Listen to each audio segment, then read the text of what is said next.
the supernatural is something that isn't supposed to happen, but it does happen.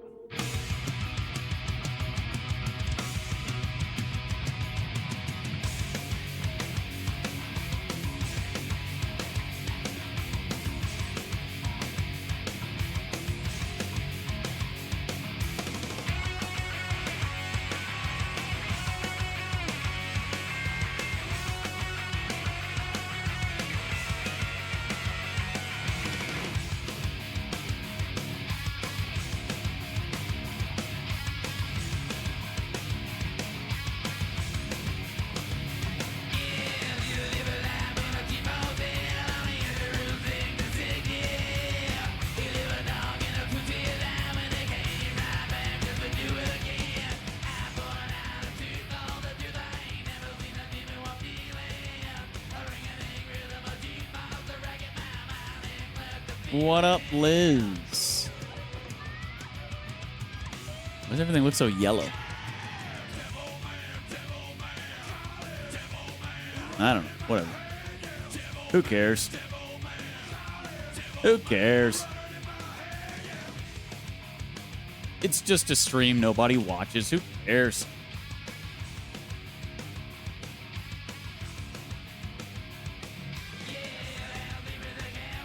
Are you ready to check out some Wayfinder, Liz?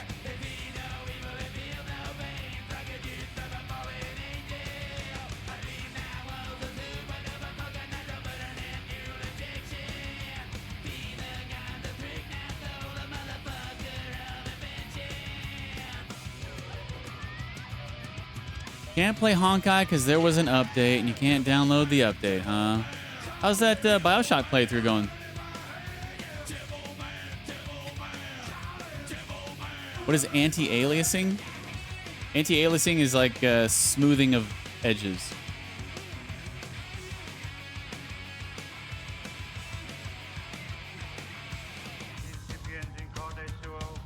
Setting it up now? Setting what up now? Oh, you did download Bioshock? I didn't think you downloaded it. Even though it's remastered, I would think that you should be able to pretty much run everything at max, right? I mean, don't quote me on that. I haven't played the remastered version, but pretty old game. Even the remastered version, I feel like you should probably be able to run it pretty high. I mean, definitely the anti-aliasing. You usually do that for me? What do I usually do for you? Set games up? I don't set games up for you. What are you talking about, Liz? You're talking crazy.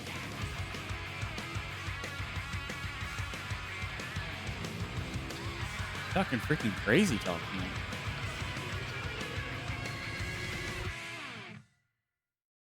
All right, then.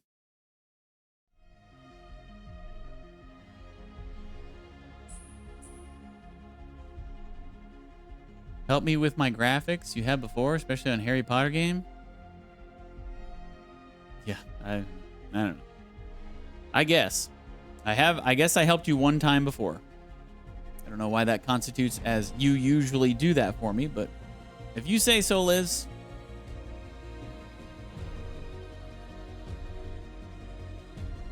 You just need to display the FPS to your screen, and then that'll tell you how many frames you're getting, and then you just kind of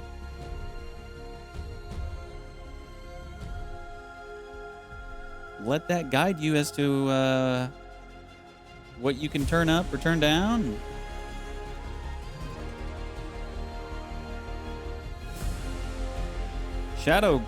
Shadows are always a big thing.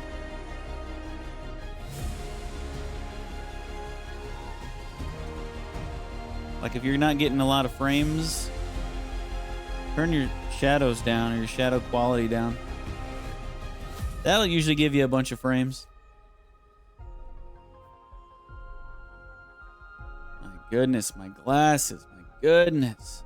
I hate glasses so much.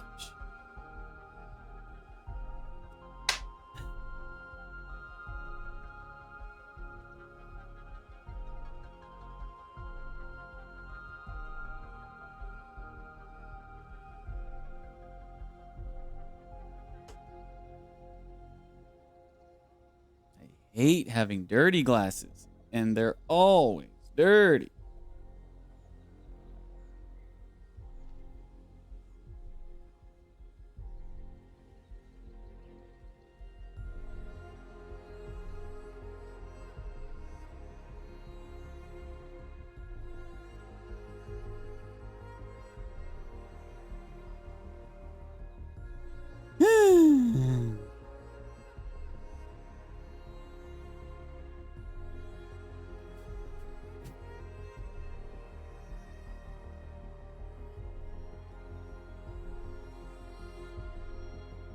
So, yeah.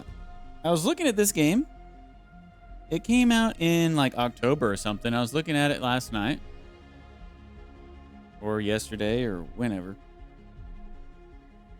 And the Steam reviews say all reviews mixed. But recent reviews very positive. So I was like, huh.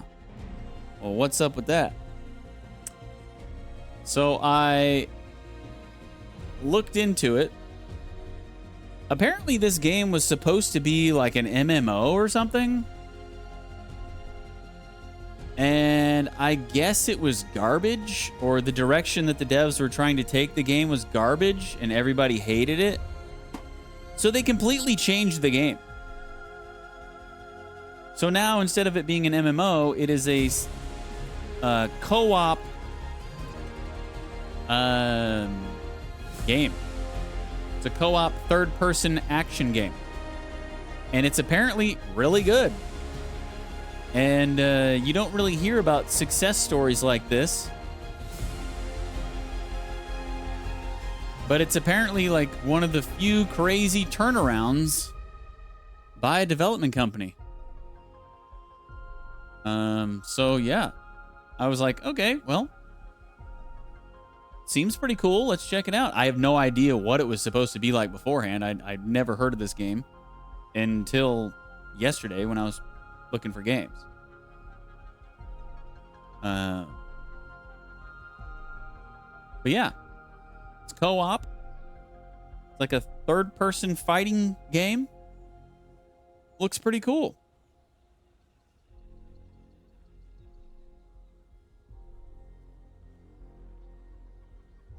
Pretty interesting little backstory, huh?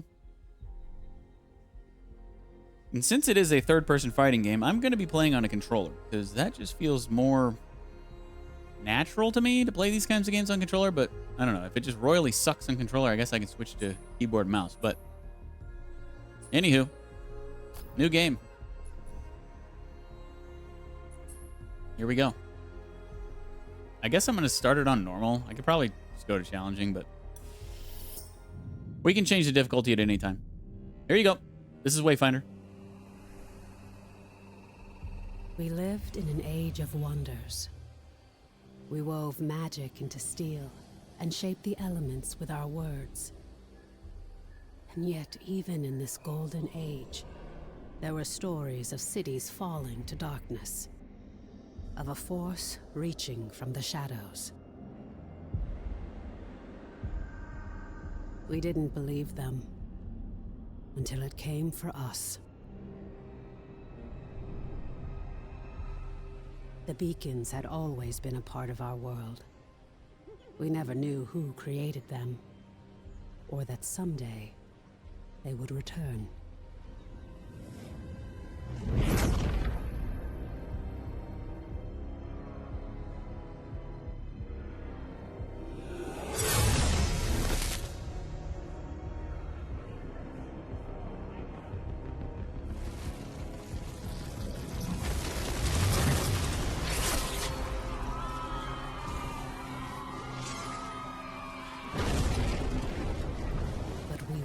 Defenseless.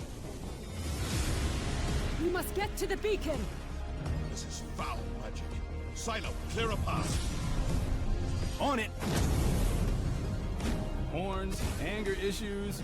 Remind you of anyone? Shut up and fight.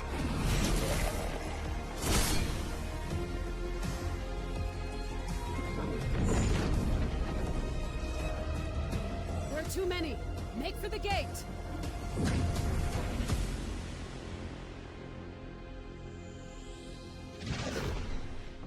through. What now? Now, Wingrave, we light the beacon. Somehow, these markings. I can do this. But I'll need some time. Precursor. We have to buy her some time! False one! This is vengeance for my people. This! I am sorry. No! Just a little longer. Damn. We are so close. You've done it. The light. Your gods are dead. Your world is ours. Kind of sound like the big alien dudes from the Fifth Element. All right, so we get to select our character between the three people that look like they just died. More on that later, I guess. We got Wingrave, Silo, and Nis. Wingrave is a War Master. Wingrave is a Archon clad in spell-forged armor. That's not what you want to see. A grammatical error in the first sentence you read. And sustained by his faith in the Architects. He's a natural leader and true champion, always ready to defend the innocent and to smite the forces of evil. As a War Master, Wingrave excels at close combat.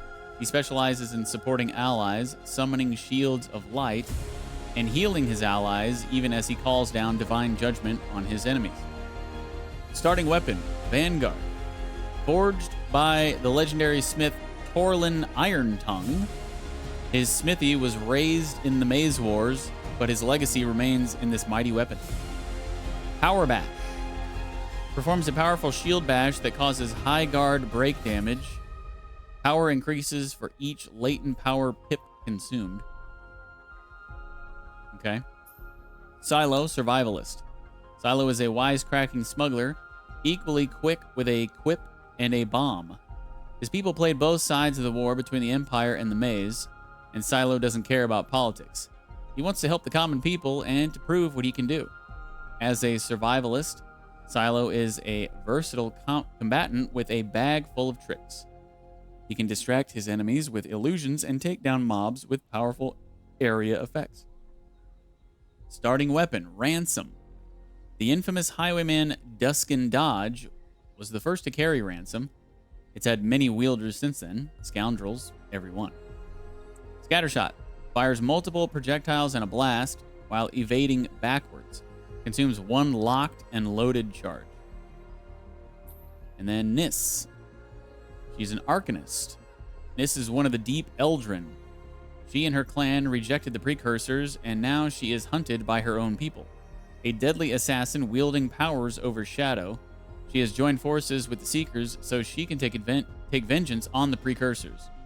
As an Arcanist, Nis can unleash devastating attacks but relies on her speed and the shadows to evade her foes.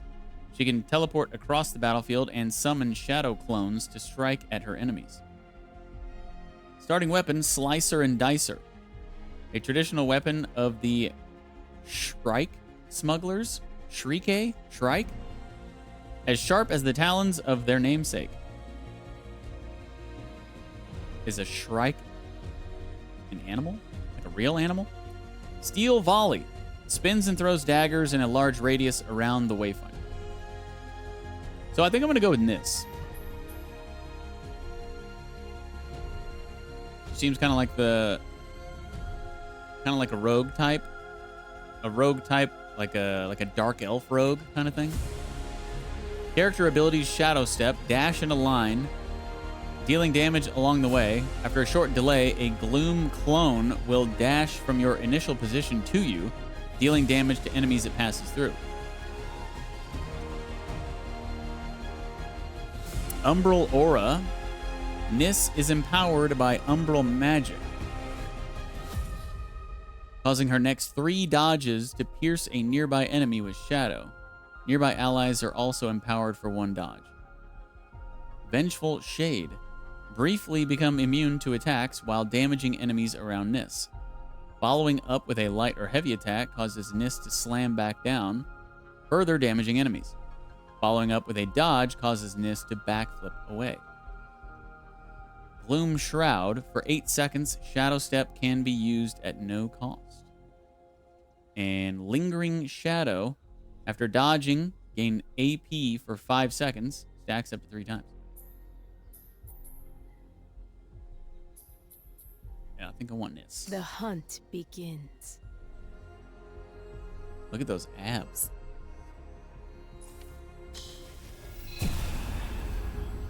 So ripped.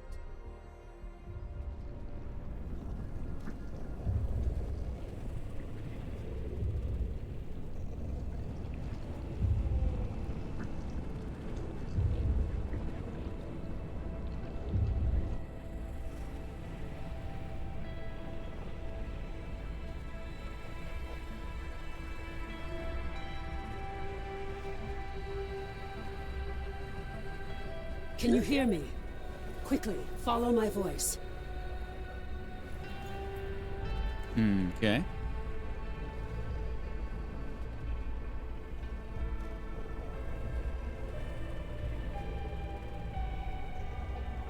Here we are.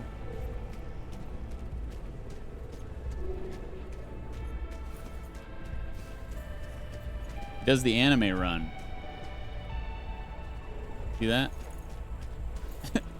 With arms flying back. Low on health, recover HP by using your healing flask. Oh, that was left on the D-pad. Okay.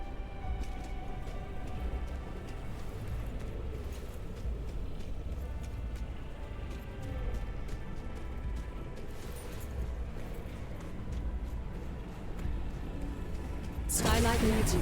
Take the shard. Okay. You insist. I remember.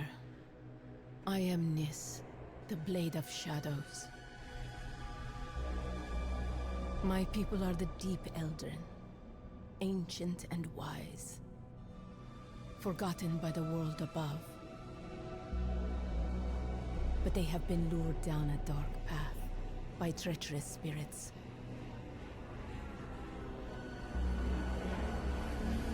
When my clan refused to kneel, our people turned against us. Only I survived. Damn. Now this darkness is swallowing the world, but it cannot conquer me. I am the Blade of Shadows, and I will bring death to false gods who have broken this world.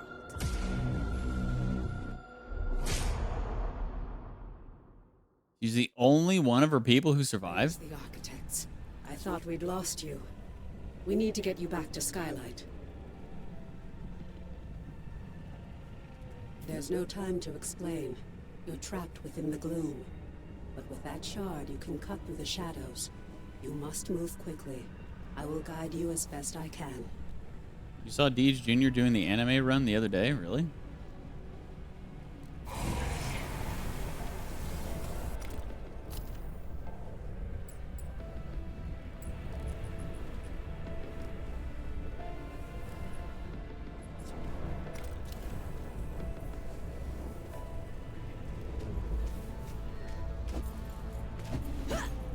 Oh, get a double jump.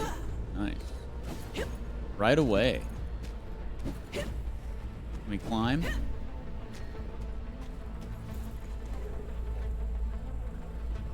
Press X to dish out a flurry of quick blows and build your combo. Whoa. That was a very large frame drop right there from one single...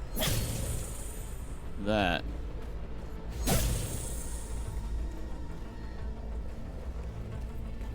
I went from like 107 frames to 75 frames from that first just initial light attack. It didn't do it after that initial time, though. It's kind of weird. Use heavy attacks to break the enemy's guard. Guard broken enemies take more damage and are staggered with every hit.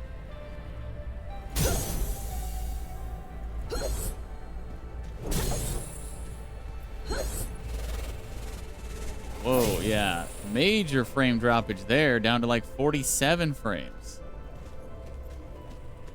Jeez. Maybe I need to turn my settings down. I mean, I'm getting really good frames and then until something happens. And then when something happens, it's just like a sudden boom. Just drop off.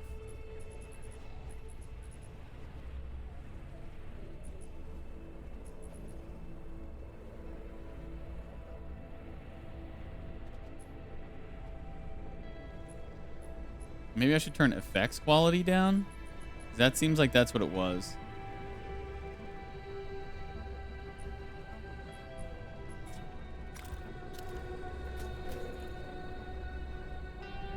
Yeah, and maybe again, because it just did it again.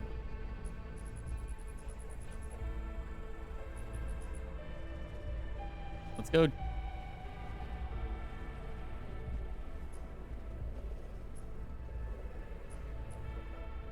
Turn post-processing, shadows, and effects quality on mid.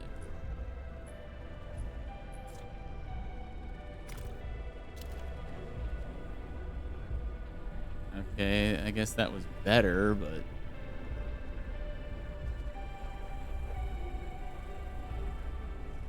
see, right now I'm getting 125 frames. Do the thing again. Do the effect again. I want to see the...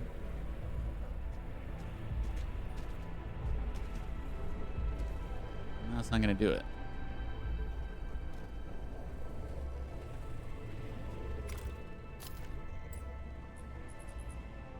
Do the thing.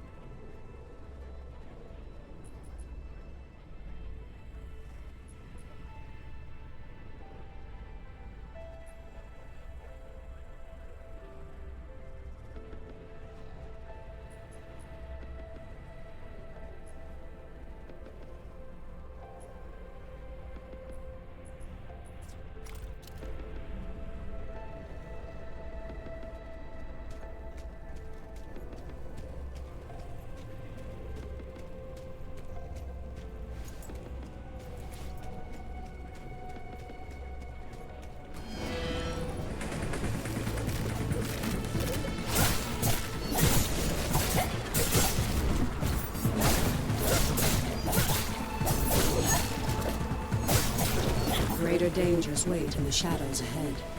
Be quick, but be careful. Okay. You're liking the new tea, Liz? Great.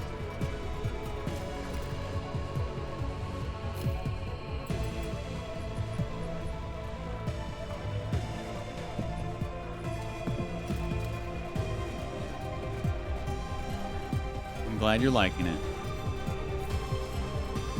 With all the crazy stuff you put in your tea, I really don't see how you couldn't like it.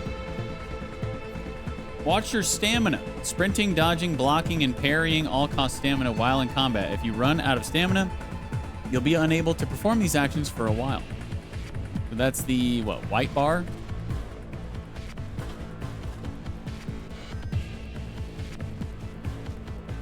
I didn't add anything crazy to it, just as it is. Wow. First time for everything, huh? You're bound to this layer of gloom. You must find the anchor and destroy it.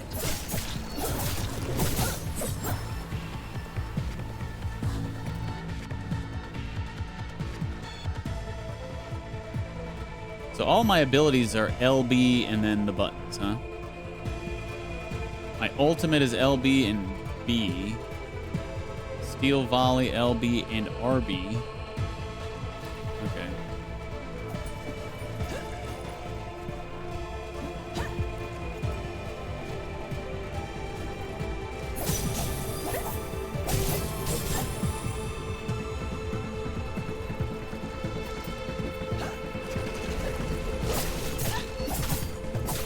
Build flourish points with every 4th consecutive melee attack. Use a heavy attack to spend all flourish points. Oh, that's the sword icon. Performing increasingly powerful blade attacks and filling the blade dance meter more with... Okay.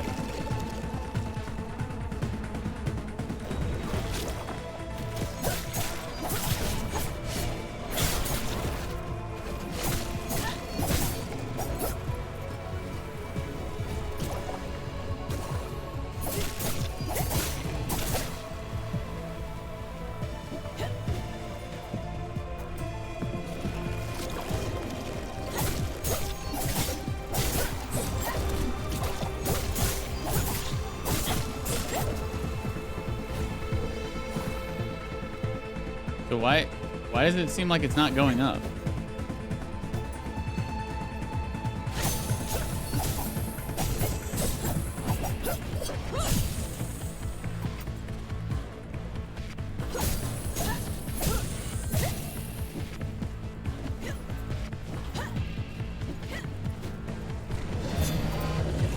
When the blade dance meter is full, use your weapon ability to spin and throw daggers in a large radius. Oh, I see. So it just filled it for me.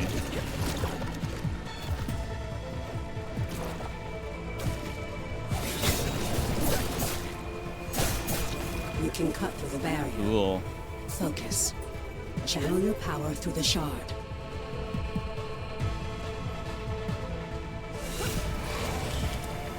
Wow.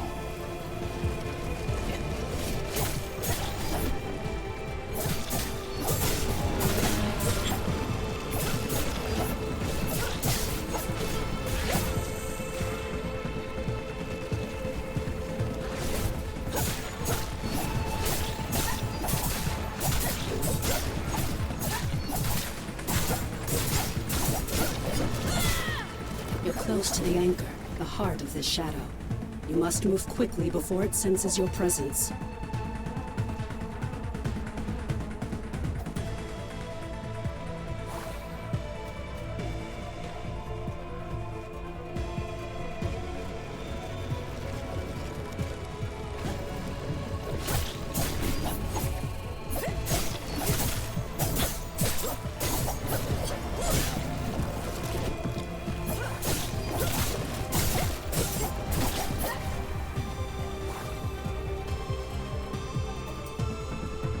I don't know why that meter isn't filling.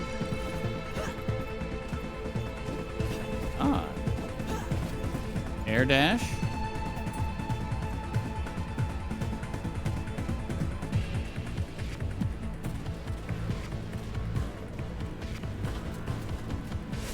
There it is, the anchor of this gloom shadow.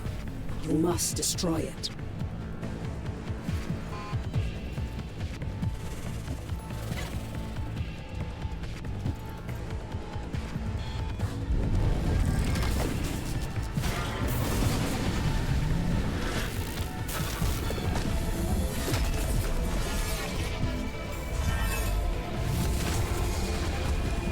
Okay. Bring it. It summoned protection. Prepare yourself.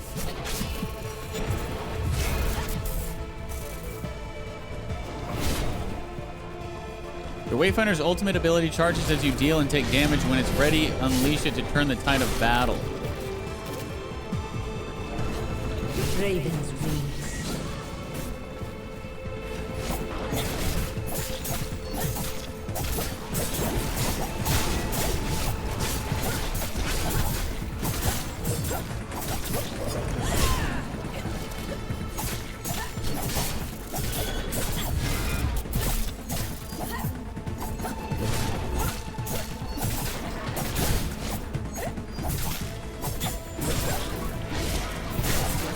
The anchor is vulnerable.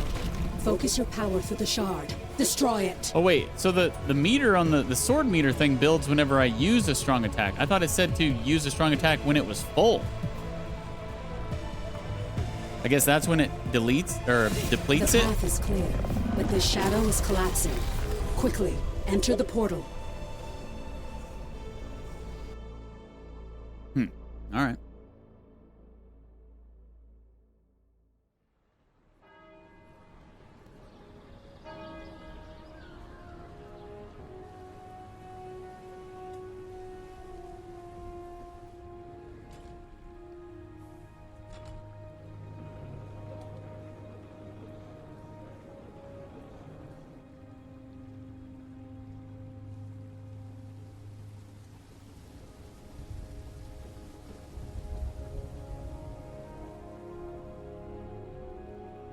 At last. Come, we have much to discuss.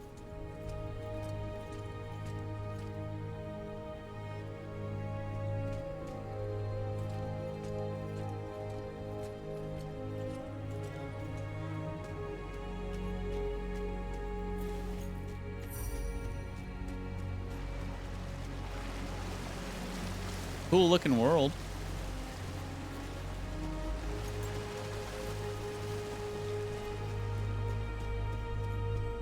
Kind of has like a cozy kind of art style.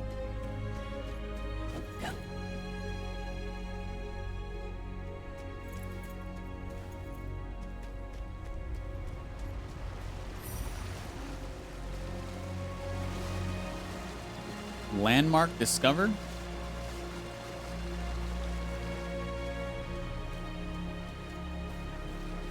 What up, dudes?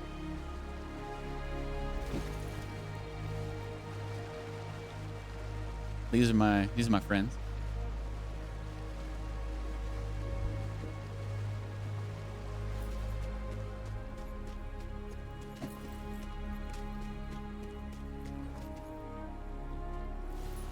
The engineer is truly remarkable.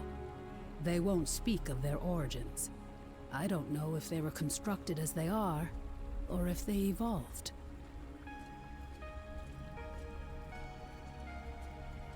Okay, cool.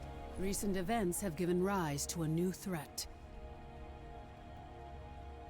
Heart of Darkness quest. My friend, it is so good to see you again.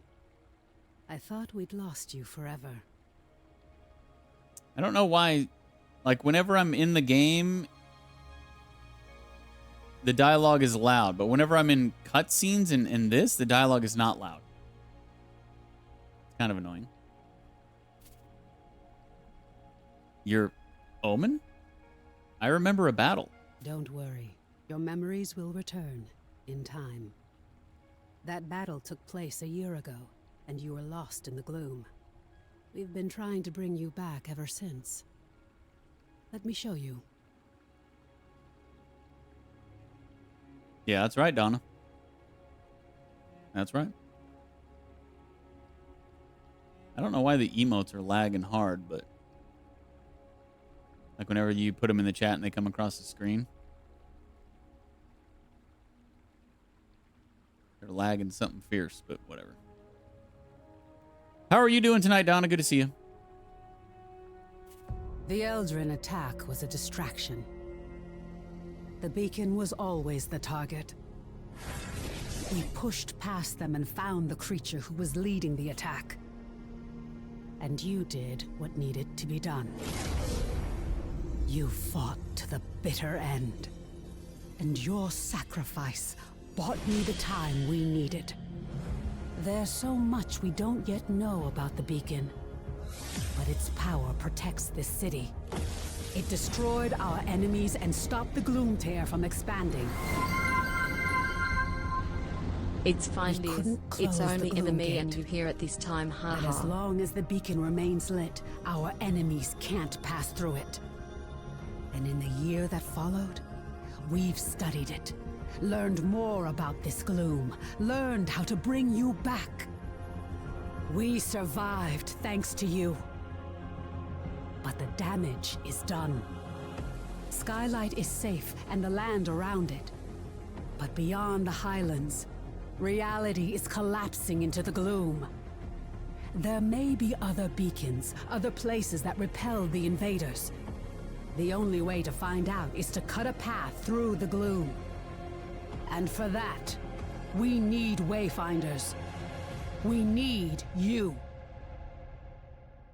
Yeah, me specifically. Hey, thanks for the 17-month resub, Donna. Sacrifice, and that of the others, bought me the time I needed to light the beacon. And the beacon's light holds the gloom at bay. It's the only reason we're alive. We still don't know. A year ago, the Eldrin attacked us and extinguished the beacon, and it was then that the gloom began to spread. It corrupts and consumes reality. The beacon protects us, but beyond its light, the gloom has swallowed the world, leaving only shadows and chaos. We don't know if anyone else has survived. That's why we need you. You survived in the gloom. You can do it again. With the tools you've been given, you can cut through its shadows. You must be a Wayfinder. We still know so little about the gloom, and so much of the world has been lost to it. We need you to enter the Lost Zones, to find a path through the shadows. You've been through an ordeal. I shouldn't burden you with this now. It's best you see what's left of Skylight and meet other Seekers. You were a Seeker once. You've just forgotten. Before the Gloomfall, we investigated ancient mysteries. Now it's the Seekers who are working to keep Skylight and its people alive. Where should I begin? Go to the Great Hall, up above the plaza. Wolf will want to meet you. We'll talk again after you've met with him and Lord Halar. Main story quest completed. Heart of Darkness. You awoke in a deadly realm of shadows to the sound of Omen's voice. With her guidance and the focusing shard, you were able to fight your way back to Skylight, but much has happened in your absence.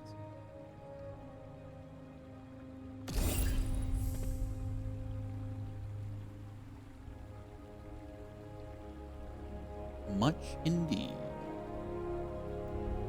Yeah, Donna, you and Liz are my last two viewers. How's that feel?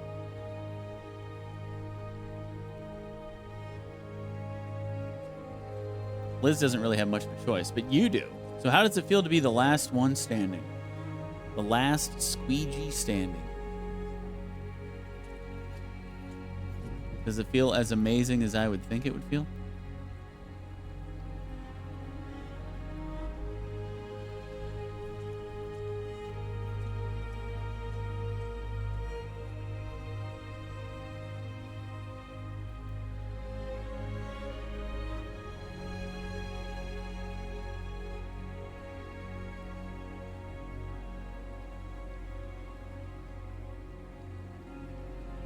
Thanks for bringing that up, by the way.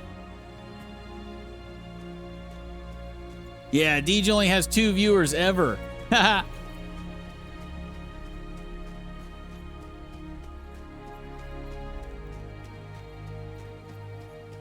good thing I don't care about that stuff.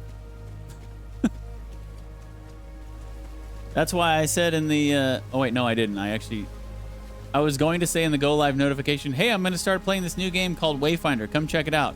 Or don't. I don't care. But I look up now, and I guess I didn't put that in. I think I backspaced it. But I definitely typed it out.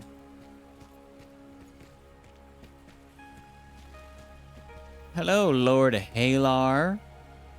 Even though your name looks like Halar, but she said it was Halar, so I guess that's what I'm going to call it. You are always welcome here. Oh. Well, thank you. Echo Matrix. Let me get one of those Echo Matrices, please. It's awesome being the last one standing, Donna. That's awesome. Thanks. I appreciate that. Landmark discovered. Map Viewer. The Map Viewer is where you can track your location and fast travel. Oh.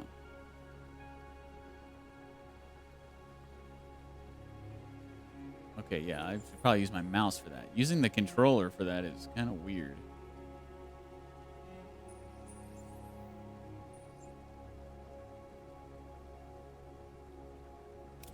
Ooh, beans. It's going to be pretty tough going until March-ish, Liz. Just having to adjust and get a grip. Oh, your job? That's a long stretch. Whoa. That's a cool looking beast. Can I ride him? Hey, let me ride your beast. Whoa.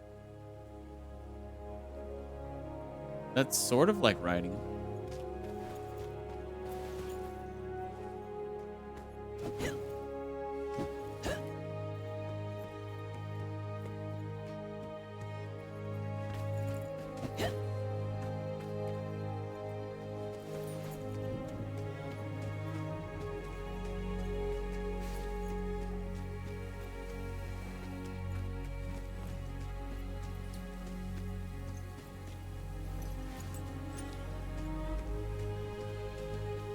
This art style kind of reminds me of Fable.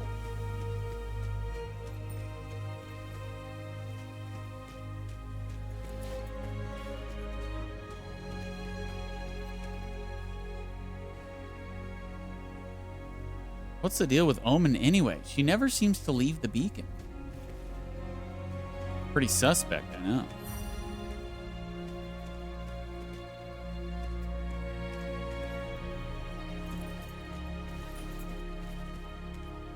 Job board. Guess there's nothing on there. Here we go. This is my kind of place. The Bitter End. Nice name.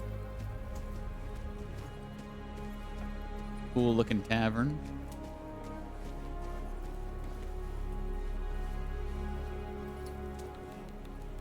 Guy's got moves.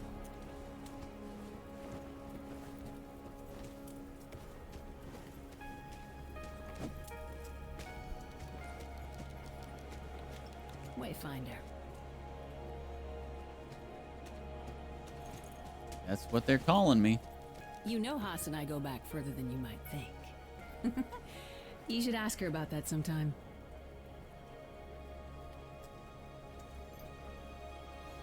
Yeah, somebody just recently said that.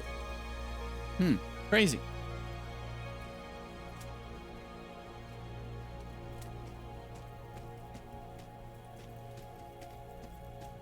What's the deal with Omen? She never leaves the beacon. And also, what's the deal with airline food? Whee! Oh, I got dirt on everyone in this city.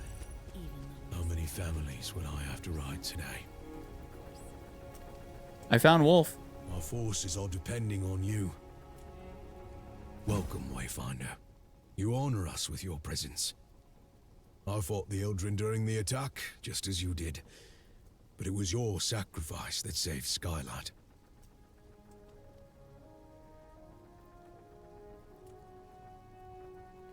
That sounds amazing, Donna.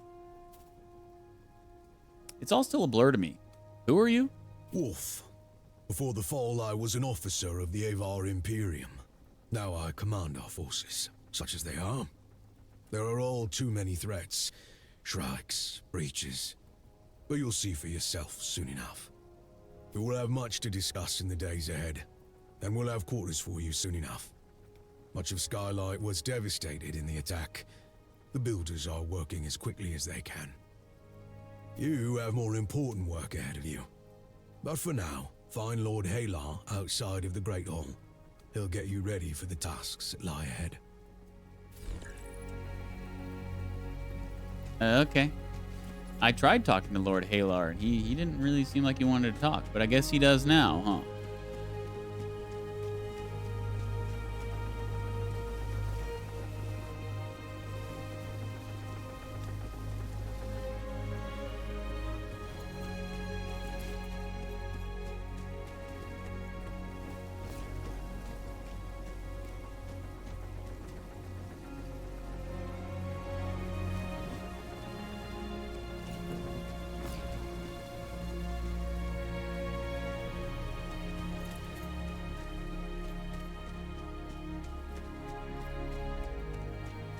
Must not have been easy fighting you around. I hope you know. So I guess I can't open any doors.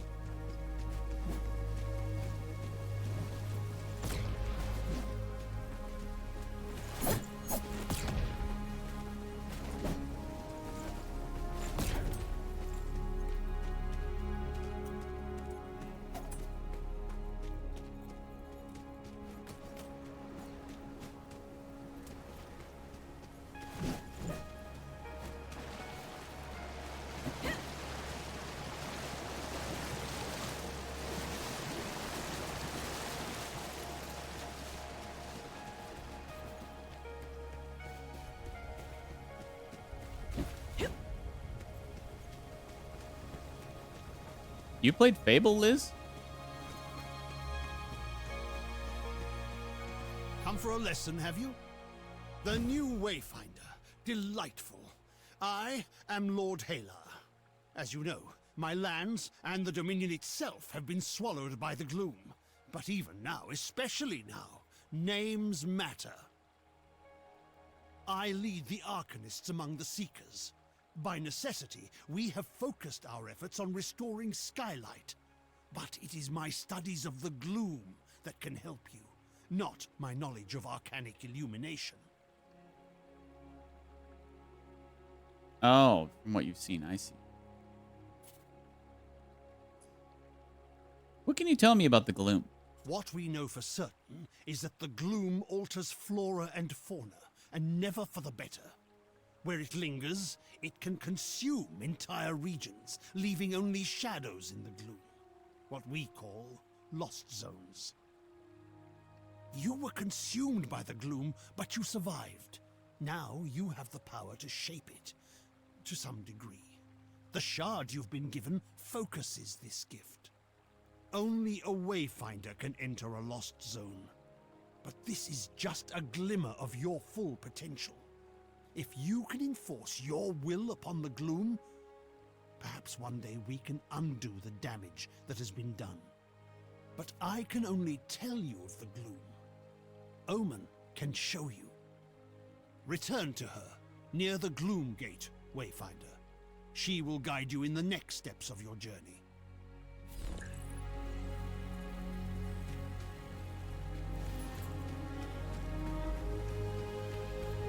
Okie dokie.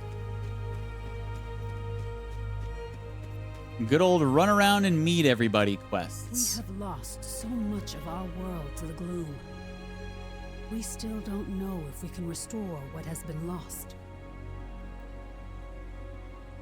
As long as we're not unburdened by what has been. Skylight calls for aid. The gloom is consuming our world. Our beacon holds it at bay, but much was lost before it was lit. Beyond Skylight, you will find breaches where the gloom has ripped away pieces of our world. A gloom breach? Using the focusing shard, you can pass through breaches to reach a shadow of what was lost, what we call lost zones. These are unstable and unpredictable, reflecting what was or what might have been. We're running out of time. The gloom is breaking down our defenses, and we don't know how to stop it. We need you to explore the lost zones, to find a way to fight the gloom and reclaim our world. We do know the large gate behind me is the key. In theory, you can reach any lost zone through this gate. In practice, there are limitations. What do you mean? Usually, you must find and enter a breach directly to access a lost zone for the first time. After that, you can access it and any other breach you found through this gate. But you can't just stumble into a breach. You need a connection to the lost zone to guide you through it. This might mean finding an object from the zone or experiencing an event tied to it. For now, I have a single connection I can share with you. The Codex Halls of Aurelian. There. Go to the gate, follow the connection I have given you, and return to the gloom. The shard you've been using is an incomplete tool. Find a Codex Ember in the gloom. Then we can transform your focusing shard into a full gloom dagger, allowing you to harness your full potential. The world has fallen to darkness, but the survivors in Skylight have banded together to form the Seekers. You met with the Seekers' members at Omen's behest. We got some emotes. Yes. And some other loot. I don't know how do we use that loot? Customize badge?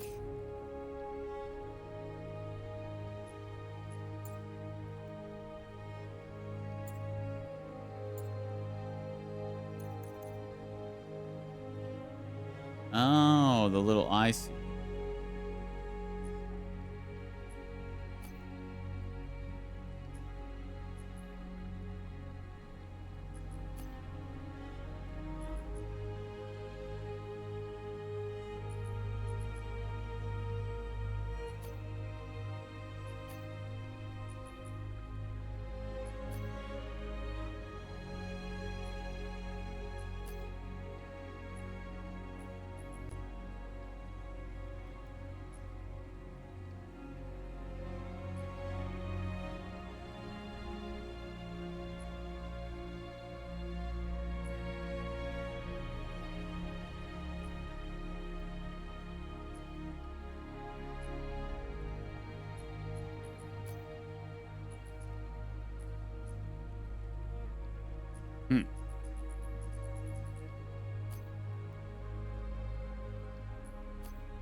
Wow, you have a lot of options at the beginning already. Yeah, cool, huh? That's surprising. Usually I have to unlock those kinds of things in my games. Yeah, you're also playing a free-to-play game. That's why.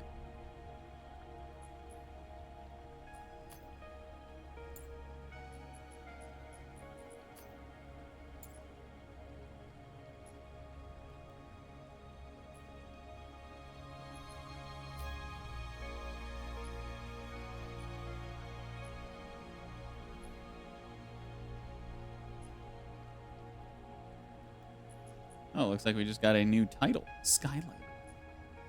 I'm going to be Alchemist. Inventory. Okay.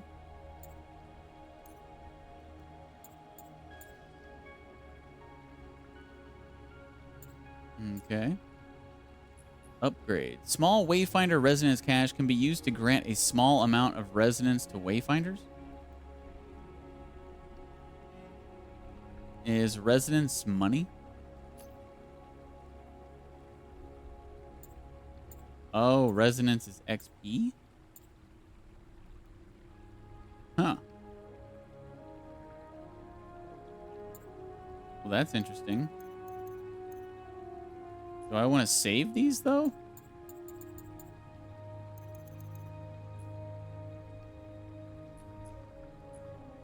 Gray Gloomstone. Convert Gray Gloomstone into aspect boosts and perks in the character aspect affinity menu used to progress between levels 1 through 14. Gloomstone Shard. Convert Gloomstone shards into Gloomstone at the Echo Matrix. Okay. Materials. A recipe for basic Phoenix Ash Brew. The recipe is required to craft charges for basic Phoenix Ash Brew. Basic Chimeric Blood Brew. Okay. Key items. A Gloom Shard. Quests. The quest menu is where you can track your ongoing story quests and other tracked activities.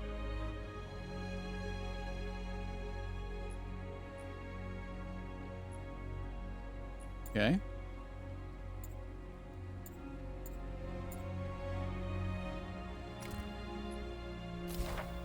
Discoveries, recipe book.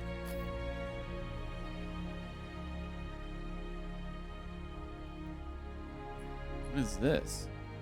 A large pendant with a pellucid gemstone inlaid in a silver frame.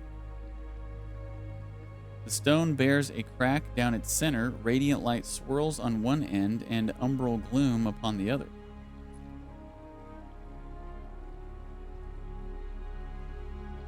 What do I... These are accessories? But what are they for?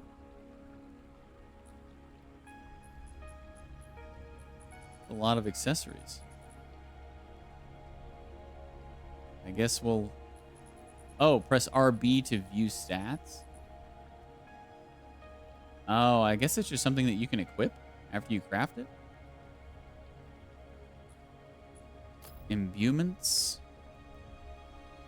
Imbued with chaos energy, flora, greed, shadow energy, solar energy. So those must be like the different, I don't know, elements. And also craft consumables. These are the two things that we have the recipes for.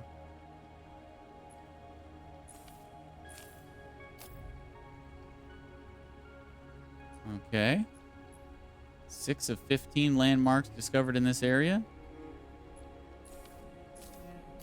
Memories.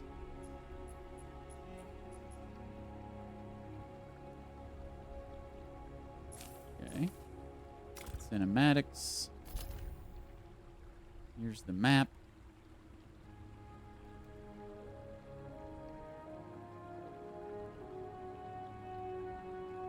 Okay, so that's Wolf's icon. That's Omen.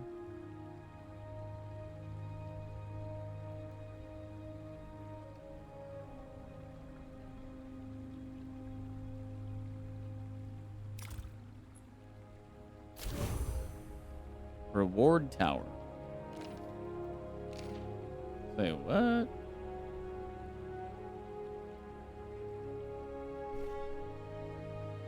Earn keys. As you play, you will earn XP for the reward towers. With every level up, you'll earn a key that can be used in either tower to unlock connected rooms, allowing you to advance further through the tower. Unlock rooms. Unlocking a room with a key will create connections to other rooms. When a room is connected, it will become unlockable. Continue unlocking rooms to make your own pathway through the reward tower. Interesting. So this is kind of like a reward tree.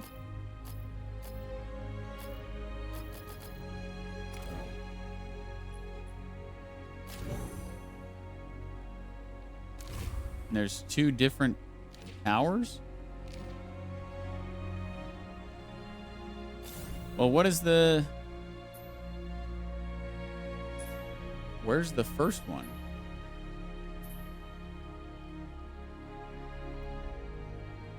Like, where does it start?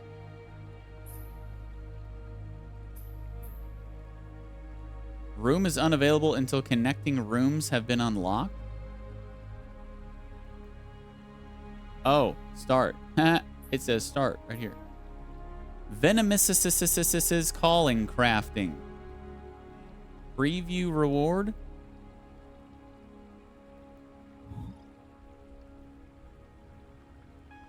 Venomous crafting component. Can be used to awaken Venomous. Is that a new character?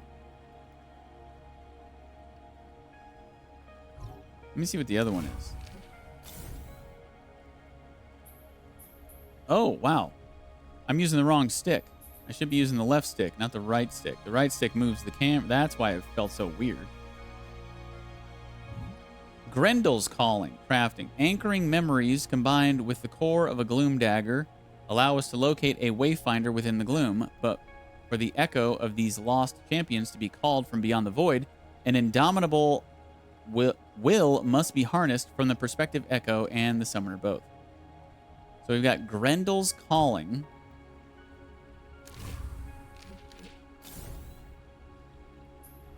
Or we've got Venomous's calling. I want to do Grendel.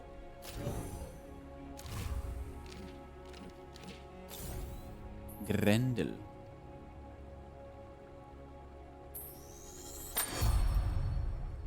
Grendel's calling has been added to your inventory. Big mistake loading art.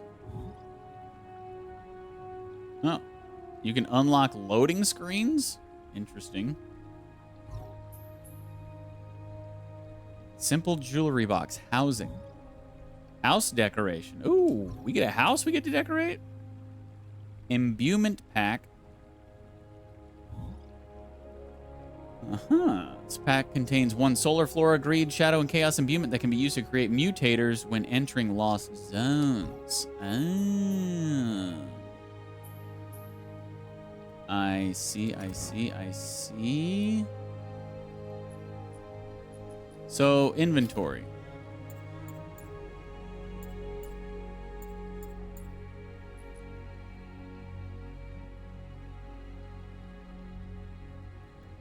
Okay, but what is this? It's a crafting. Oh, do I have to craft him as a character to unlock him? Discoveries. Recipe book?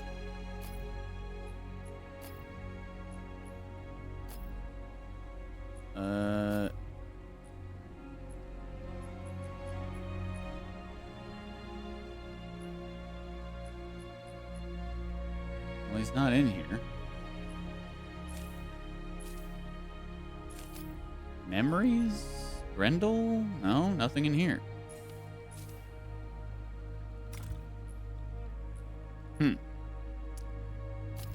Okay, character menu, loadout menu. The loadout menu is where you can set your active character loadout, which consists of character, weapon, accessories, and consumable items. Equipping items, select any of the available item slots in the equipment grid to open the inventory. While in the inventory, you can see item details and stat comparison. When an item is selected, it becomes equipped to the slot. When finished, close the inventory to navigate back to the main character loadout menu.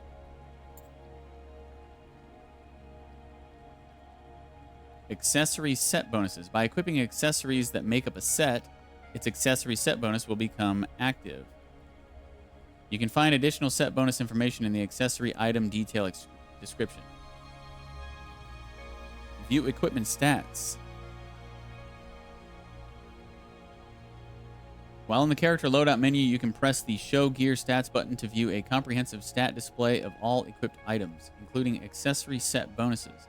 This is a great way to get a bird's eye view of where your character's power is coming from. Character stat panel, power rating. The character stat panel displays the sum total of your equipped loadout. From here, you can see your overall power rating, which is a good indication of how battle ready you are for the areas you will travel to.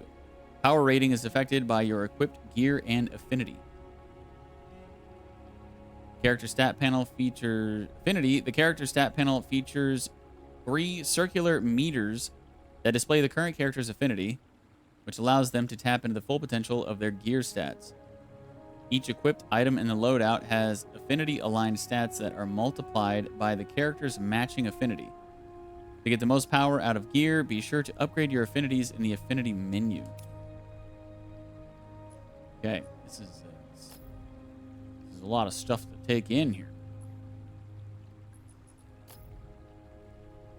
Here's the emotes I unlocked. Or no, these thumbs down and thumbs up. I just unlocked those.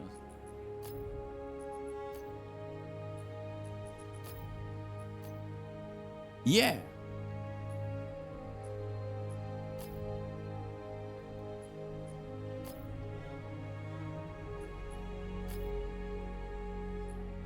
Character dies. Oh. Oh, we can change the color of our clothes? Sick.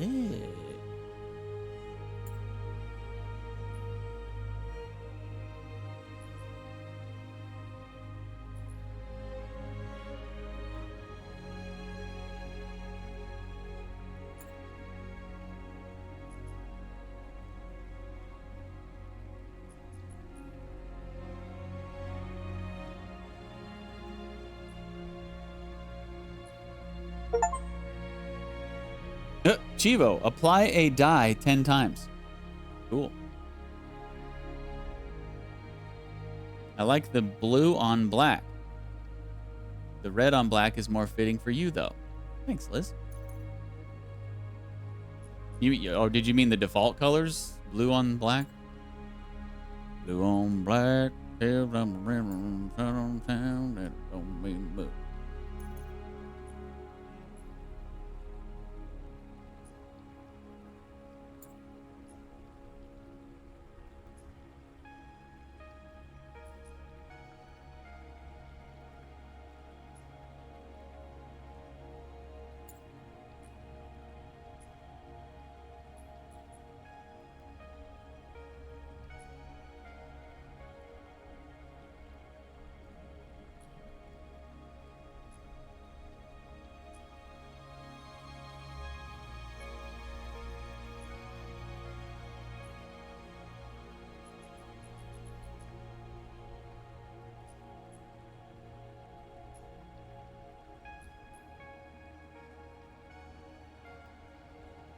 Black shirt and pants with blue accents is cool. Okay. Great.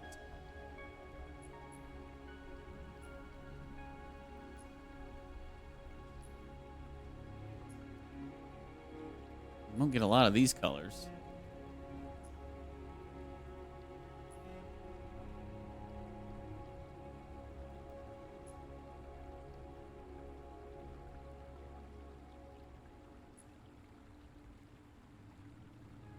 The little jewels on our belt.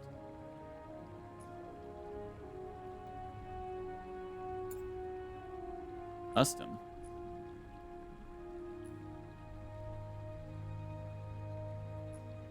Oh, hair? I wonder if we unlock more dyes and stuff later on. I feel like we will.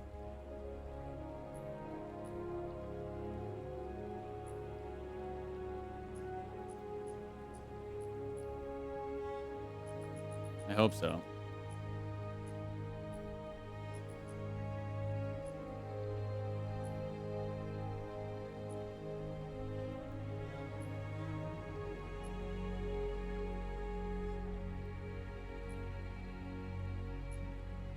A lot of different whites.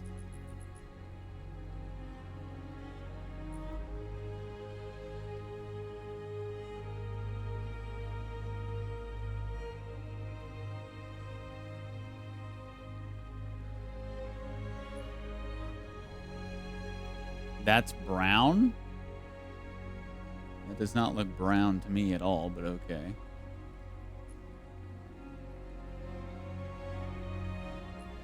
I don't know, like the colors, some of the colors are really dingy. Like the colors of my clothes are dingy looking, but then you change the colors of other stuff and it's like really bright and off-putting.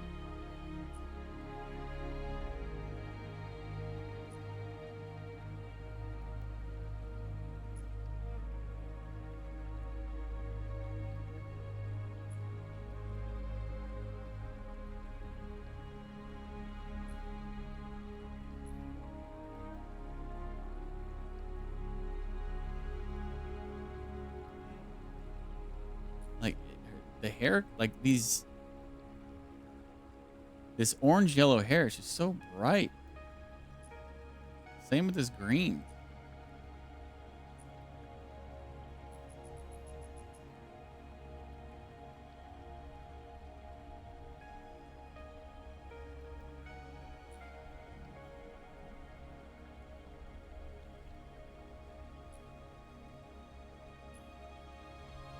I don't know. I guess I'll just keep her default hair, her white. What's this for? Oh, the belt?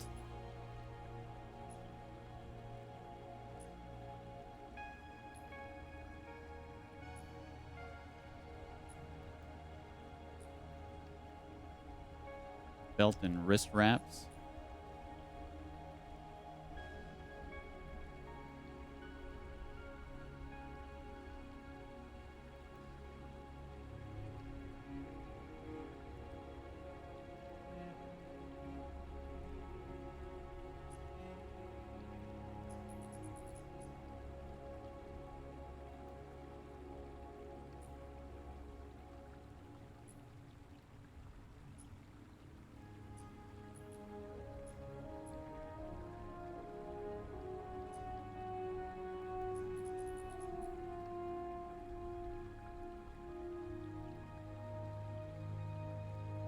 I think that looks all right.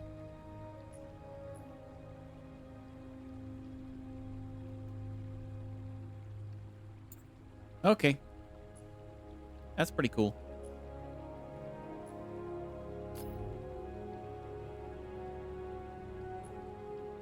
Oh, we can... Wow, we can even change hairstyles and stuff too? Jeez. Okay.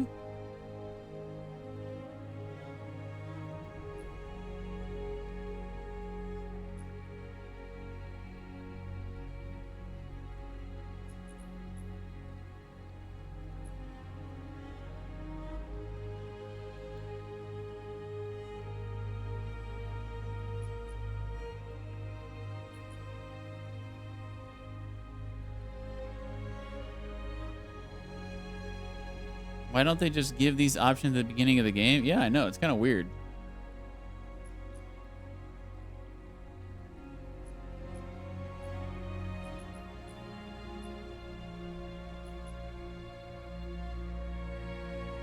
I don't know. I don't really love any of these hairstyles, but definitely not that. Definitely not that.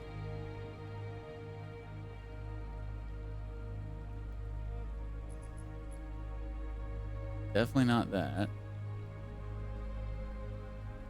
I guess this. Oh, we gotta unlock other stuff. So we only come with haircuts. Okay.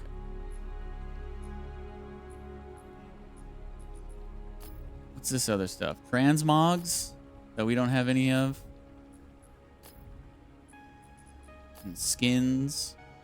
Here's a weapon skin.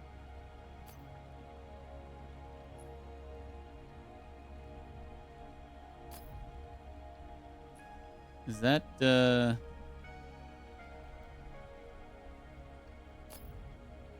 Oh, I see. So it's like, whenever you first find the weapon, you'll unlock the skin, I guess. So if you find a weapon that's better, but you like the previous skin, you can set the skins.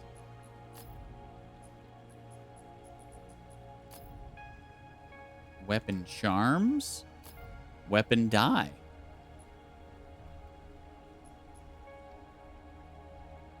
Oh, yeah.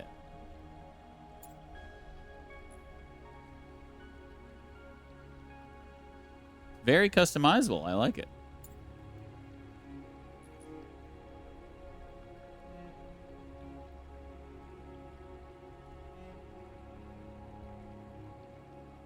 That thing at the front likes to flap, eh? Hey, you like that? You like my flap?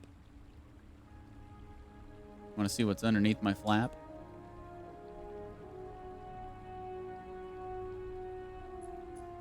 Oh, we get mounts too? Wow. Loading art. Ah.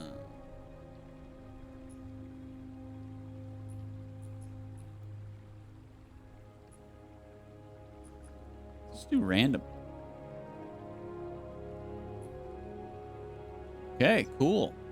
Cool. We're learning the menus. Artifacts. House settings, manage artifacts. The manage artifacts menu allows you to set which artifacts currently placed in your home are currently active.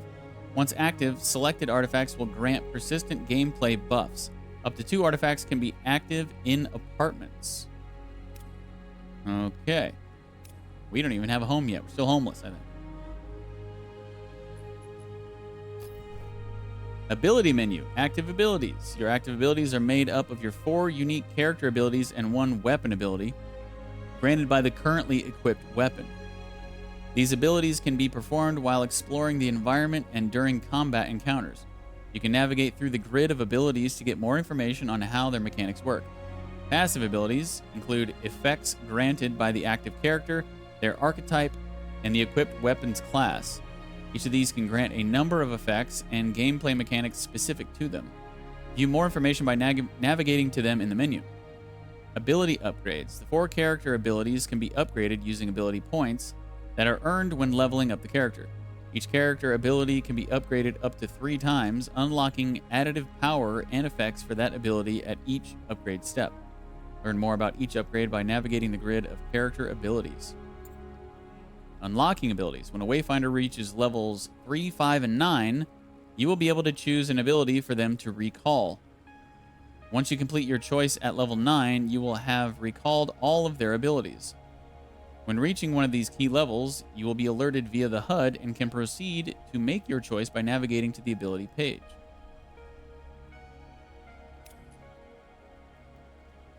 Okay. Shadow Step. So that's our current ult, right? Or no?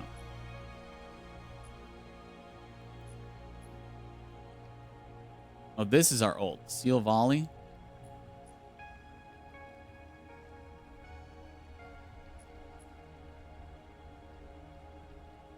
After dodging, gain AP for 5 seconds, stacks up to 3 times. Defeating enemies has a chance to spawn an Innervation Orb, which can be consumed by the Arcanist or their allies to increase ability power, stacking up to 5 times. Blink, Archetype Dodge. Arcanists benefit from the largest invincibility window when dodging attacks with their blink, and also travel an increased distance. Okay.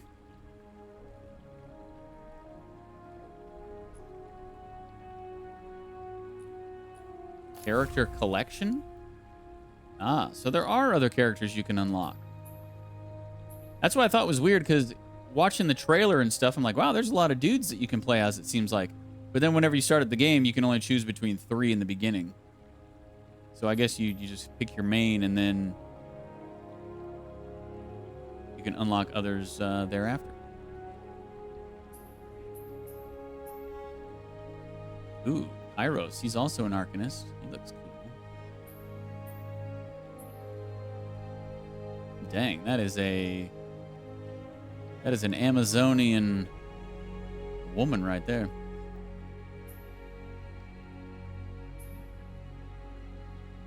Grendel looks cool too.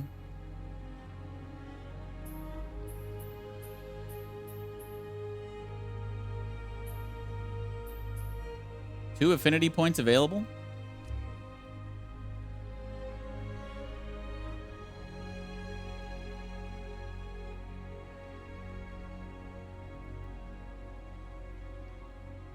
Oh, Gloom Shroud is my ultimate. Lingering Shadow is a character passive. Why do they call it a character passive when you have to activate it? Or wait. Or no, that's not it. That's not it. Okay. So my ultimate for 8 seconds, Shadow Step can be used at no cost.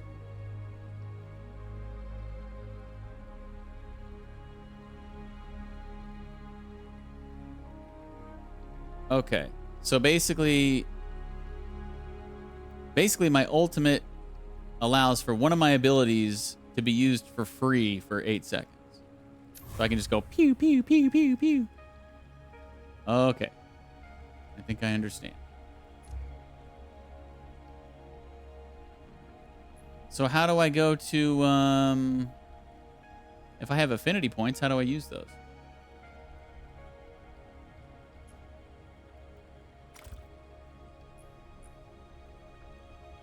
Said I had 2 affinity points.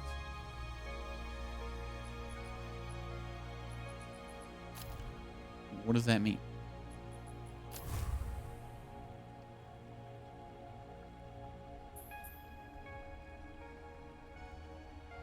I don't know. Maybe we have to keep playing. And it'll tutorial us on how to do that stuff.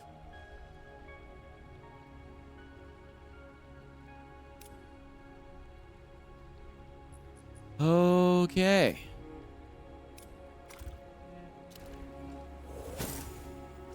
Well, let's I want to go back through here before we progress. I want to go back through here and look around because there's a whole area back here that I didn't check out.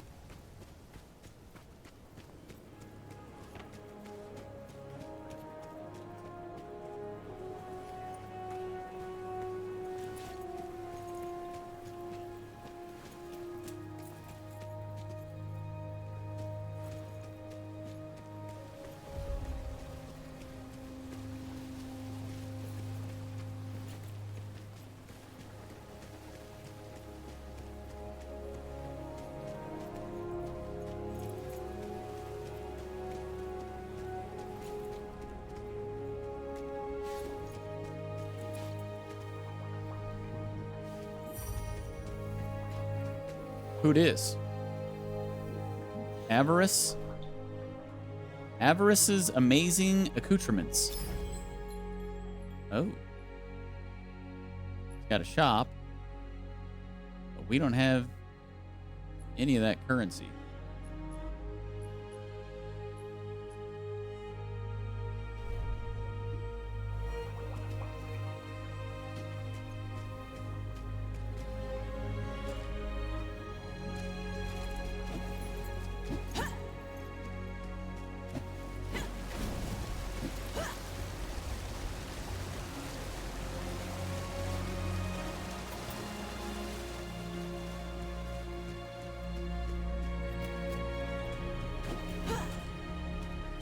Can't grab ledges.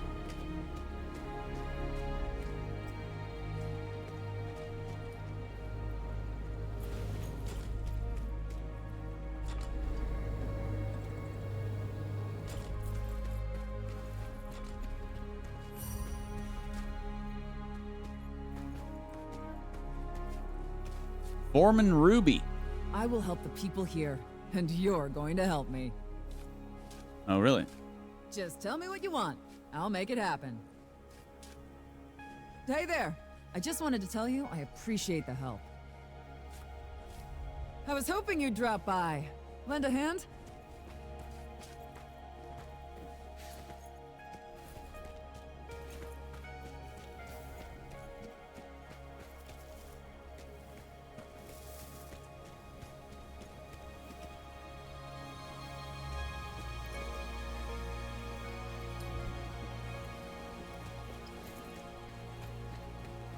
I'd be happy to help. Tell me what you need help with.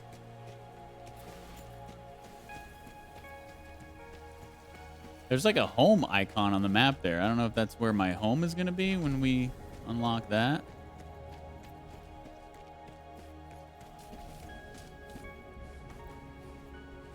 Let me see what that says in the menu or the map. No, that's just Foreman Ruby's icon. It's a house for some reason. Okay. Where's my home? I want to live somewhere. I don't want to be homeless. The Hunt Master. Do you have need of me? Apparently not right now.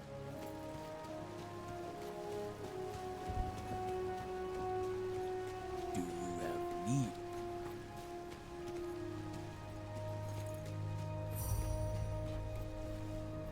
Damon's Bell. Travel to the Highlands.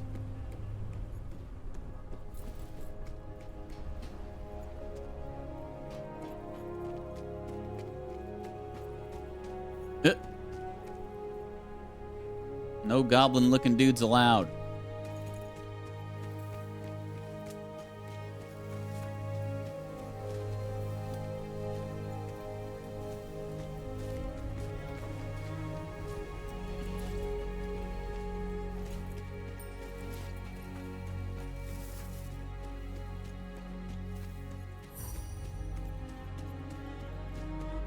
Chronicler Corbin. Welcome to the archives. Thank you, Chronicler Corbin.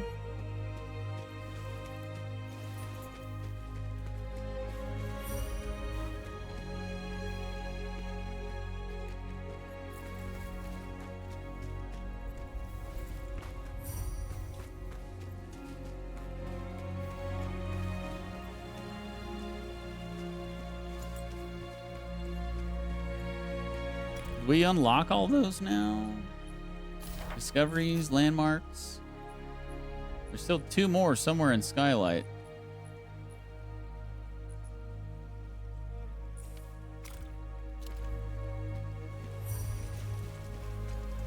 Oh, was that one of them?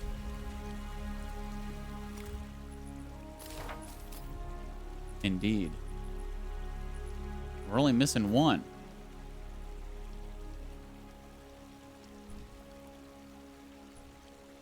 We get some type of reward. What is this? Oh, we get a charm. After we discover all the landmarks. Well, come on now. There's only 1 more. Where is it? I don't think they're on the map either. I think you just have to run around and find them.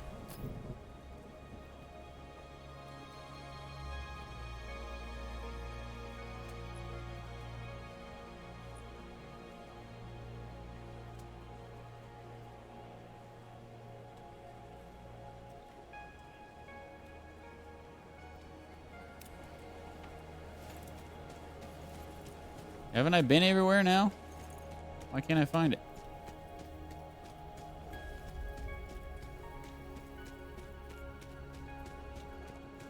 Pretty sure I've ran everywhere.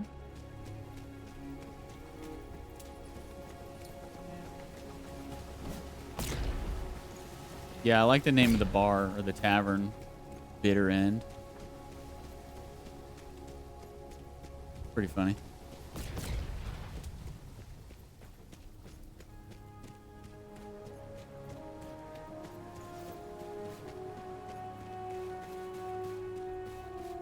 We were lucky, you know. When the beacon lit, its light destroyed that.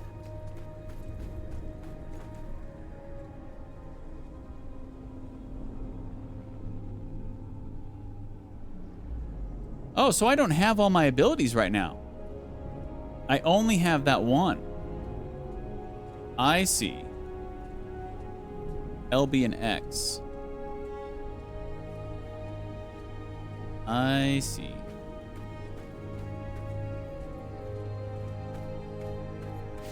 Okay.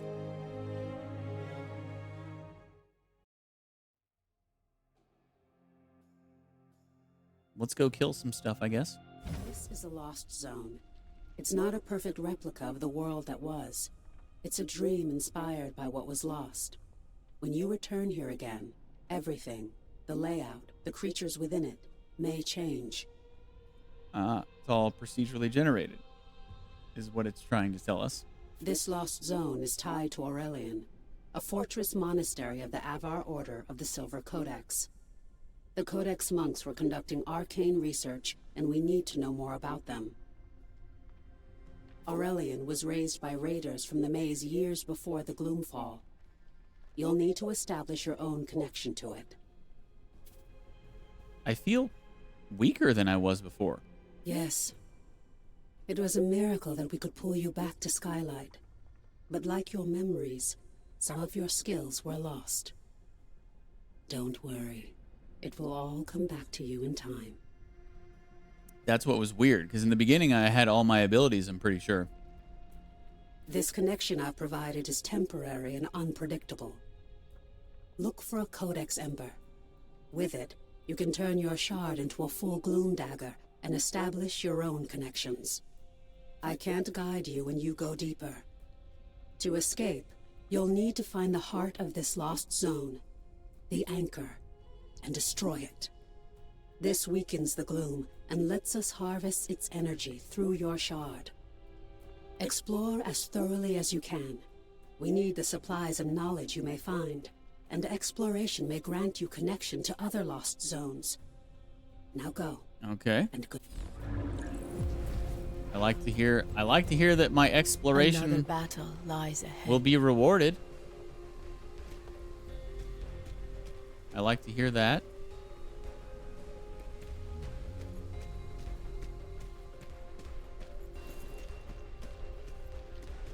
Approach a waypoint to unlock it as a checkpoint. You can also fast travel between unlocked waypoints via the map. Wow, are these dungeon things going to be big enough that we're going to need fast travel?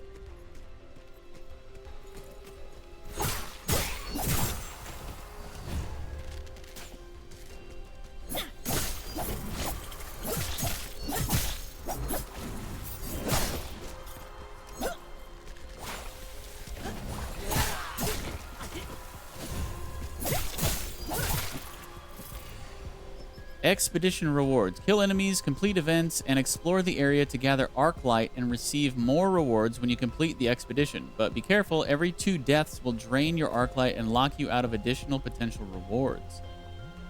Uh-huh. So just get good and don't die. Easy. Okay. Shouldn't be a problem.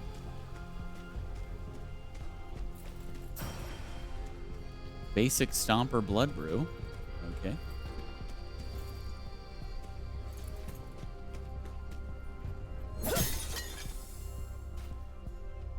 Silver Spectra. Okay. So we can find some loot and stuff.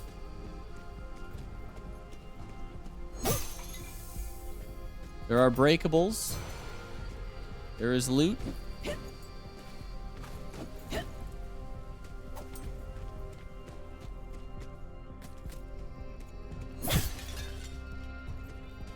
I don't know if there's anything in these breakables. Probably not.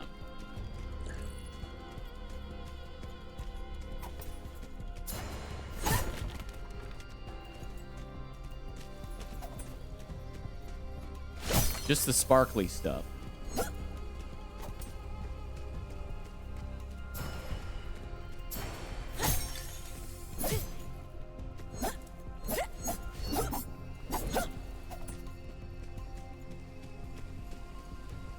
Take Codex Ember. Hold up. Let me...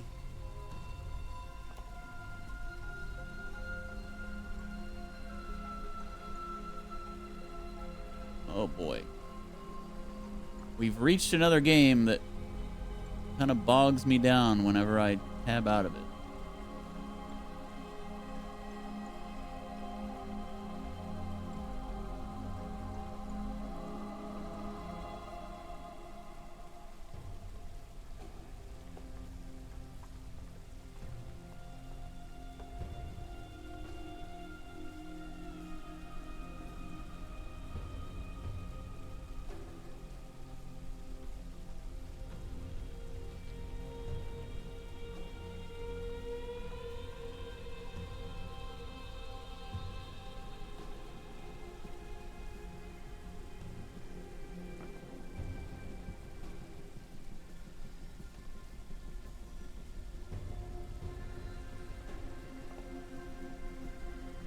Come on. DeejTheSqueej.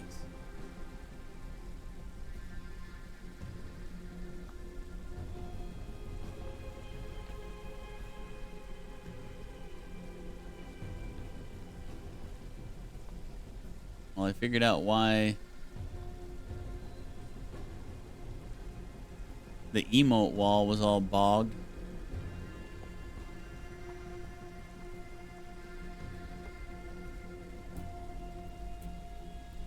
Game must be putting my CPU through hell or something. I don't know. Okay. I just wanted to get my camera out of the way so you could see these 50 whatever these things are.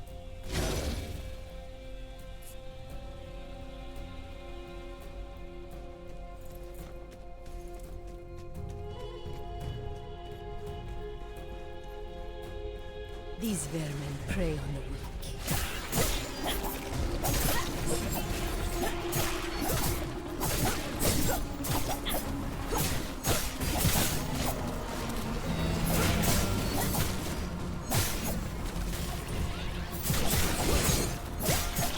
Aratoka.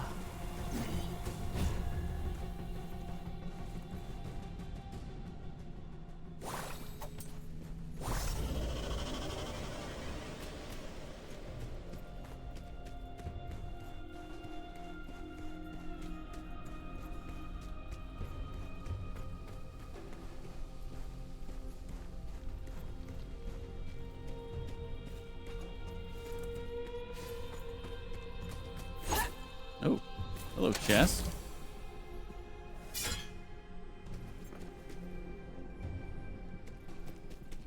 Oh, did I just get a new weapon? A new weapon skin as well? Okay, maybe I should move my camera over to the right, actually. Because all my loot pop-ups are popping right there.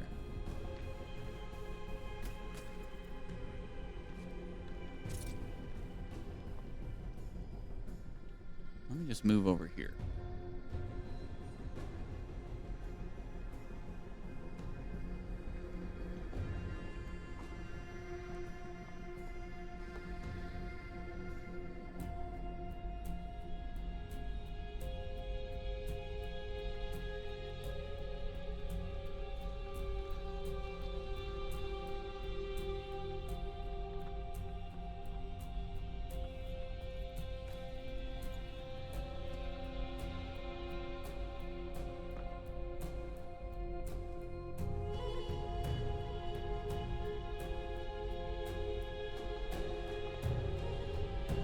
Yeah. I like that better. Okay. So, let's see. It looked like that was a shotgun or something. Can I even... I guess I can use a shotgun?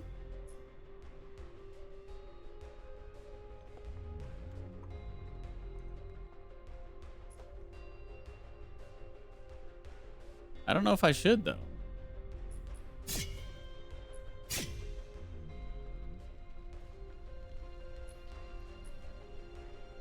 Because that doesn't really seem like a weapon for my class, right? Plus, this has a higher power level anyway by 1.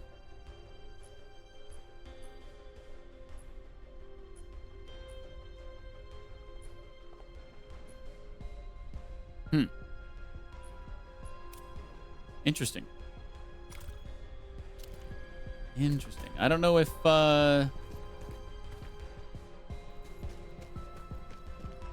don't know if there's like different builds you could do with different weapons and stuff. Interesting. Hey, I can open some doors.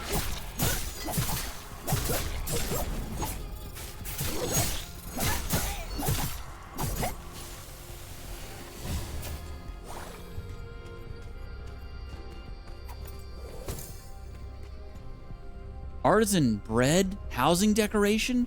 We can decorate our house with bread. Yes. Sick.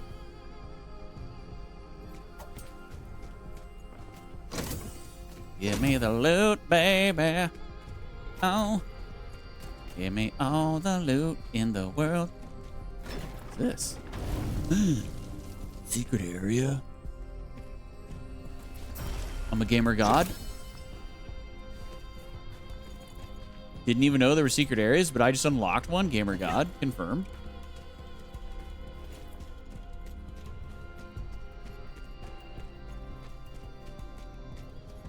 What the? Floating boxes and barrels. What is this sorcery?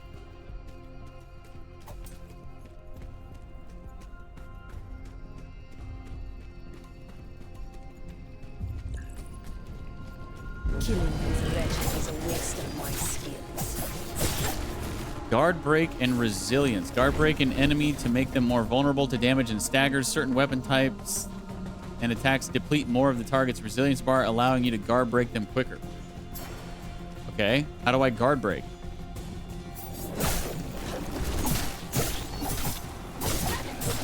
It says what guard break is, but it doesn't say what guard break, like how to.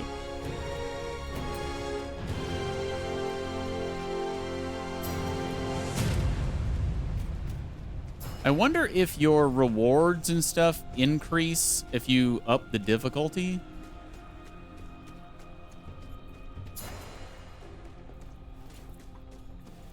Because if so, I need to do that. How do I...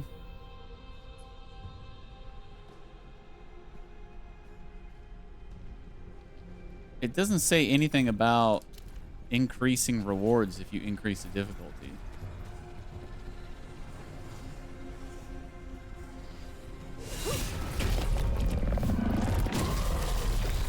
What is this? Something new. Something interesting. Who's there? I hear an echo in the darkness. You have promise, yes. But you don't have what I need. Not yet. Go ahead.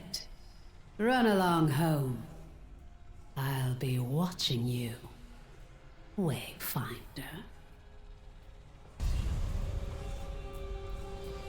Leave the gloom?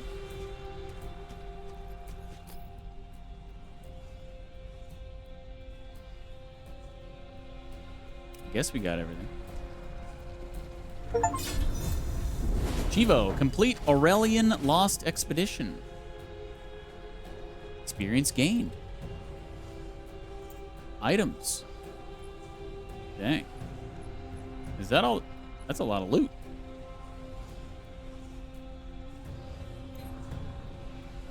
And we got all 3 tiers because we didn't die because we're so good.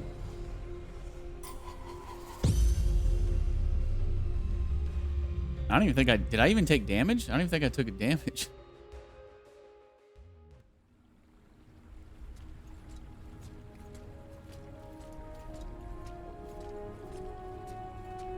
Flawless victory. Indeed.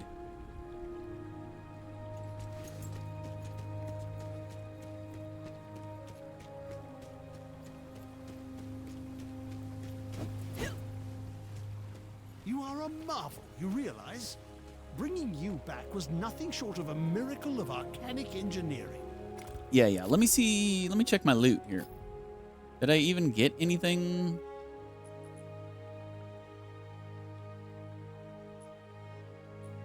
Mercenary. Oh, these are the different sets that it was talking about.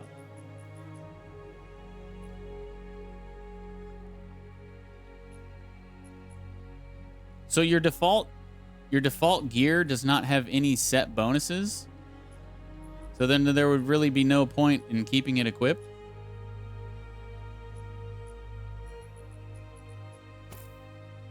And let me just equip that.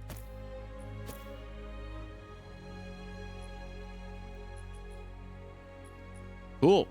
We got some new bracers. Good night, Donna. Have a great night.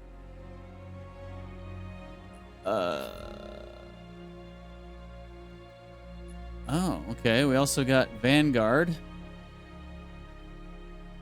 See, I feel like there's like a set weapon type for each class. And it's like, should you really stray away from that, you know?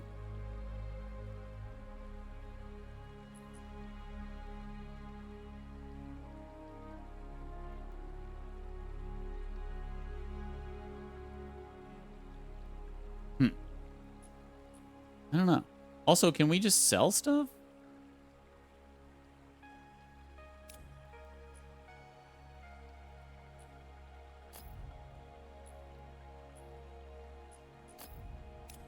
We didn't get any accessories. I wish it gave me a little yellow marker thing that tells me like, hey, you've got new stuff in this category. That'd be kind of nice. So I don't have to go through every single menu to see like, oh yeah, what's my stuff? I mean, I guess I can just go through here. Wretch Echo, Herald Echo.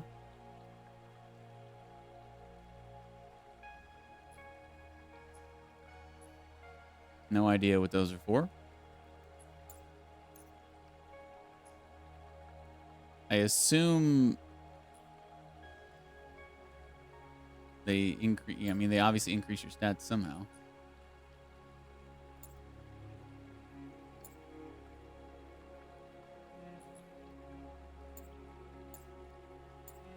Hopefully all will be explained to us in time. Codex Ember. Wrested from the depths of the gloom, this may be used to turn your shard into a fully realized gloom dagger. Got a couple more recipes. Memory fragments. Those are the yellow things.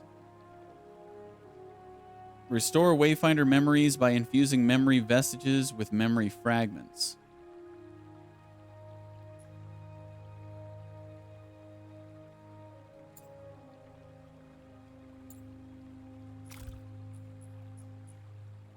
We didn't get any keys for the reward tower.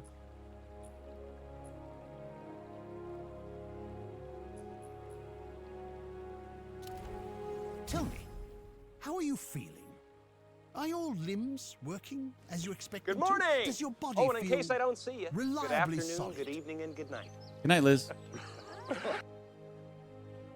I will have fun. I will. I feel fine. Why do you ask? As a Wayfinder, you aren't just a creature of flesh and blood. You shaped your body from the gloom, and it's your will that holds it together. It's remarkable. Yeah, it does seem fun. It seems like it's just going to be a lot of just basically what we were just doing. Just a lot of dungeons and stuff and a lot of killing. Which is, you know, typical, I guess, of any sort of loot chasing game, which this clearly is. Because of this, you have powers you don't yet understand. Think to your recent battles. Have you seen flares of energy flowing from your fallen enemies? Yes, actually, I have. These are echoes, fragments of the spiritual essence of your enemy, traces of who they were. As a Wayfinder, you can fuse the echoes of your enemies into your own form. As you progress, you'll learn how to weave echoes into your weapons and even your relics. This is a crucial tool that can dramatically increase your power. I urge you to experiment with it.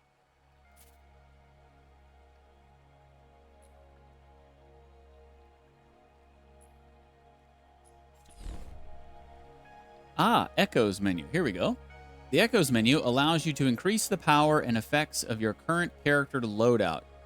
Your character, weapon, and accessories have a number of available Echo slots that you can use to equip your collected Echoes. Each Echo has its own unique bonuses, so be sure to try out different combinations. How to equip an Echo. First, select one of the unlocked Echo slots in the Echo grid. This will open up the Echo inventory, which displays all of your collected Echoes of the matching socket type. If you have sufficient capacity, you can equip the Echo by selecting it from the inventory. Swapping and removing Echoes. You can freely remove equipped Echoes at any time, which will return them to the Echo inventory. Higher level versions of creatures will drop more powerful versions of their Echoes, but only one instance of an Echo may be equipped at a time. Okay, so you can't stack them, basically. Echo type. Each echo belongs to one of 5 echo types. Attack type grants a boost to offensive stats. Guard type grants a boost to defensive stats. Balance type grants a boost to offense and defensive stats. Cross type grants a larger boost to stats for a bigger cost. And rush type grants special effects and properties to your character. Matching echoes and slots. Echo slots also come in one of 5 types. Echoes can only be slotted into a matching echo slot. Increasing capacity and slots. Characters, weapons, and accessories of a higher level will unlock additional echo slots and increased capacity, allowing you to slot more echoes and echoes of higher value. Okay. No echoes available there. The Herald Echo. Break power. What's break power? Mag defense? Is that magic defense?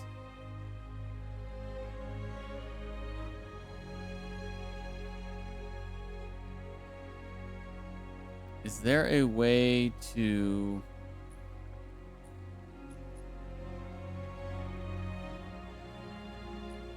I can't hover over that. I mean, I guess I might as well equip it, even though I don't know what break power is. Echo fusion?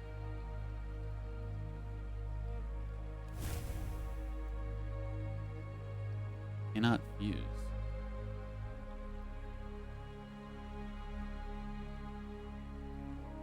Is that like... Oh, you have to have so many of the same type or something?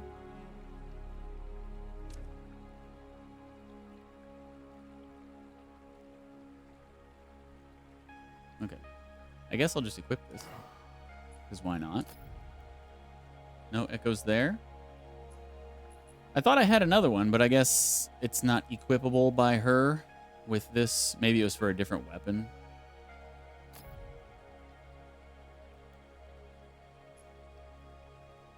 Wayfinder, there's something else we must discuss. The Silver Codex studied ways to manipulate arcane energies.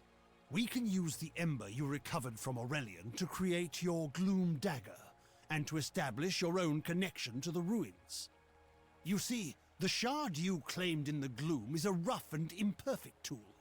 You need to make it a true extension of yourself, a blade that can cut through reality. Use the Echo Matrix to combine the ember and the shard. Visualize the shape of your dagger. You can draw on the threads of the gloom and make your vision real. Try it. You explored your first lost zone and recovered the ember needed to forge your own connection to Aurelian. Yet before escaping, there was a strange presence which seemed to recognize you.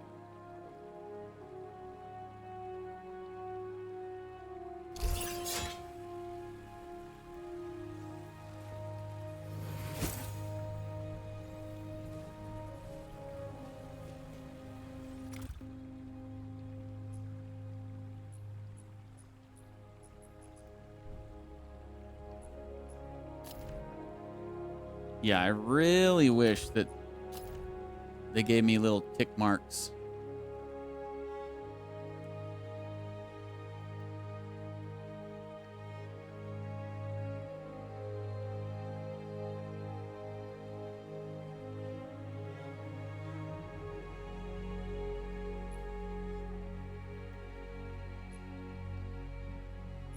So I wonder if your inventory... Because these are obviously for other characters. So I wonder if you can just... I wonder if your inventory is shared among all your characters.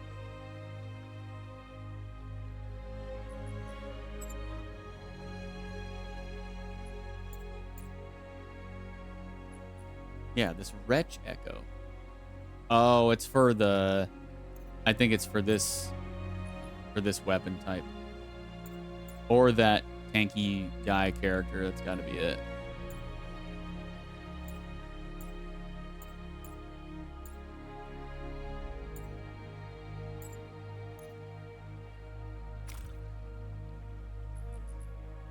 Okay.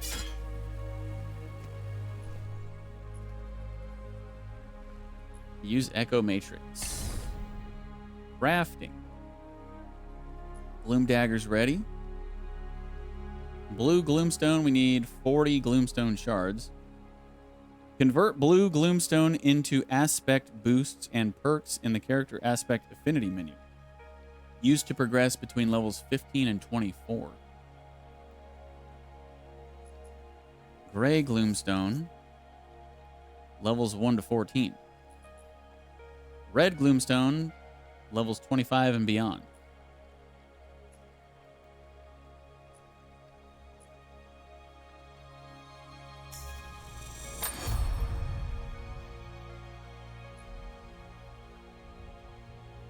Excellent, yes. Let me inspect it and make sure your work is complete. Wayfinder? Perfectly done. Woven from the pure elements of magic and drawn into reality. Now you have what you need to explore lost zones on your own. Let's review that procedure. To reach a lost zone, you need 3 things. A breach that serves as an entrance, a gloom dagger that can cut a path through the shadows, and a connection to the place consumed by the gloom.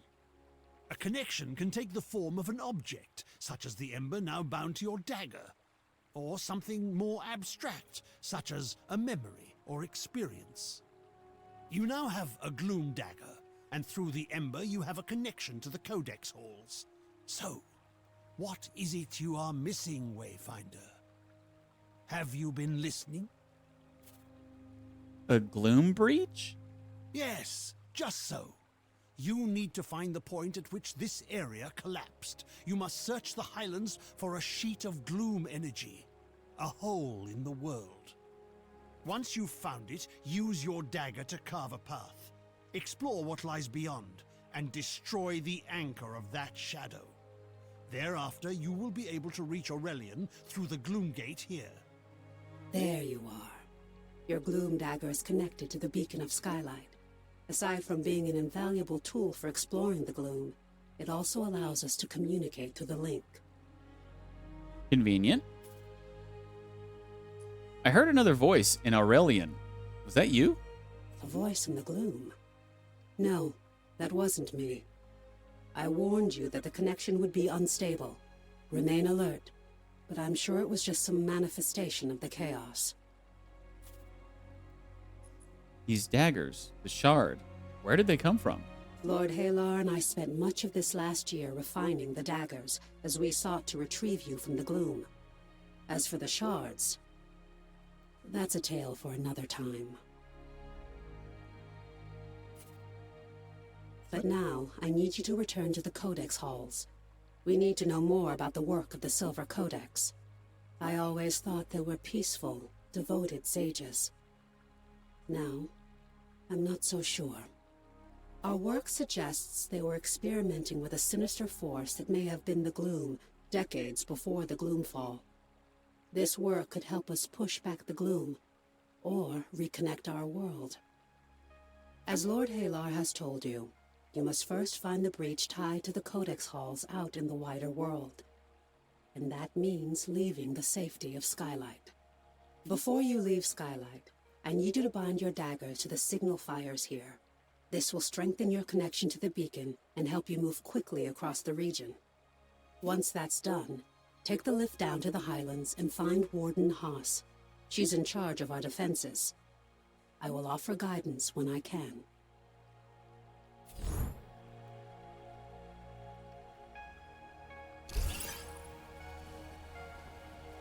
Okay.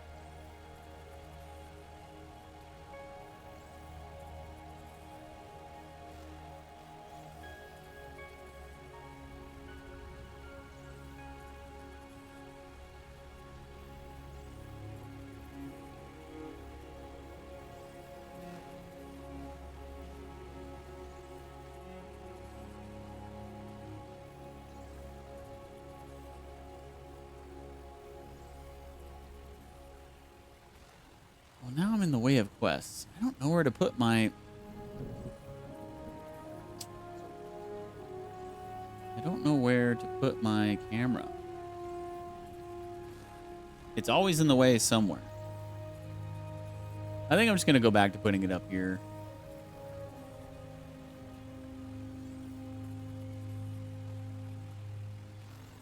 I can't make up my mind, but I think I'm just going to leave it there.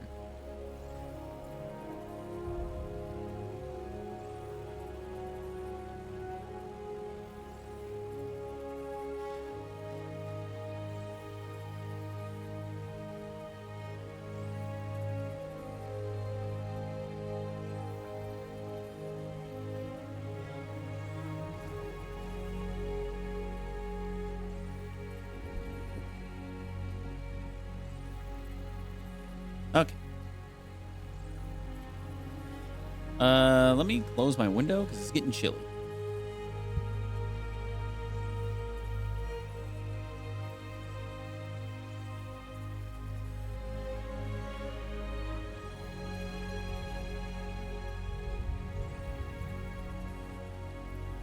Hopefully I won't want to reopen that window in like 30 minutes because I got my GPU fans on full blast. And hopefully it won't get too hot in here. It's just getting a little chilly.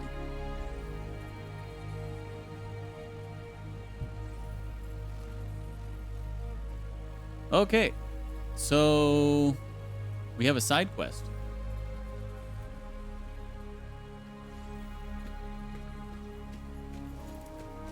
I guess the blue ones are the side quests. Possibly.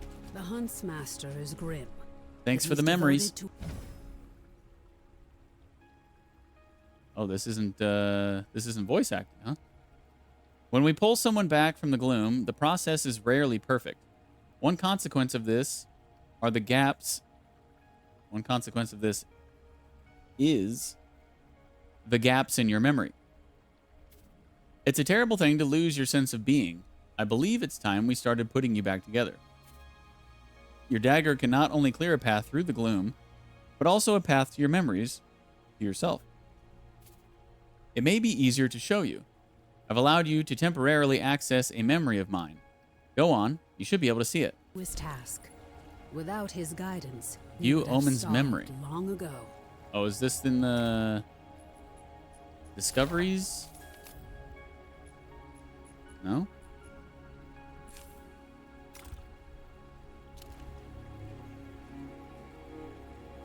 Oh, it's over here.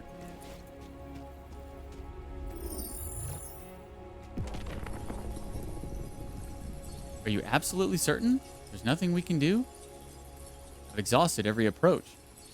Every time you stray from the beacon, you destabilize. I'm afraid you must remain in Skylight. I saw it. I saw it. It's good to see you. Thanks for the memories. That was a memory of mine, and we were able to experience it because it's in a location that resonates strongly with me. Your dagger can not only shape order from chaos, but also physically manifest memories of your past in the present. If you wish to begin stitching yourself back together and remembering who you are, keep an eye out for places that harbor your memories. If they do not bring you peace, I at least believe they'll bring you clarity.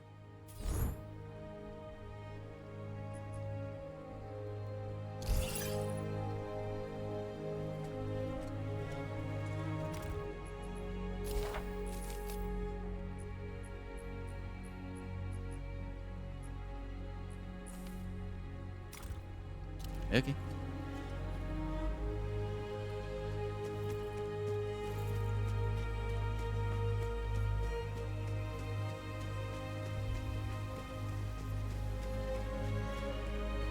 Anything on the job board? No.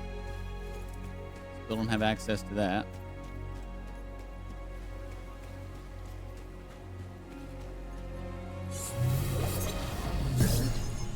The signal fires are tied to the beacon. It's this network of arcane energies that holds back the gloom. Like the signal fire near the Great Lift.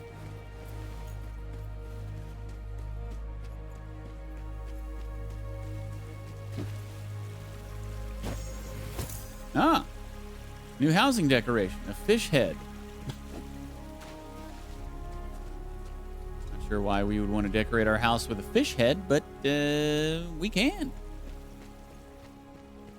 Hell yeah. Well done. Now, take the Great Lift to the Highlands and find Warden Haas.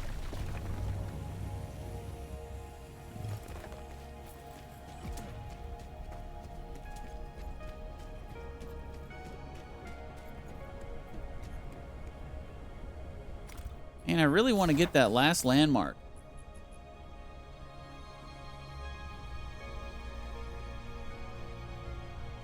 Before I progress. It's kind of bothering me. There's only one left. I just look up where it is.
Landmarks.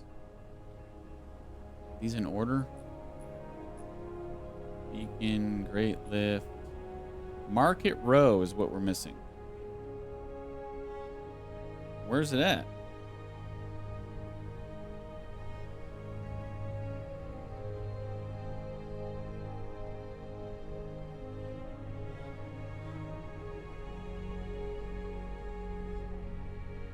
We just walked through that area.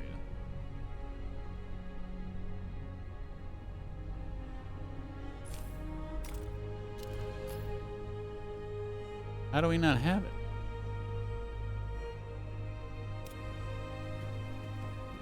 Is it something specific in Market Row?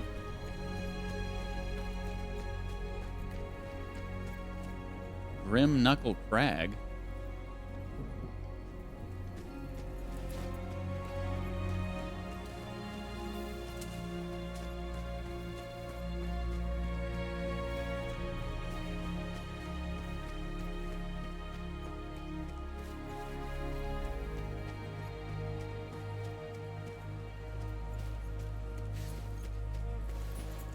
Market Row, right here.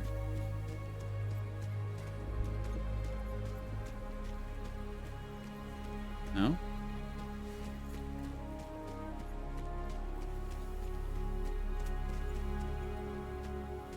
Like, this is it. This is right where it says Market Row. How am I not getting that landmark?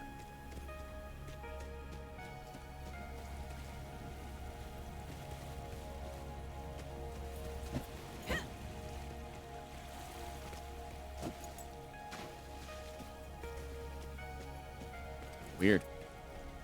I don't know. Maybe it's bugged. Kind of bothering me, though, because it's the only one I need.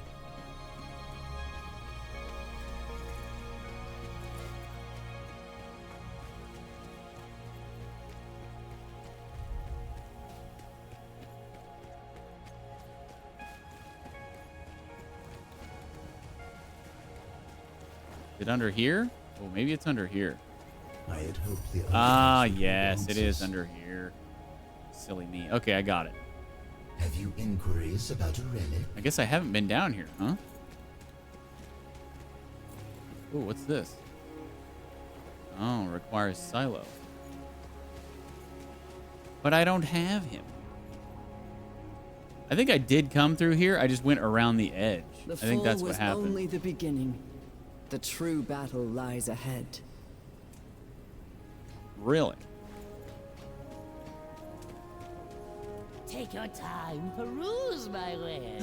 Better you have them than the Geartooth. Is he a dwarf? Oh, Wayfinder. I love dwarves.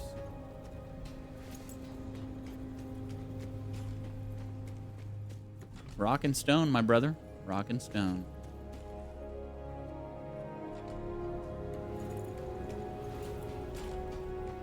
Yeah, so I went around the edge, and then I went up that lip.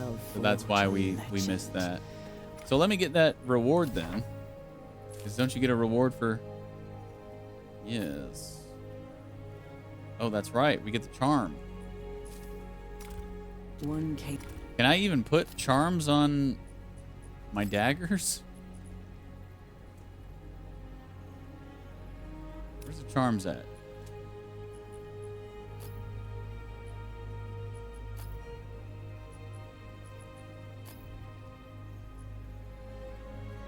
Weapon charm.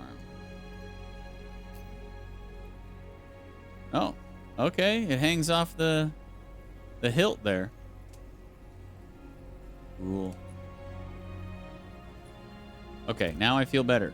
Of even felling those who I can't stand not having everything unlocked, especially when there's only one thing I'm missing. Now we can progress.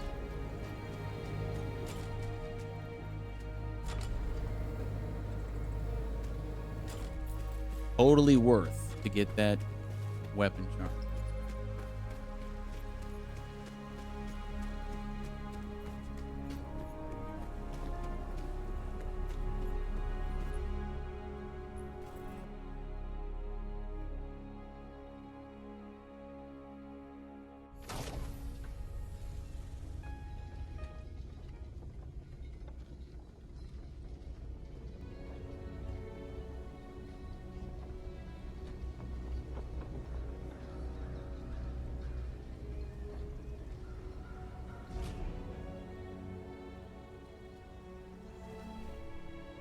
Cooperative play unlocked. Co-op play has now been unlocked. To change your co-op settings, navigate to party settings within the pause menu. You may use Find Party to enter the multiplayer lobby and search for others to engage in multiplayer with. You may also invite friends to multiplayer via your platform's friends and or social menus. Warden Haas is stationed in Lower Skylight and knows the Highlands well.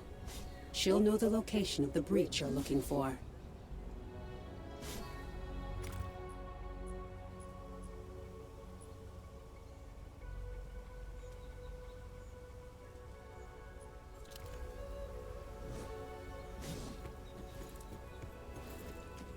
Search around for more landmarks.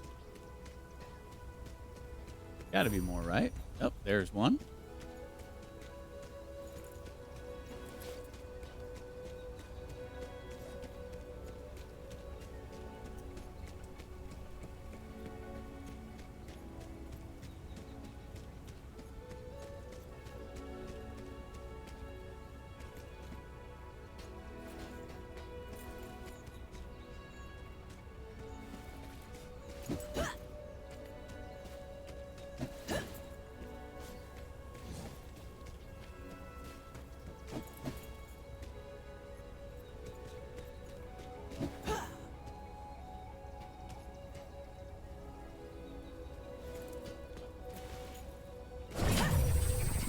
Whoa.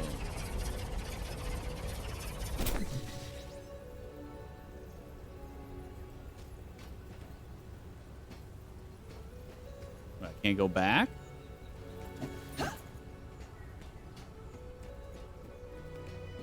Well, now I know what that does, I guess.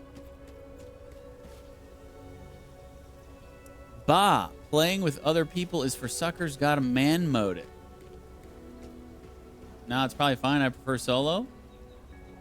What up, Lank? Can I call you Lank? I don't know. Lance. Oh, is it Lance Cutie? I knew it. See, I said Lance Cutie before you said Lance Cutie, so. Oh, you can write it back? I was just not. Okay. Well, how are you doing this evening? Welcome.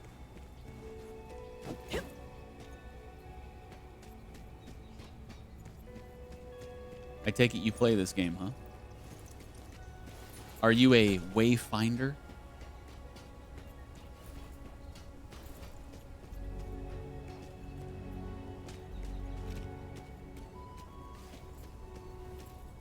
Started a few days ago. Nice.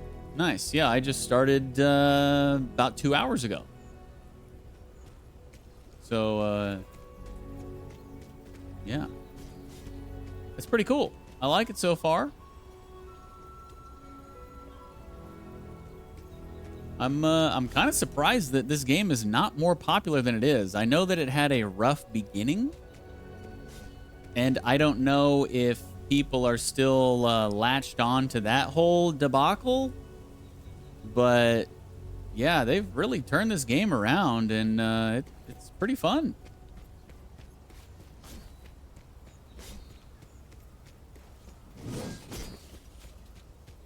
Yeah, same. I just bought it because I was waiting for PoE 2 and wanted to play some other loot game. A lot of fun, yeah. Yeah, whenever I first logged into OBS to start the stream, I saw that there was only like, I think there was only one other person streaming this game, and it was like 4 viewers or something. I was like, wow. I mean, I know this game didn't just come out, but it's only like, what, a month and a half old? Not that old. I don't know. Maybe people just don't know about it or something. I don't know. Shadow still defines the light. Or like I said, maybe it just kind of flew under the radar because of its horrible early access.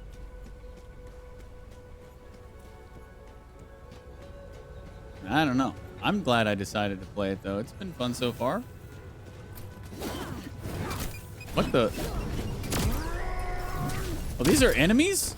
Oh, crap. I was like... Save you now.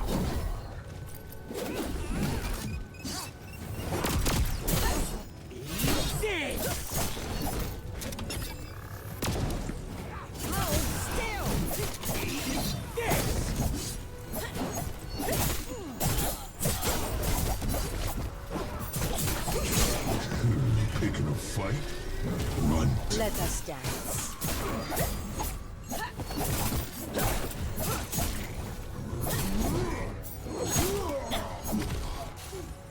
Okay. I thought that this was like a town. I didn't think there was going to be enemies. Next thing I know, I'm like, these guys attacking me? The heck is this? Yeah, I don't know. I think a lot of people are mad about the switch from multi to single, but the devs could not do anything about it. What do you mean the switch from multi to single?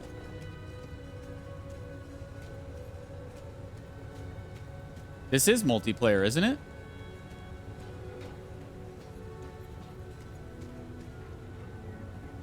Yeah, it was supposed to be an MMO originally.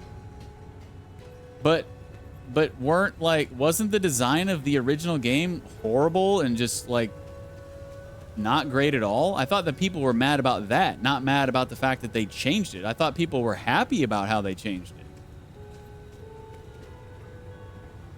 It's a single player with co-op. Okay. So if you play co-op, does your friend not get progress or anything like that? People who have tried it are happy. Okay. Yeah, I don't know. I didn't look like super deep into it, but from what I was gathering, it seemed like people hated it in the beginning, but now love it. Like love the changes that they made. So I don't know. They get loot too? Okay. I guess I better go back and actually talk to the guy that I'm supposed to talk to, huh? Instead of just running around exploring.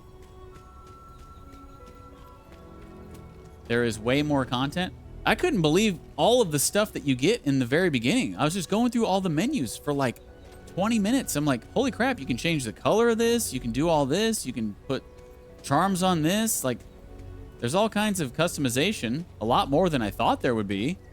I'm like, wow, this is sick. So obviously I changed her color. In this light, it looks black and pink, but in the actual menu, it looked more black and red, but I don't hate the black and pink, I guess.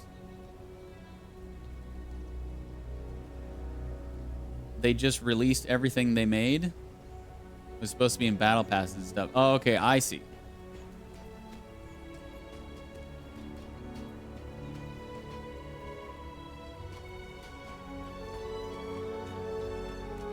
And I mean, it's super. It was like 25 bucks or something, or 25 euro. I think it was 25 euro. That's pretty, I mean, hell, just from what I've seen in the first 2 hours of the game, I feel like, I mean, I know I'm not super deep into this game, but I feel like 25 euro is a hell of a price.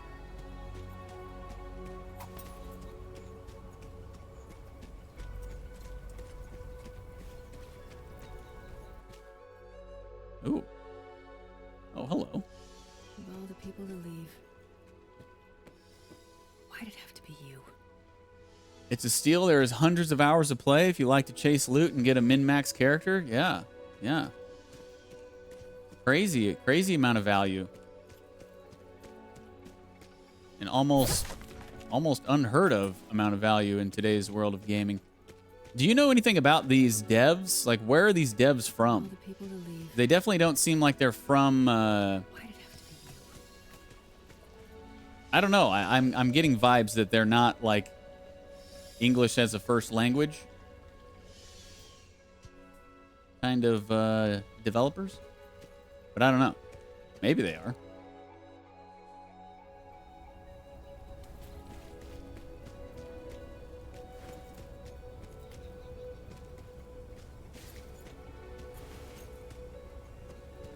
You believe they are American? Really? Austin, Texas based. Huh. That's kind of surprising.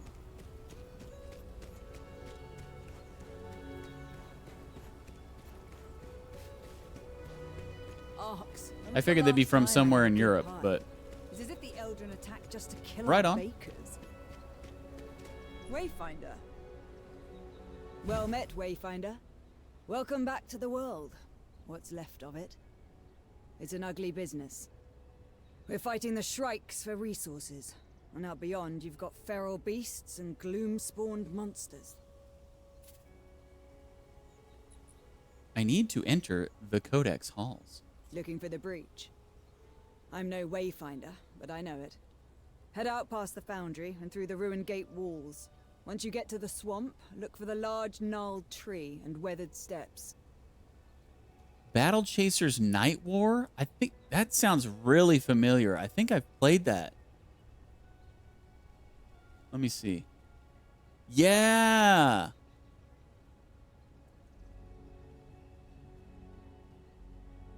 Yeah.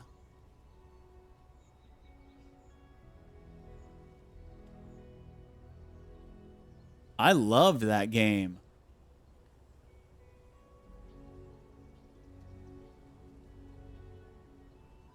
Same devs, huh? Hell yeah.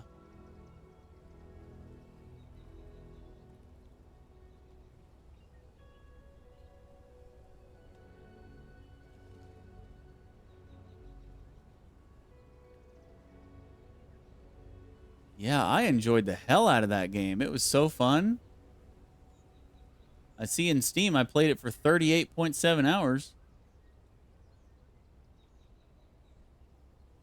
That was such a fun game.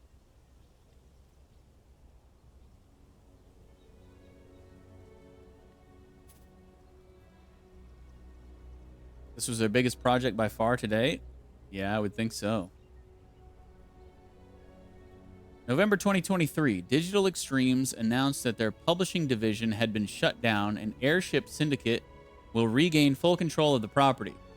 On January 31st, 2024, the company announced it would lay off 12 employees. President Ryan Stefanelli and CEO Joe Madureira will also take a pay cut. Huh. Okay, so, but like, why?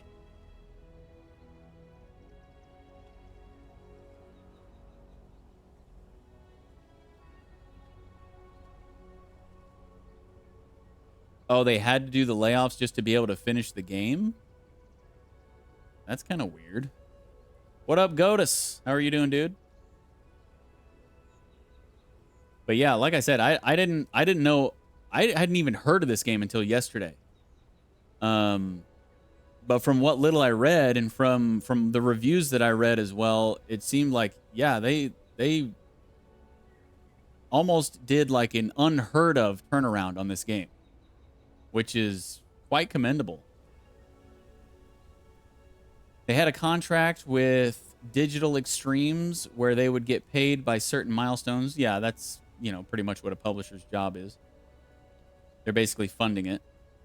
Without DE backing the game and providing server infrastructure, they were really screwed. I see.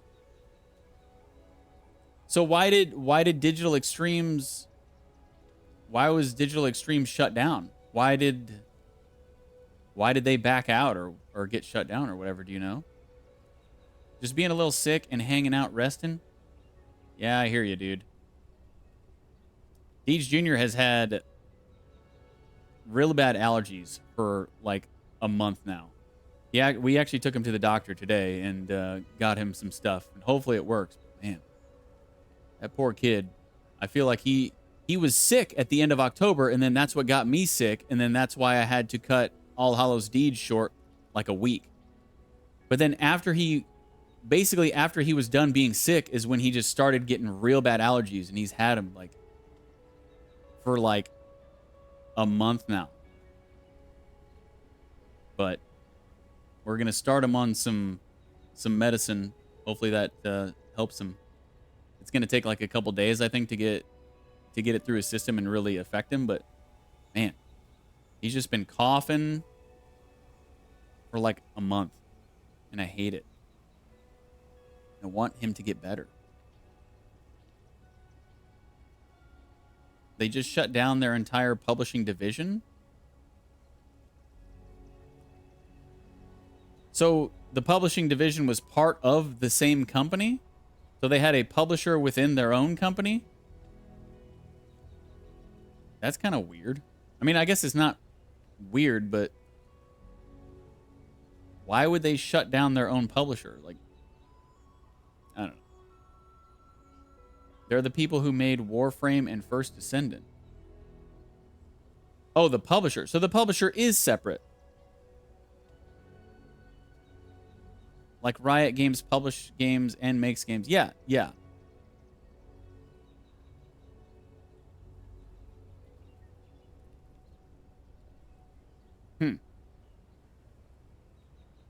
Interesting. It's all crazy. It's all crazy, but I'm really glad they turned it around, and yeah, it's pretty crazy how they were able to turn this around and save it. I don't know if it's considered a success. It's probably not considered a financial success, but you know, at least they didn't completely go broke on it. Oh, hey, you live in Germany. We are neighbors. Yeah. Yeah, I live in Southwest Germany. Whereabouts are you? I'm obviously not German. Are you actually German living in Germany? Because I'm not. I'm an American. But... What's a shrike? You'll find out soon enough, I fear. Brigands and looters. Some of them half feral from drinking God's blood and other madness. Dangerous. Oh, neighboring country. Gotcha. But what's your business here? Well, hello, neighbor. Which neighboring country? France? I'm going to say France. France. We come from France. Nope. Austria? People never get it? Is it Austria?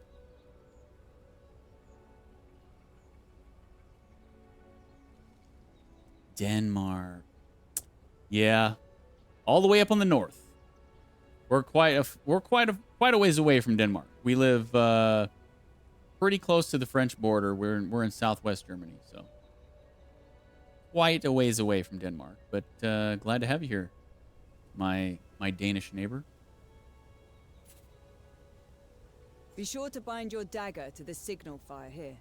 You'll find them across the Highlands. Never miss an opportunity to forge a connection. Why are the signal fires important? Again, I'm no Wayfinder. I've heard they're connected to the beacon, and each connection strengthens its light. As a Wayfinder, you can instantly move between the fires. You'll find it a useful tool. You're a useful tool. Got her.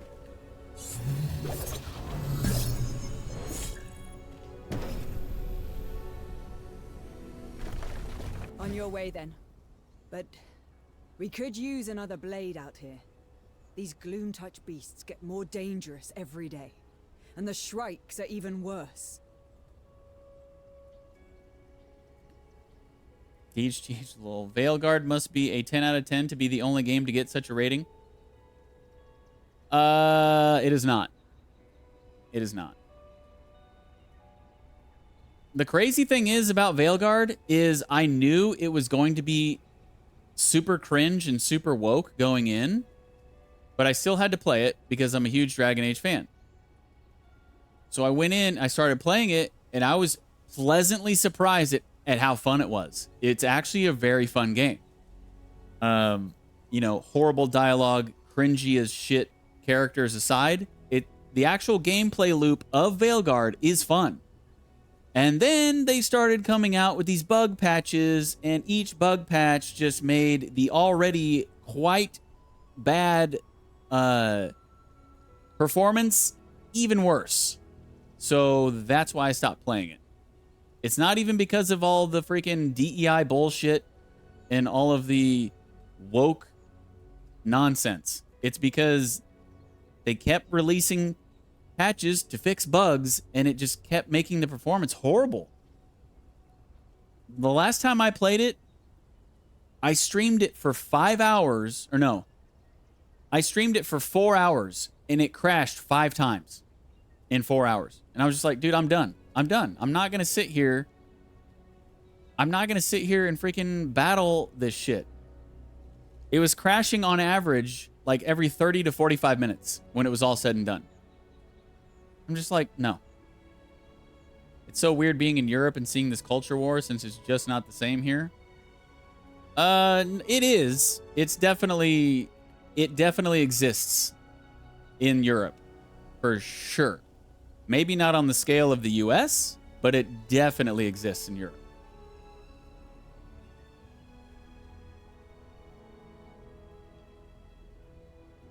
I would say that there are aspects of this culture war that we're talking about that is even worse in the UK, in Ireland, in Germany, for sure.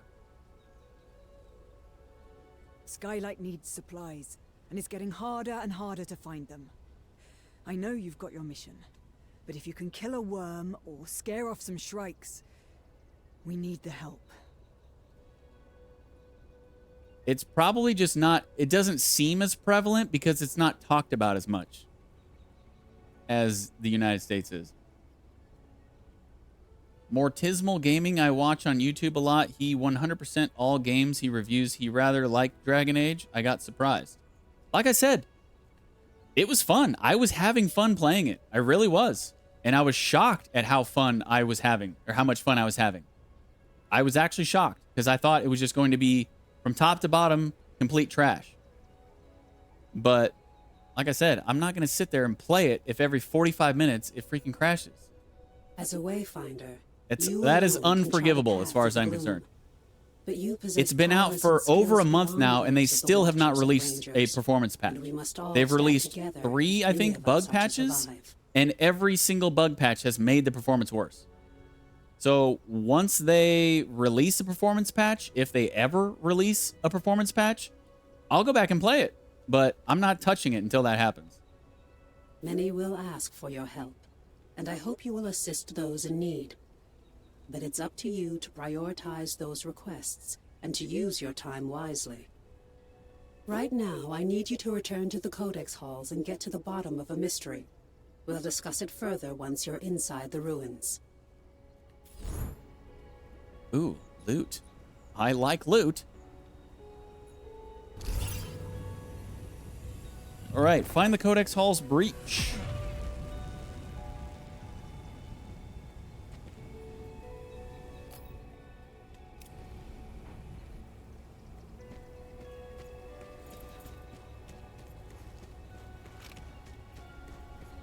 And I ran so far.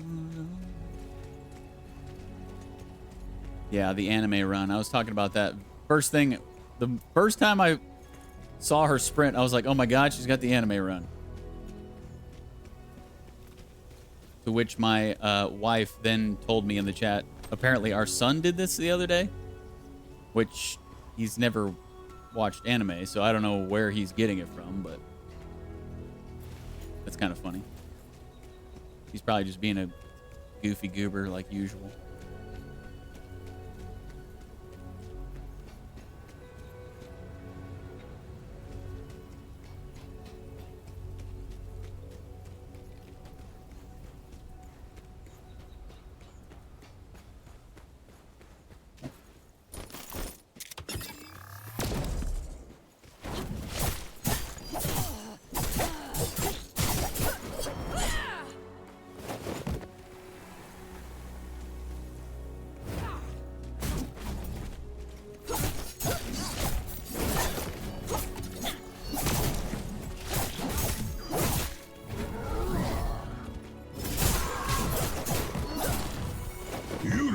So tough.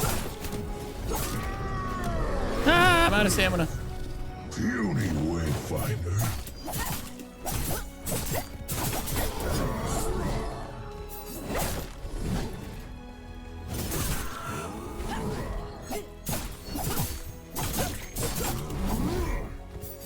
Squash you like a bug.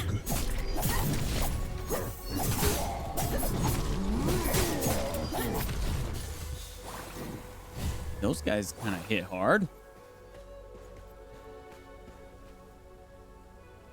So, who did you choose as your first character there, Lance? Who'd you decide on the first three? Oh, we're getting a lot of choppiness in this area. Tush.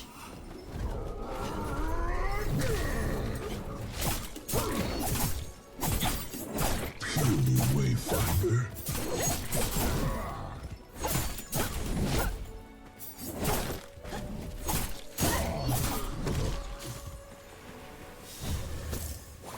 You went with Wingrave. Ah. So how are you liking him?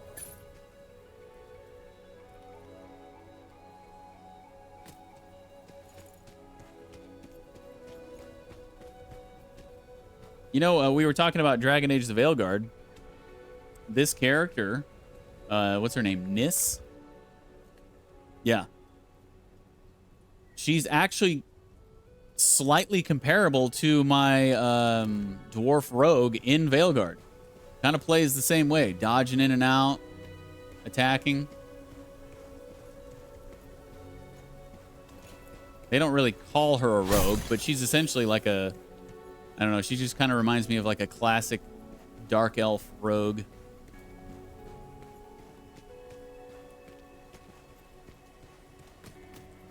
I like him. I swapped weapon to a big two-handed sword so I can go bonk.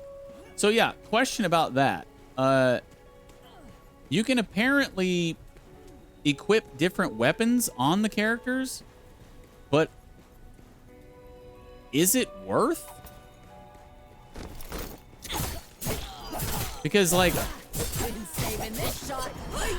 for instance, would it be just a horrible mistake for me to just put a shotgun on Nis? Because it seems like that wouldn't really be smart. I know they all have a unique ability, but like as far as just the normal melee attacks, those are going to change too, right?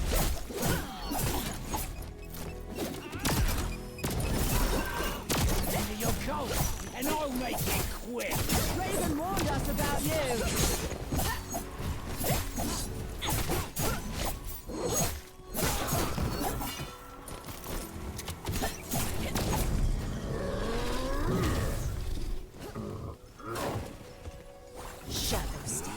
First you, then the city.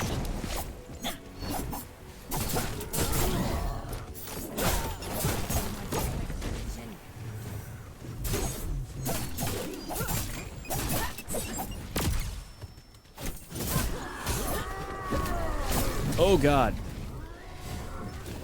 Did I actually blink out of that and take no damage? Was hoping for a fight.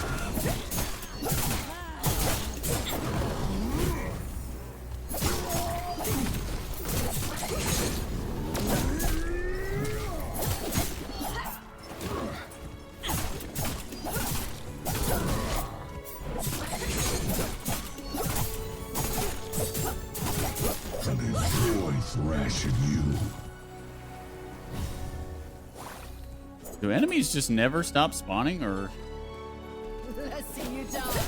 do they respawn? Seems like they do.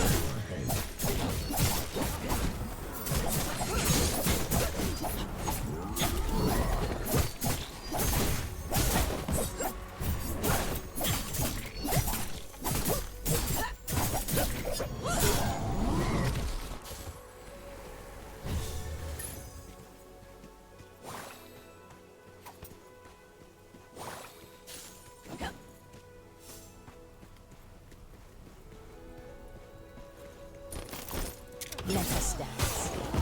Oh, get wrecked.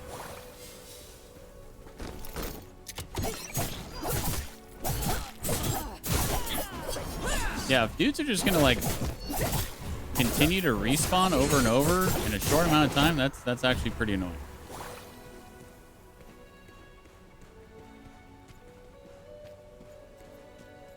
There are not a lot of build guides and stuff out there, but I guess the impression most things can work.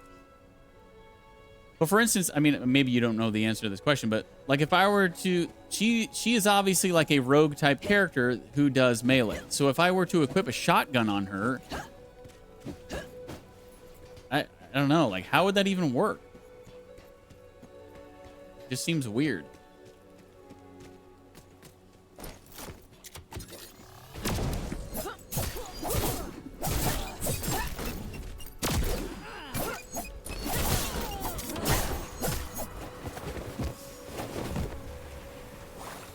I got a skeleton key. When the new game mode comes later this month, ooh, there's a new game mode, huh? That might require more min-max. Dodge moves have iframes like Souls likes do. Yeah, so like her blink. So I guess I technically don't have to be out of the range of an AoE if I blink at the right time. Then you have a ranged attack and special move, and that might not jive with her abilities. Yeah, so her abilities are pretty much all melee and close range. So I don't know, maybe something to maybe something to experiment with someday, but it seems like yes, you can use whatever you want to use. However, it just seems like, each character has like, pretty much their one weapon that the game is like, okay, yeah, this is their weapon, this is their weapon, this is their weapon kind of thing, And man, yeah, enemies respawn really fast.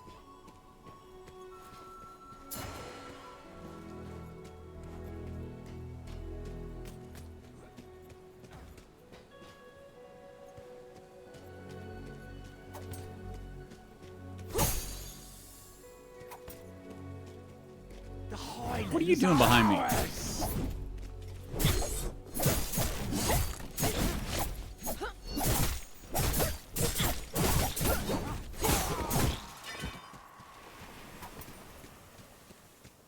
I mean, yes and no. There are two more ranged, like Vino and whatever that guy is called, and the rest are melee-ish.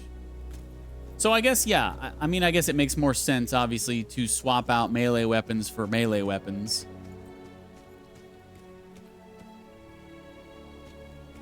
But, what did I... Because I have upgrades ready. Oh. Where's it at? Yeah, so I've got the sword and shield. And then I got a shotgun.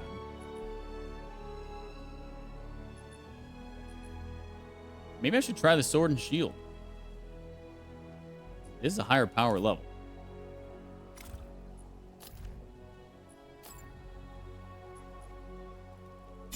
Let me see.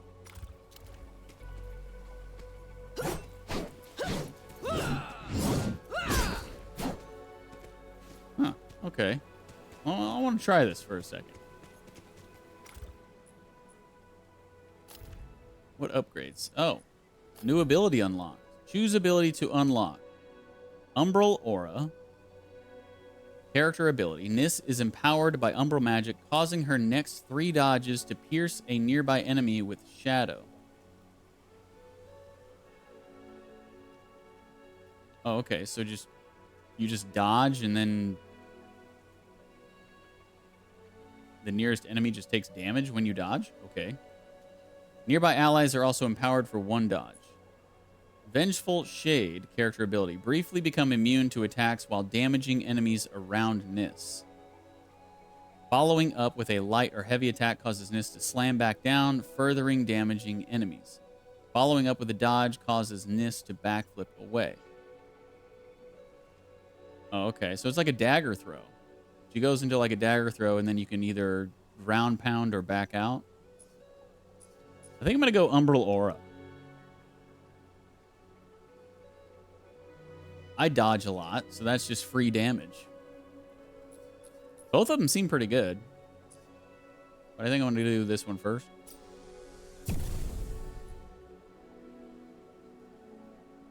Okay, so that'll be my LB and Y now.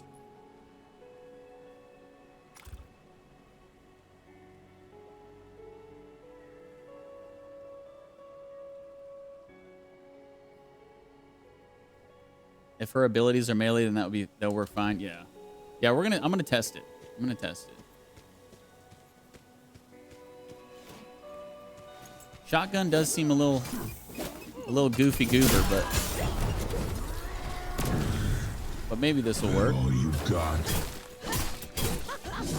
You came all the way here to die. Definitely slower, but you know that's a given. Quit throwing grenades at me!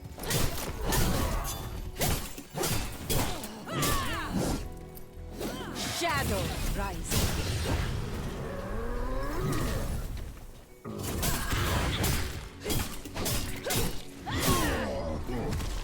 Nice. Okay. Okay. Yeah. I mean, it's like I said, it's a little bit slower, but it's not crazy different or anything. Is there actually a block button? Oh, okay. Here we go. Left trigger. I don't even know if there's like parries or anything. Do you know if there's parrying, Lance? Slower, but the heavy attack is stronger and the block is stronger. Yeah. Yeah, I've never even tried blocking before when I was using daggers. There is parrying, where you just time your block whenever you're going to get hit.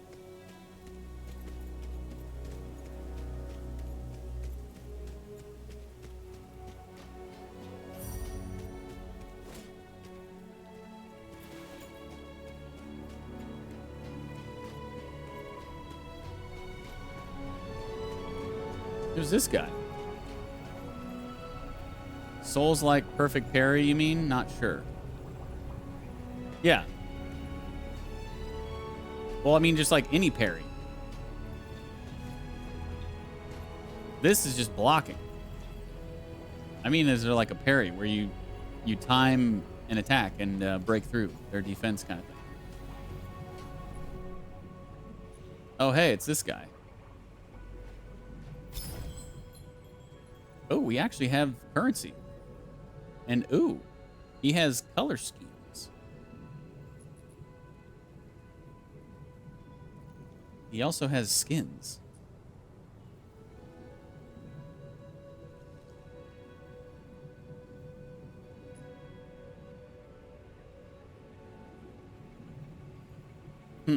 So are these just special skins that you wouldn't unlock by just getting the weapons that look like this?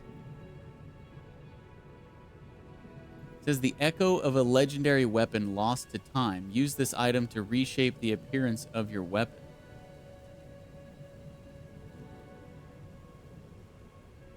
Huh.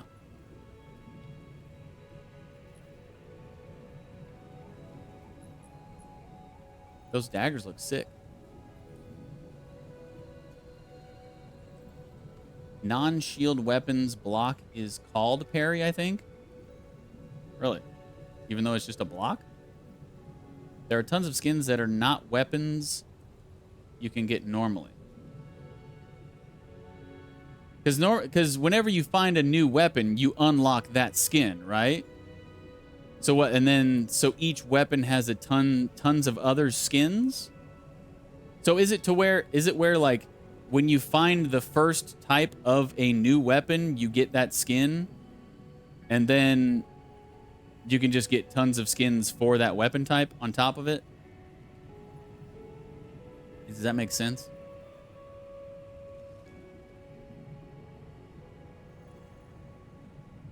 Yeah, okay. So there's a weapon type, and then there's tons of skins for that weapon type.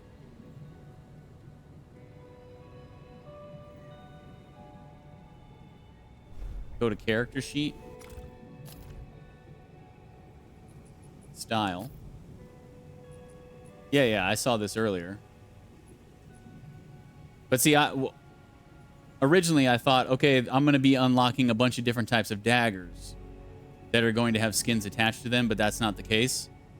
You basically unlock the base weapon type, and then you can get skins after that. Well, actually, I don't even have the one for the... oh, no, wait, that's not the shotgun. Yeah, here's the shotgun, because I found a shotgun. And then here's the sword and shield, because I found that sword and shield. All daggers can have all dagger skins. Yeah. No, I understand that.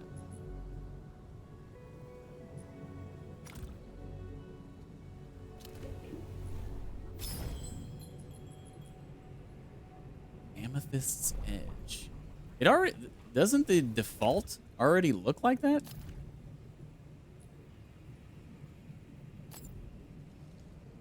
The default already kind of looks like that. The pink shield. Pinkish sword.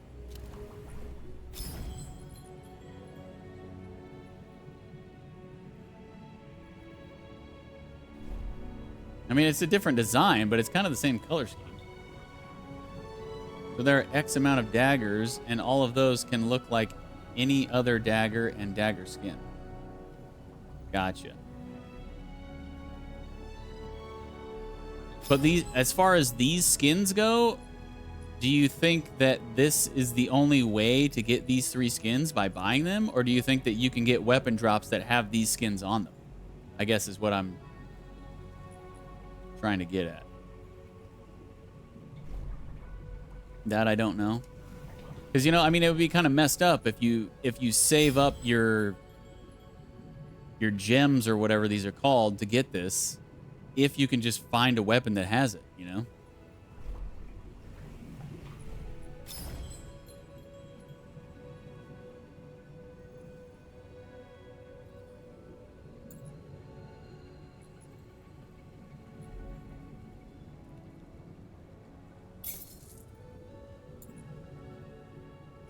What is this? Maze emblem. Oh, is that an accessory? I didn't even realize I had an accessory.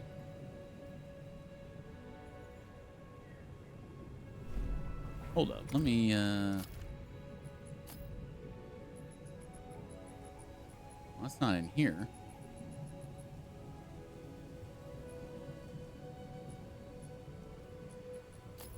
Oh, here we go. Both of these are accessories. Physical defense, break power, max health.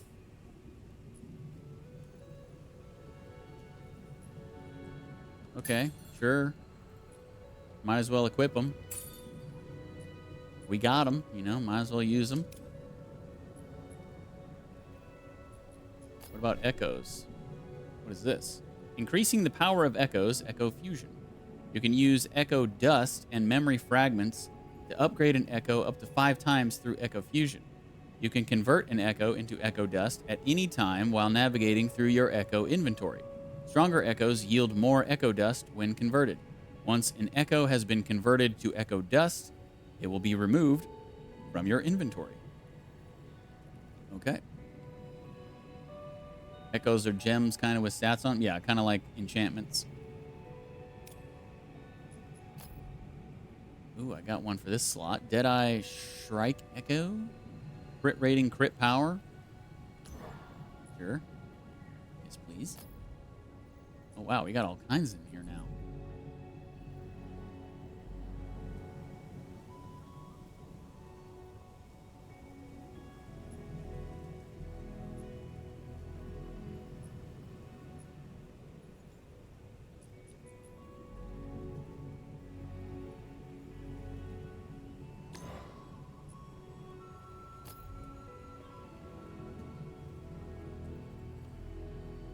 Oh, you have a capacity. Oh.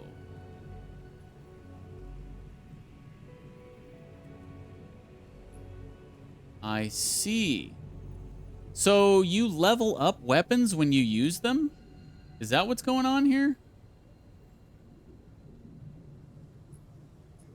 And since...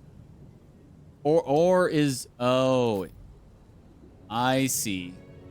So this is a level 2 Vanguard. Therefore, a level 2 Vanguard only has 4 echo capacity, and this is 6. So I see. I see. Okay. Well, that's kind of neat. I guess it's a way to prevent just... I don't know why you would want to prevent this, but putting, like, high-level echoes on low-level gear. I don't know why that would be a problem, but I guess it kind of forces you to go out and grind for a higher-level weapon if you want to use that echo. Also already equipped that one. It's more about min-maxing your echoes. What do you mean you already equipped that one? Oh, I've got it on her... Oh, I have to take it off her daggers? Well, I didn't realize I had to... How do I... Wait, no, it's not on there. Oh, is it this? The Deadeye Shrike? Oh. Well, why would they... Huh. Why would they even say, like, hey, you can equip it in this slot if I... Wait, where's all my other...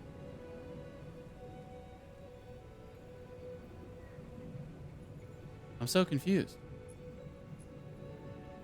Where are all of my other echoes? Do I have to unequip in order to see my other ones? Or I have to A, replace equipped echo?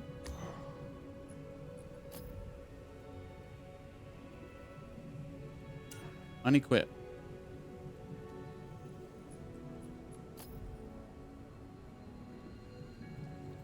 What the hell?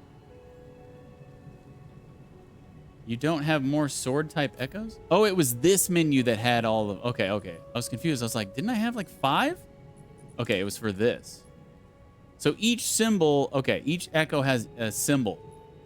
I see. And so these both share the swords. I see. Okay, okay. I get it. I get it. So there's no point in even taking this off and putting it on the weapon because I can't put it on the weapon anyway, but okay. Man, this is a lot to learn, but yeah, once you get rolling and start to learn how things work, it makes sense.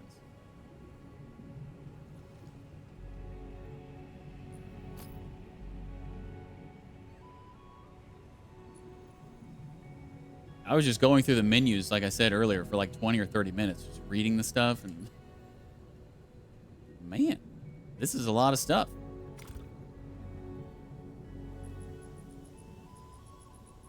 Just takes a little bit of time to get used to and learn, you know, like all things.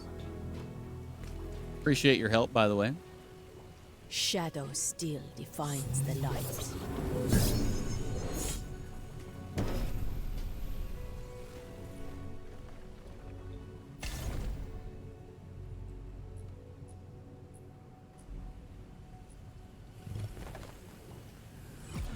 I've totally been avoiding, I guess not really avoiding, but not trying to go to the quest marker. I've just kind of been running around exploring and killing dudes.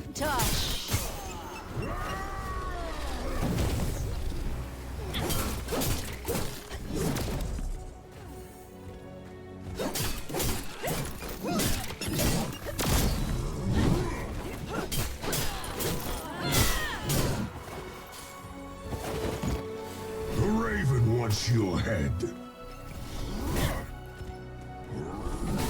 Oh, wow. Oh, I guess you do take a little bit of damage if you block. Oh, dang. Strong attack on this sword and shield is a big old beefy ground pound. I got a new echo. What is it for? Oh.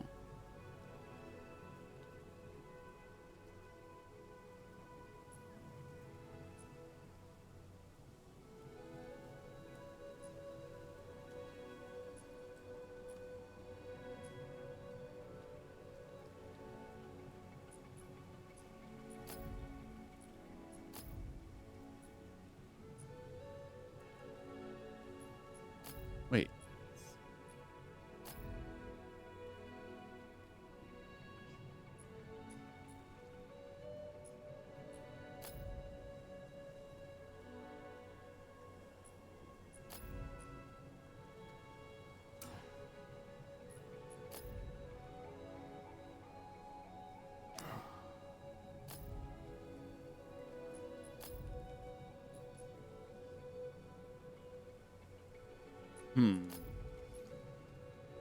This is just a...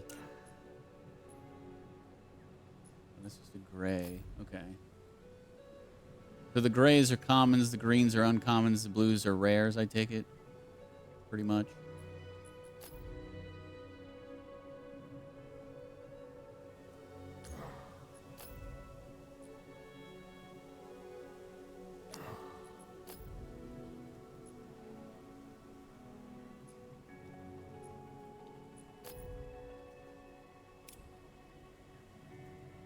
You can charge the heavy attack too.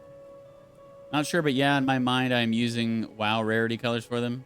Yeah, they're pretty much universal anymore. Let's see. Oh, snap. Hell yeah. Good call.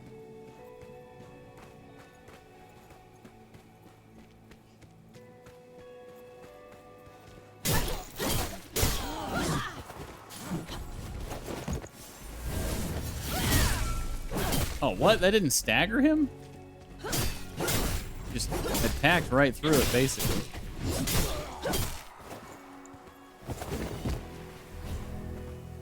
Another new echo. Man, you get tons of new echoes, huh?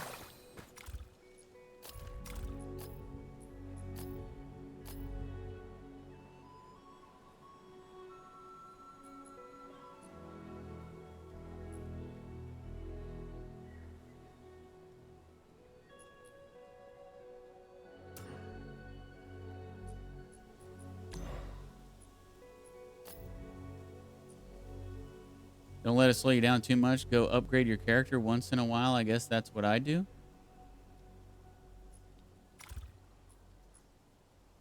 Well, I don't need to upgrade, do I?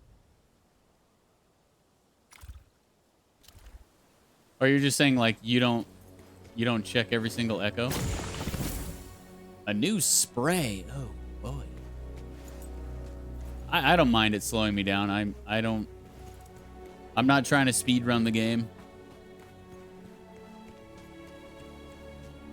I like, you know, just taking it all in and taking my time. I'm not in any rush.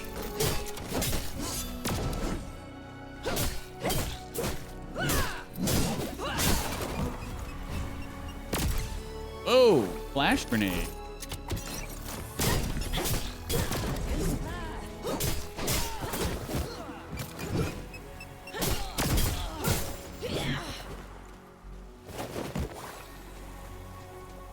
Guess my Diablo PoE DNA. Yeah, I played Diablo 4 up until... I guess I played Season 2. Wormbait +1. I played Season 2, and then I was pretty much done with it after that. PoE 2 sounds interesting a little. Is it going to be free to play, just like the first one?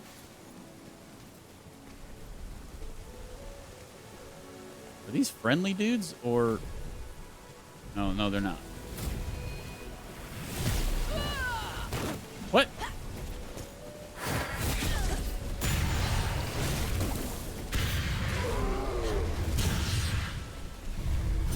Oh, these are level 5s.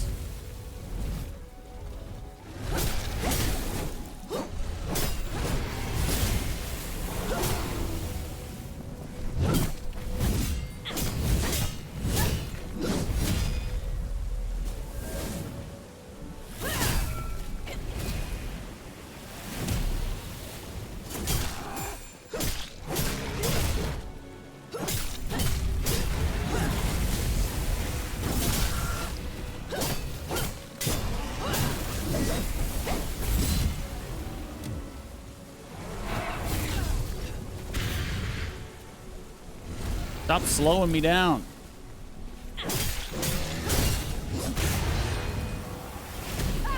Oh, let me just go ahead and step on that for you. Oh God, I'm gonna die.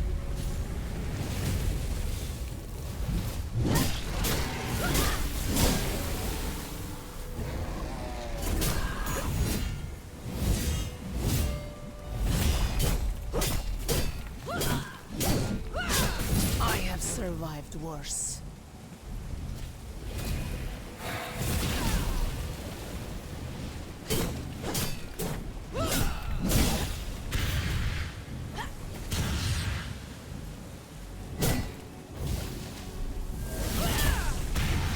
Okay, so if you're running, your strong attack just does like a shield charge. It doesn't actually... You can't charge it.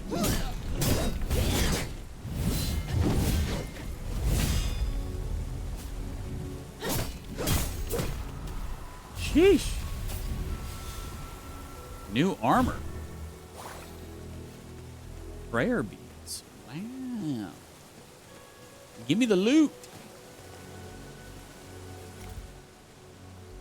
It looks so dope, and yeah, but early access requires an early access package, $30, or you get it free if you spend X amount on PoE 1 already, and then free when it's launched. Yeah, see, I don't know. I'm not a big fan, usually, of free-to-play games. I normally just kind of stay away from them.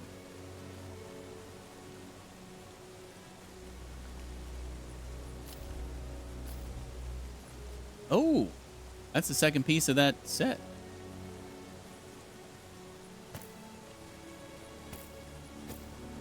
Cool.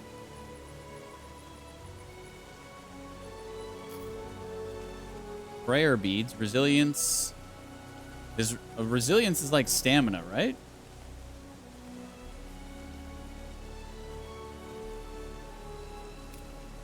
Is that somewhat accurate?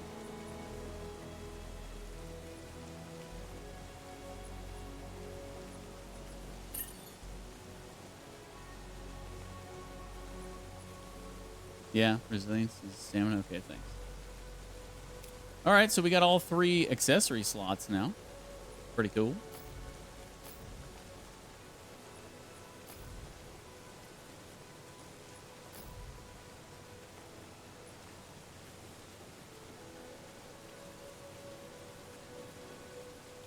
Oh yeah, it's so free. Totally didn't spend like $2,000 on PoE 1 on cosmetics. Nope, not me. Yeah, see that's... Oh, this accessory has a echo slot. That's cool. I mean, I don't think I would spend $2,000. It's just, I don't know. There's just something about, like, I just want to pay for a game. You know, if you want to have a season pass on that paid game for extra stuff, great, fine. But just like free to play and just making every single thing cost money. I just don't like that model. Like, at least give me a base game with stuff that I can unlock. You know, I'll pay for it. I don't have a problem with that. I don't know. It's something about free-to-play games. It just kind of rubs me the wrong way. That whole business model in general, I just can't stand it. What are you doing? What the? Did I just kill that dude? What's in here?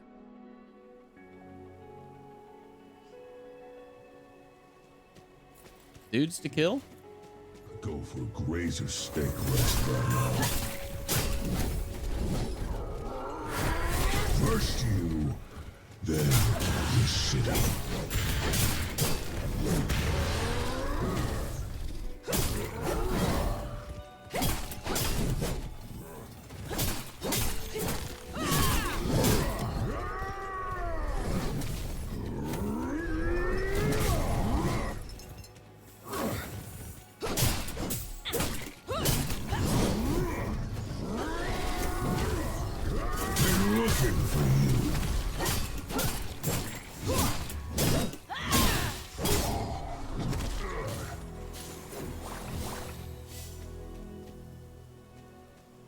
PoE model is pretty fair if you don't have to spend a dime, really. I guess maybe 20 bucks for a couple of stash tabs.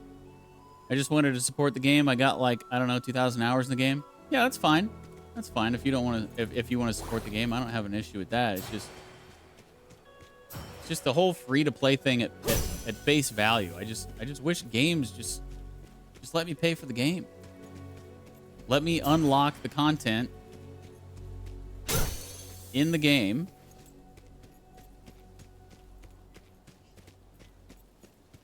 I don't know.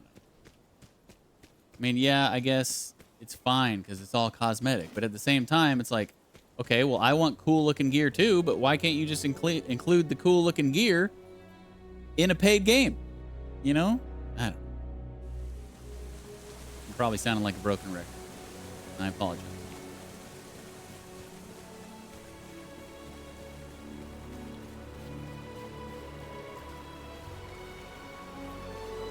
I will say I did play the first Descendant, and I was kind of addicted to that game for like a month. And I thought that while it was free to play, I felt like their monetary practices weren't bad. I mean, yeah, you had to grind to get stuff, but I felt like the grind wasn't completely ridiculous, you know? You had to put the time in, sure.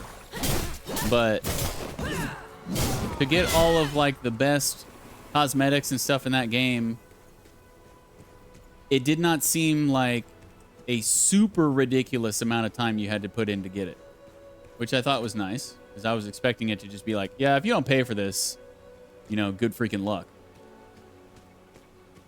Especially coming from a company like Nexon.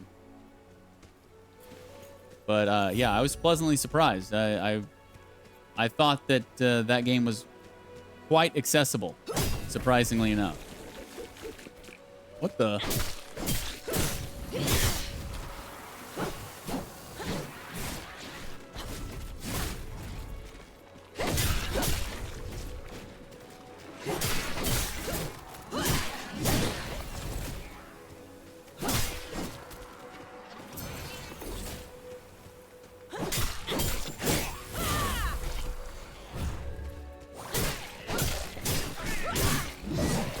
Whoa. This guy's doing freaking acid spit like Reptile from Mortal Kombat.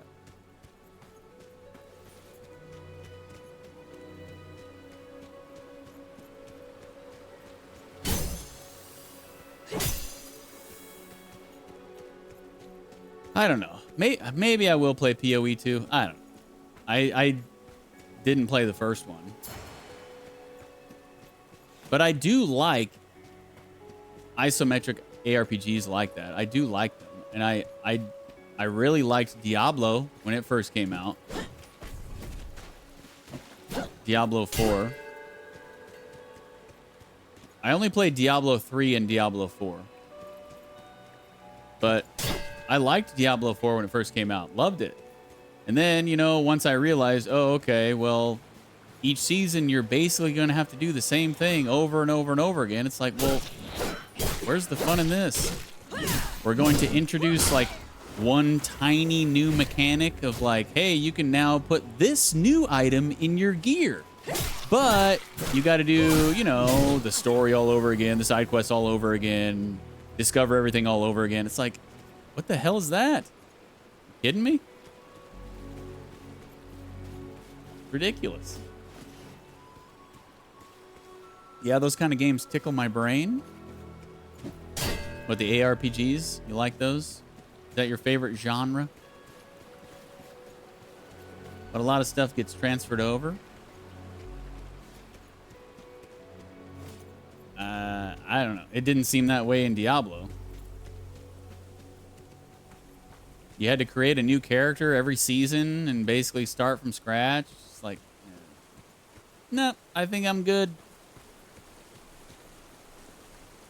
Like in Diablo, you can just go blast up quick in adventure mode. Adventure mode.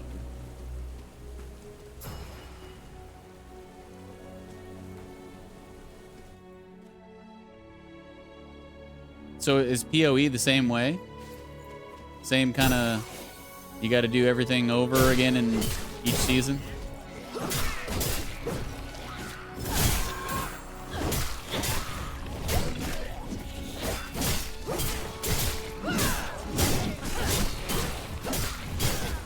Quit spitting on me.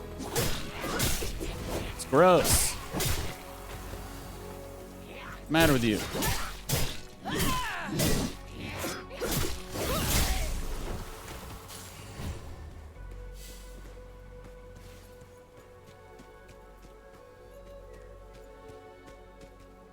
So the quest marker is above me. That's kind of neat. Not in early access, but when it's done, yes. Or you can play Eternal and not care about the seasonal stuff if you want. For me, the fun is starting over. I see. It is fun trying a new character out, I will say that. Because I, like in season 1 of Diablo, I played a barbarian, and that was fun. And then it was fun to start a druid in season 2 and try out builds for that. So it's like that part is fun. I don't mind. I guess I don't mind starting a new character. It's just I don't want to have to do all the same content over and over and over again. You know? The new character thing is fine.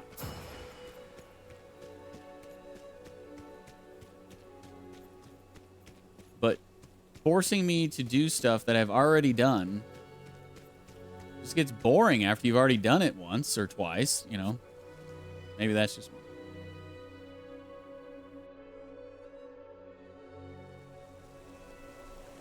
These maps are quite extensive too. I mean, they're not like super wide open, but they're also not super linear. You get a little bit of exploration going on, which is Hold a moment. Pretty cool. Before you enter, bind your blade to the signal fire nearby. This way you can easily return, should you need to. I'd prefer if you could skip the campaign, but I don't mind leveling up. No, I don't mind leveling up either.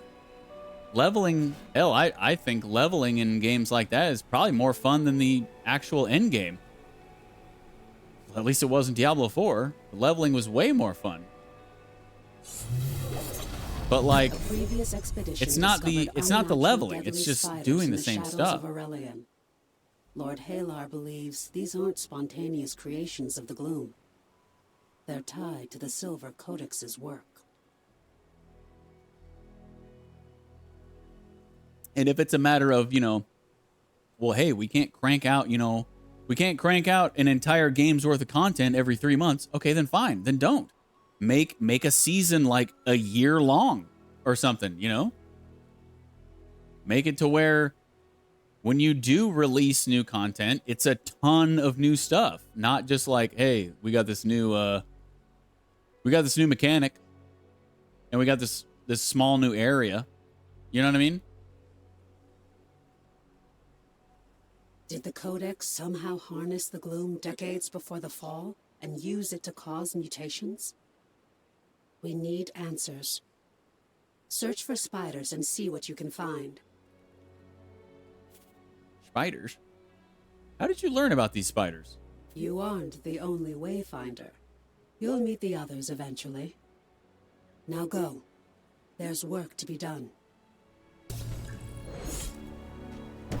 Oh, I got an affinity point. We leveled up. Choose ability to unlock Vengeful Shade or Gloom Shroud.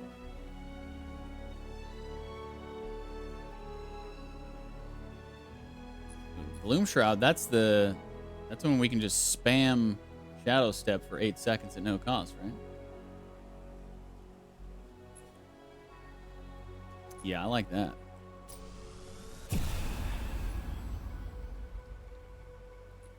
So that's LB and B.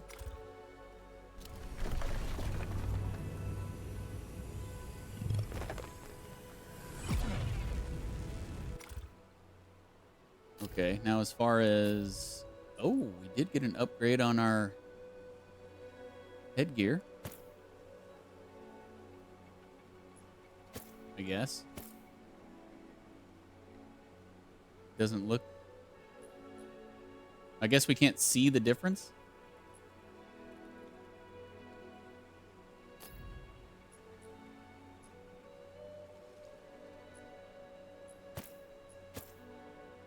Wait. It doesn't look like that. It didn't change the look.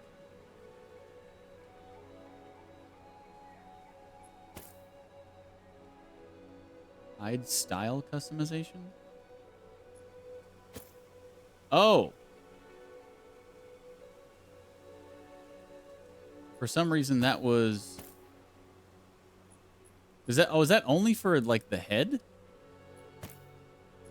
That must be. Because whenever I change the chest, it changes.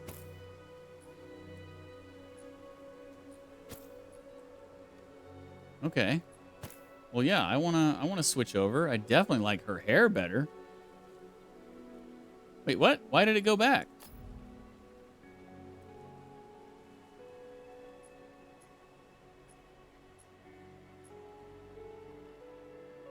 Oh, I have to go in here.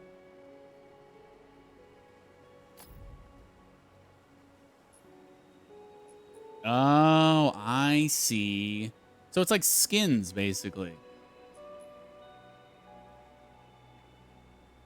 Oh, yeah. I like that hair way better than any of her hairs.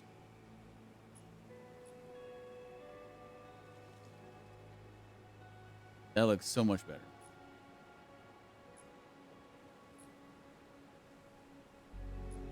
Oh, okay.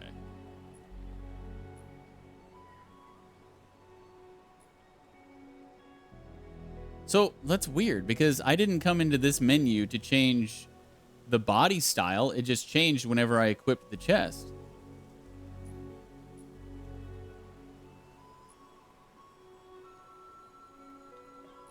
Same thing with the gloves. So that's weird that it makes you come into this screen and actually change the skin for the head instead of just automatically changing it whenever you equip a new head.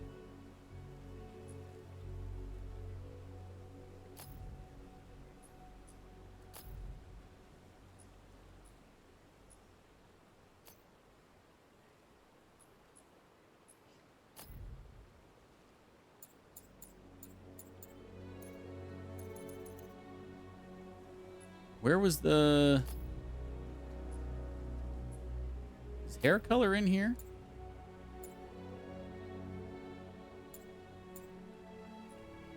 Oh, okay.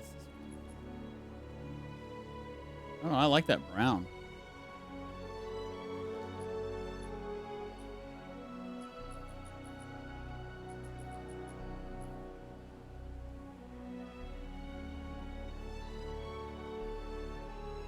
It's weird that These colors look different on different hairstyles, because this brown 01 that I had before, I tried that on the other hairstyle and it did not look brown. But it definitely looks brown here. So it's like the color palettes look different on different skins. And these colors are not nearly as bright as on her other hair.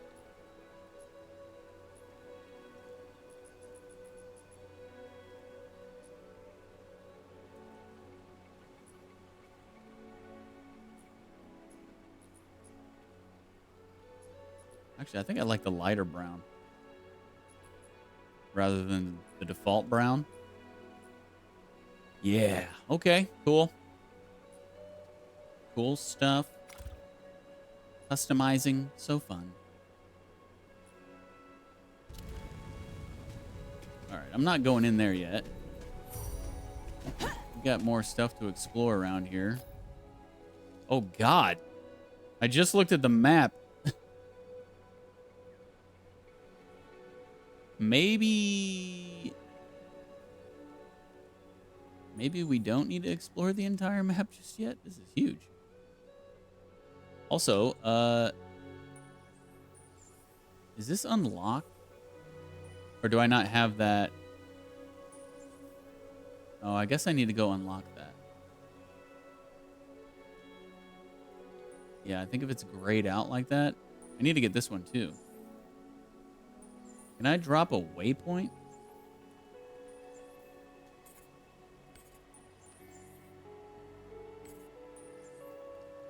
There we go.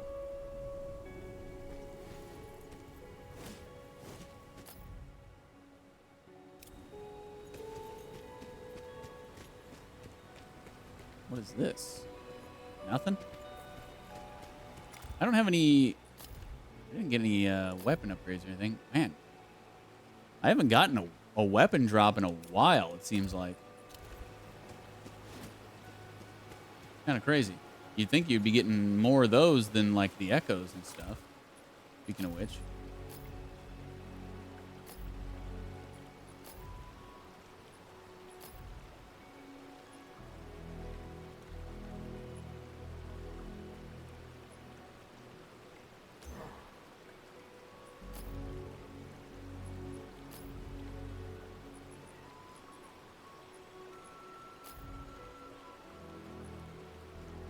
Do the dungeon in your quest, they drop quite a bit of weapons. Do the dungeon... Oh, you mean like the Tangled Webs? The quest that's currently active? Yeah, I'll get to it eventually. I just want to unlock these fast travel points.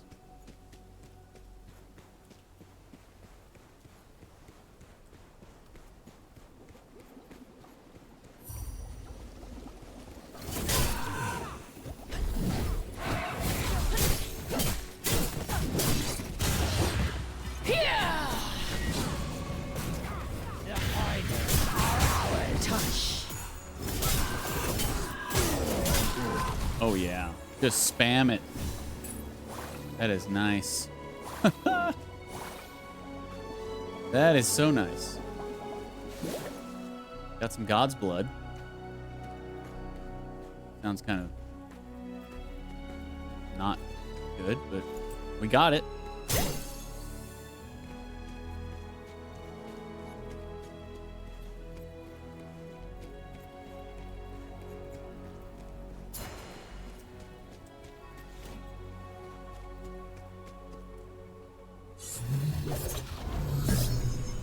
Okay. And there was one more, right? Ah, I'm so happy I can't even feel my arms. Hey, Lance.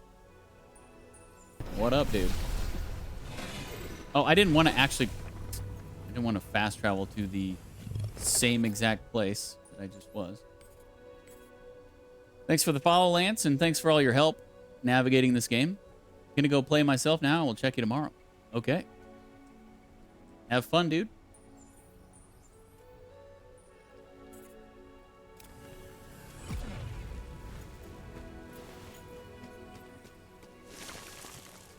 Well, hello, chest.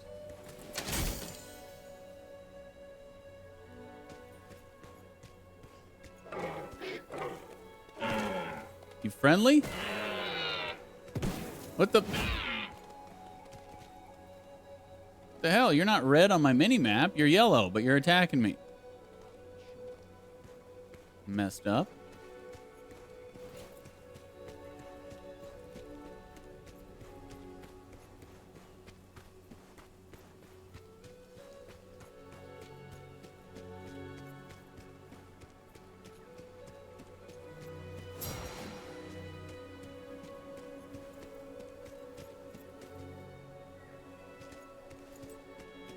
Level 6.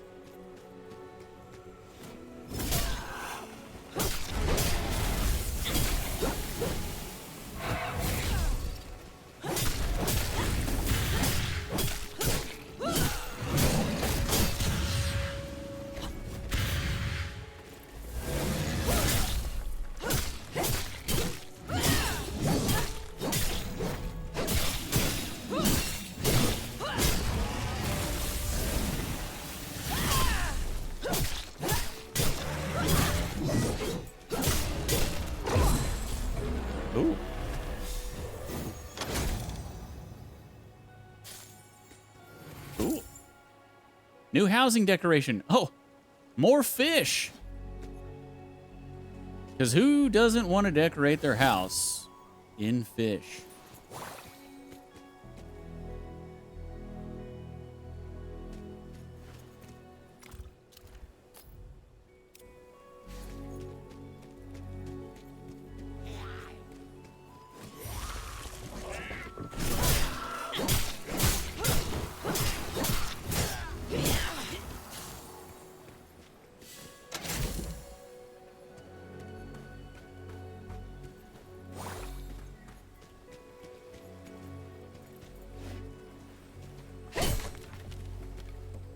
What's back here?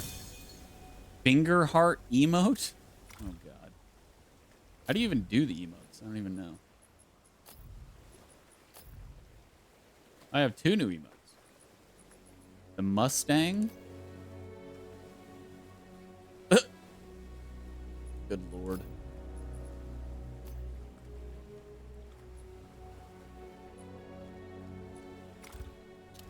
Oh, the emotes are down on the D-pad, right? Oh, I see. Nailed it.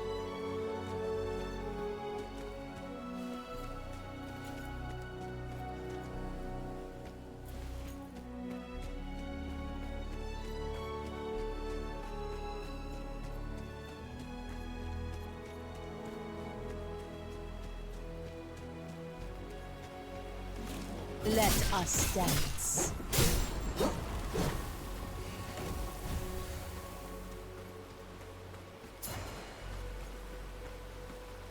Ladders. There are ladders in the game, guys. Careful. A lover. Well, hello. Hello, NPCs that aren't voiced. That means you're not important. And that means that I'm not going to even read your text. How about that? All right. I guess now we can just fast travel back here and go to the quest. What is this? An event? Well, that was in the cave, right? Didn't I already do that? Maybe it just resets after a certain amount of time. I have found 2 epic chests out of 10. I like how it lists out the number on the map so you know how many there are and how many you've gotten. That's nice.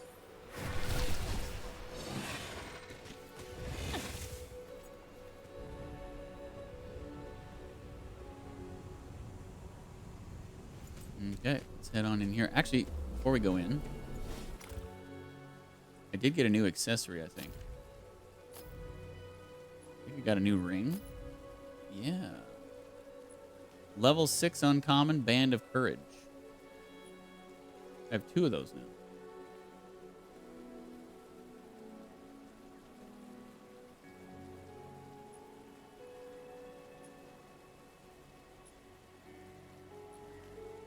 Interesting that these level 5 prayer, this level 5 common prayer beads have a higher power level than these two uncommon bands of courage.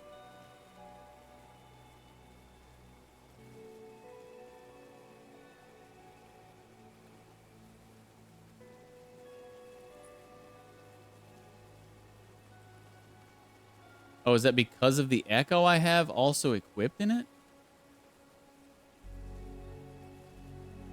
Huh. I wonder. Okay, so 46.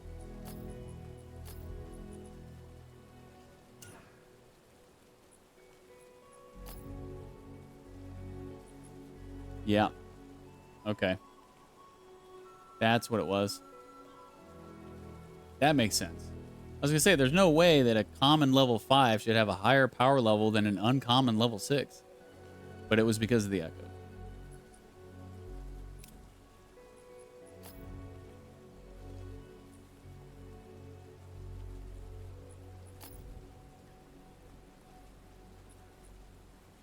Can I actually equip... oh, these have the same exact stats?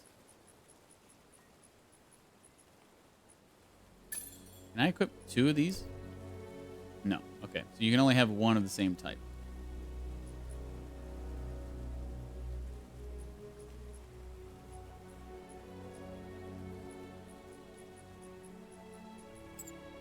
We'll sell that.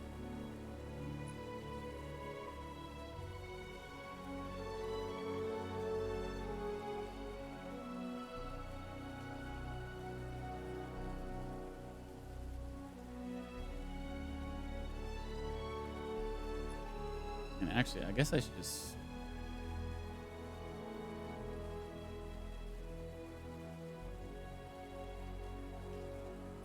no, I'll leave this. But I should probably swap this with this.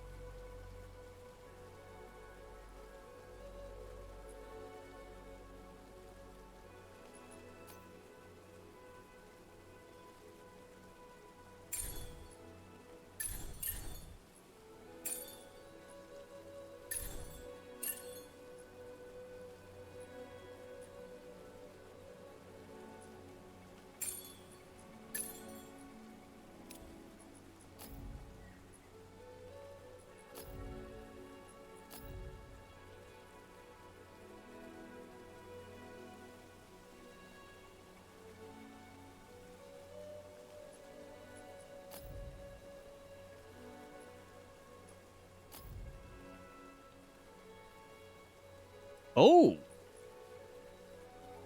We got an epic echo for this this accessory. Dang, that's my first purple. Thankfully, we're able to actually equip it in there. This Band of Courage has an echo capacity of 12, and it takes 12. But cool. Very cool.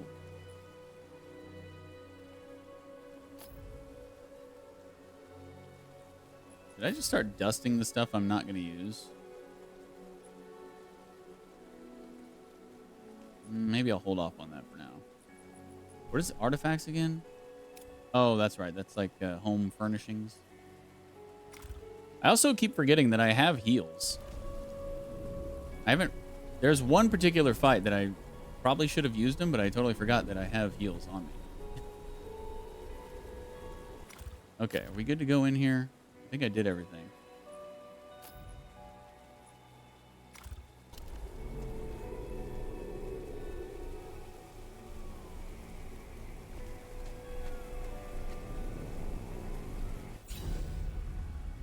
Select destination, Codex Halls, Expedition. The monks of Aurelian devoted their lives to studying the mysteries of the architects. Yet in the twilight years of the Maze War, their great monastery fell to a mysterious force. Only ruins remain to haunt the highlands, and scavengers come to pick at the secrets of a fallen order. Power range 96 to 655? That's quite a range. We are 484. Oh, forgot about my key. Or no. Hang on. Let me do this first. I forgot I had to. Wait, I thought I got a key.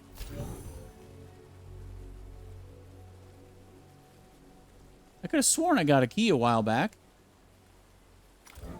Maybe it was a material of some kind or something that looked like a key. I don't know.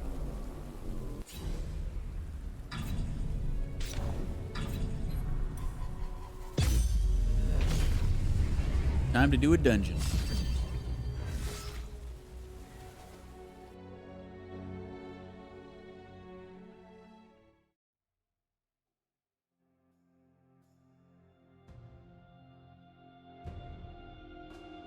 The spiders craft crystalline webs. Shatter any that you find. Lord Halar can analyze the residue. I haven't found one of these that says requires Nis yet. It's always the other character.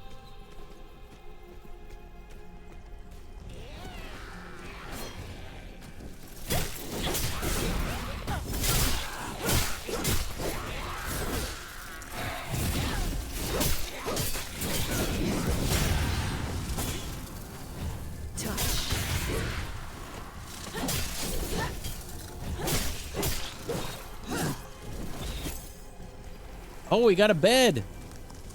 We got a bed for our house when we get a house. We don't have to keep decorating with fish. We have a bed.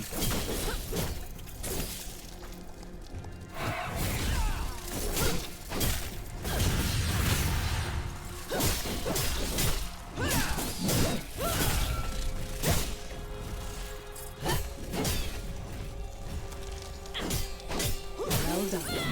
Now, return to Lord Halar so he can analyze the residue of the webs. Oh, maybe it was a skeleton key for a chest. It wasn't that type of key. That's what it was. Okay, I knew I got a key of some kind.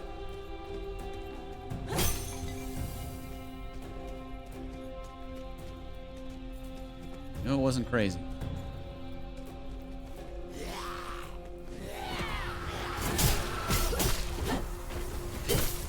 Oh my god, a loot goblin! Get back here!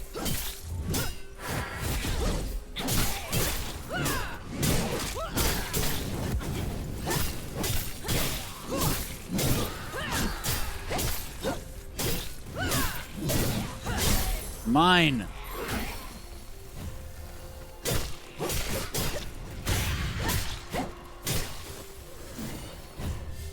Oh, we got another... A loot goblin echo? What? What is that? Okay, now I actually have a reward tower key. Let me see this echo. What can I equip it on? I don't even have anything I can equip it on. Inventory. Loot Goblin Echo. I have to equip it on... Oh, it's a cross type. 162 resilience, 112 physical defense. I see. We go here.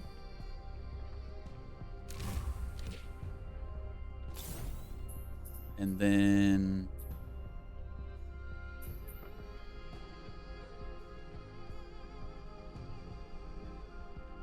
Let me get these imbuements, I guess.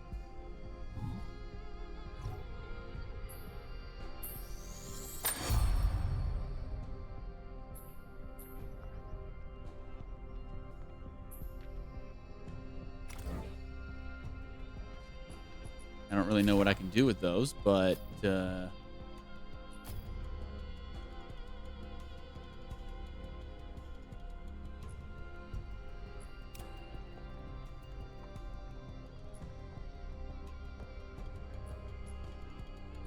looks like I already could have crafted some.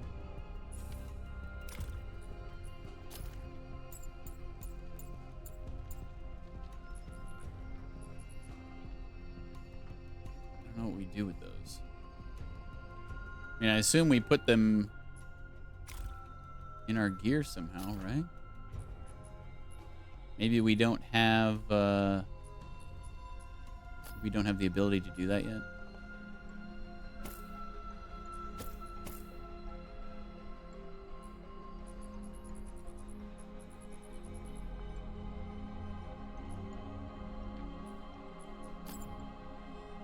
Whoa. Researcher's journals.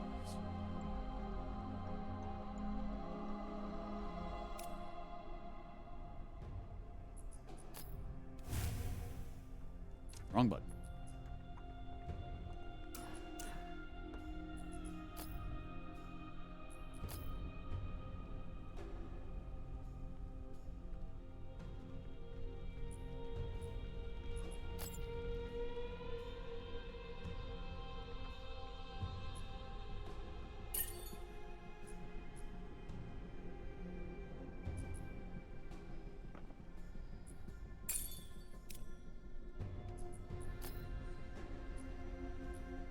We're the same, right? Yeah, it doesn't seem like the gear really rolls differently if it's the same type, which is fine, I guess.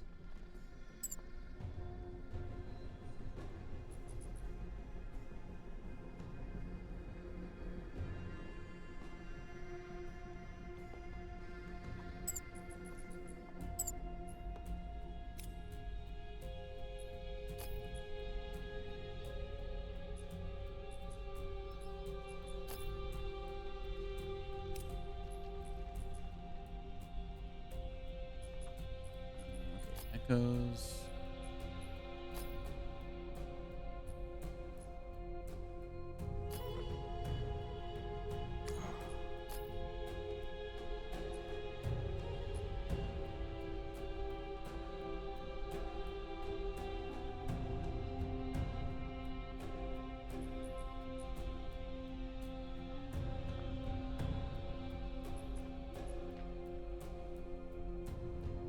Wait, already equipped. So what?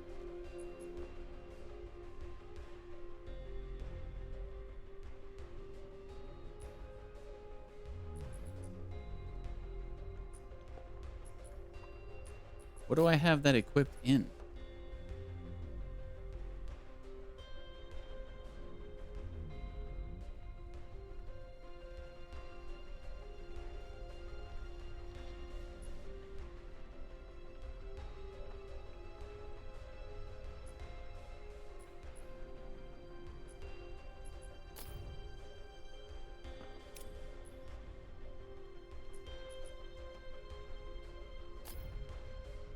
I'm confused. Got the blue and the green equipped, and we got the purple equipped. This is a gray. It says already equipped.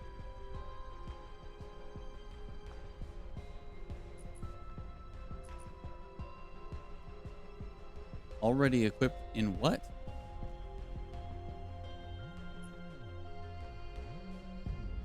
Did I have it equipped in this? No, there's nothing equipped in there. What the heck? Why is it so confusing to me?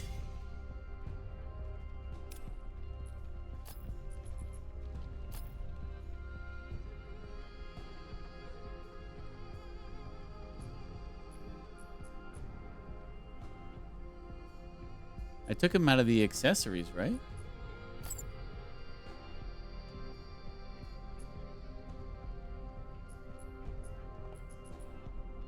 I really wish they had a, I wish they had a way to take, like, the echoes out of stuff from, like, these menus, instead of having to go into the echo menu.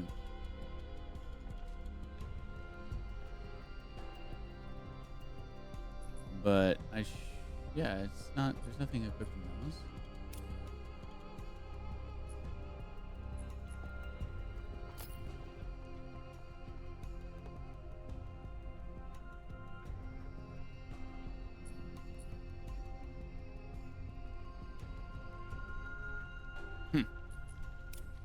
Don't get it.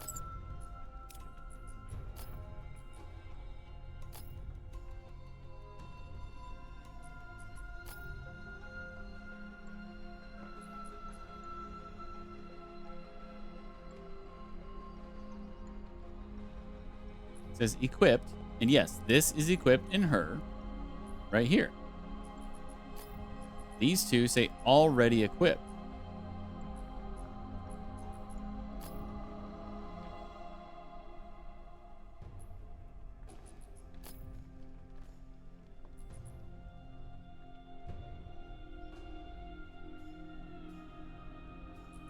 I don't understand. Whatever. I'll just equip this one, I guess.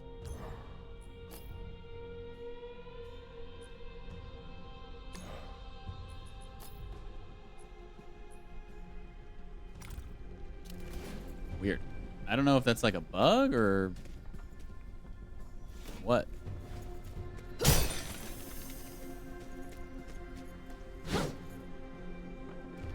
Okay, where's the secret compartment? There's got to be a secret compartment in every single one of these, right? The first one I did, there was a secret area. Got to be a secret area now. All of them, you would think. Maybe not. Maybe they want you to think that.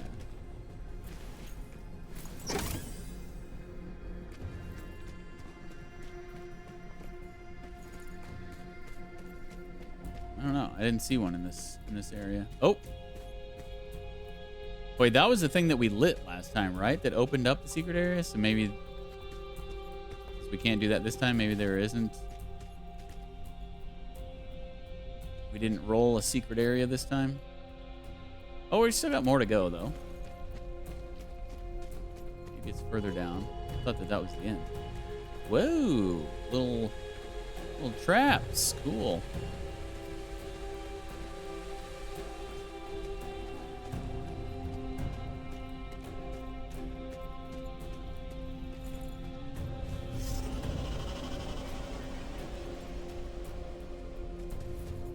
Scary on the other side of that wall or door.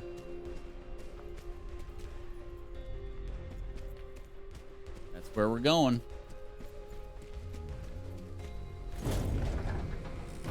Oh, not scary. Oh, okay, well that's kind of.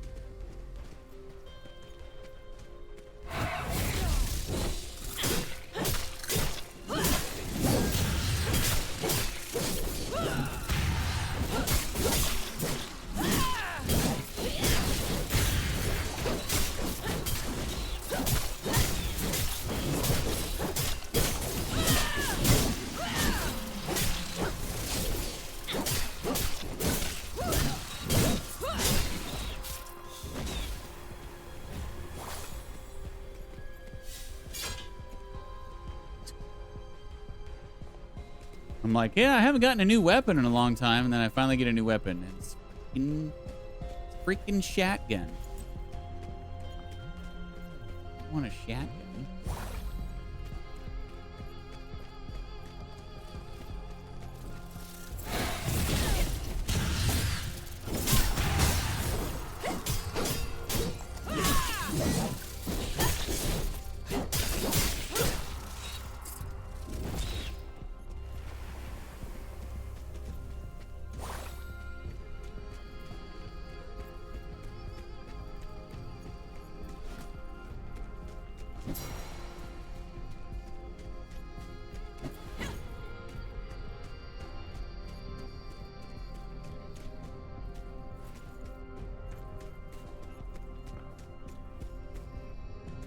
Want to find a secret area.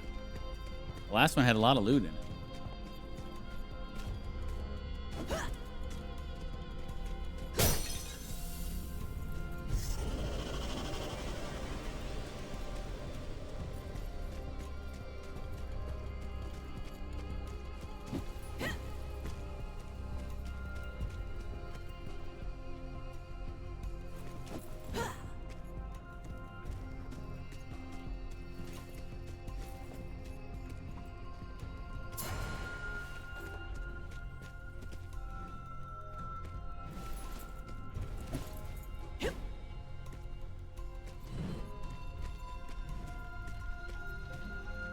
That seems fishy.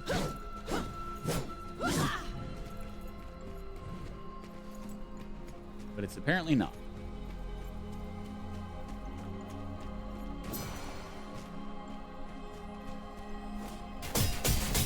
Oh, God. Oh, it's a trap. I thought it was a freaking mimic for a second.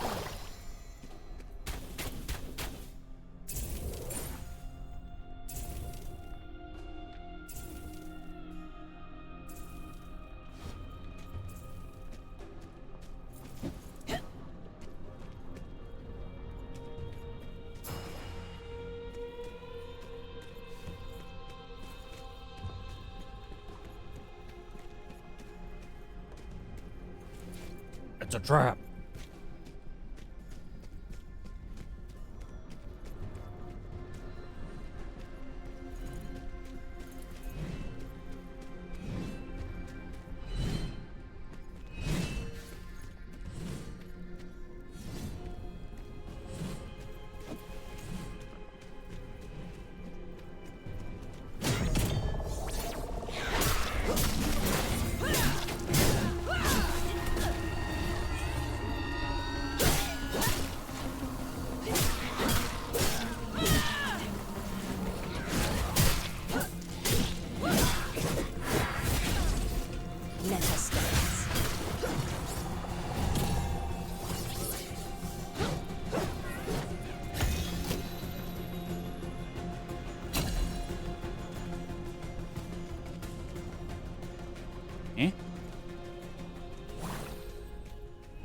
You have an encoded tracer?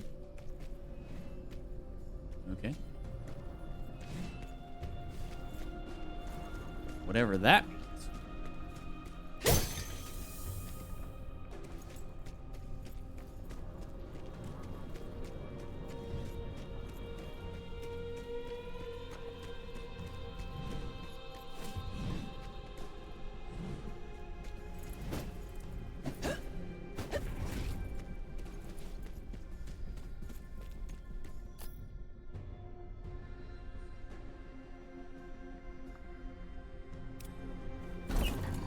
Dungeon's definitely longer than the last one.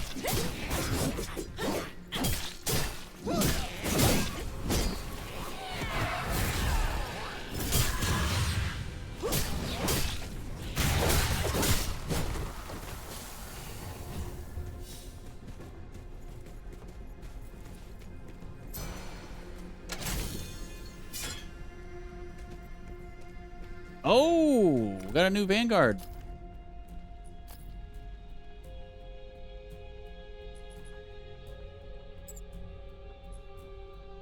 Oh, yes. That is quite an improvement.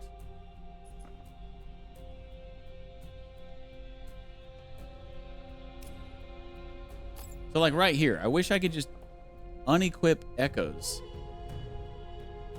Because I don't think they unequip whenever you equip a different weapon. Let me test this for science. Oh, I don't even have one equipped on that. Okay, never mind. But I can't test it for science.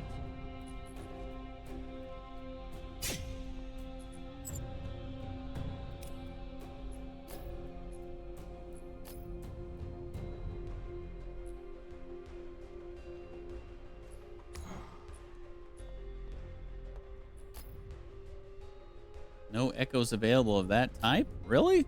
No rush echoes? Bummer.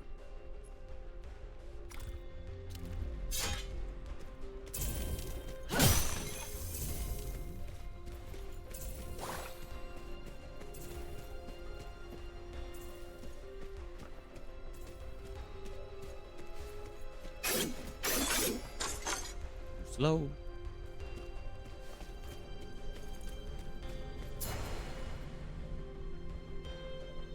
Ravens. Oh, I was like, where are the enemies? Aren't they supposed to spawn?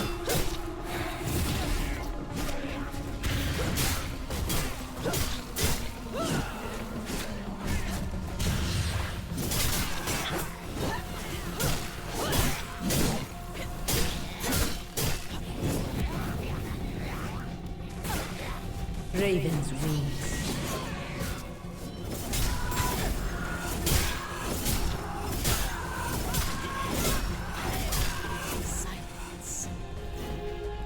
Got him.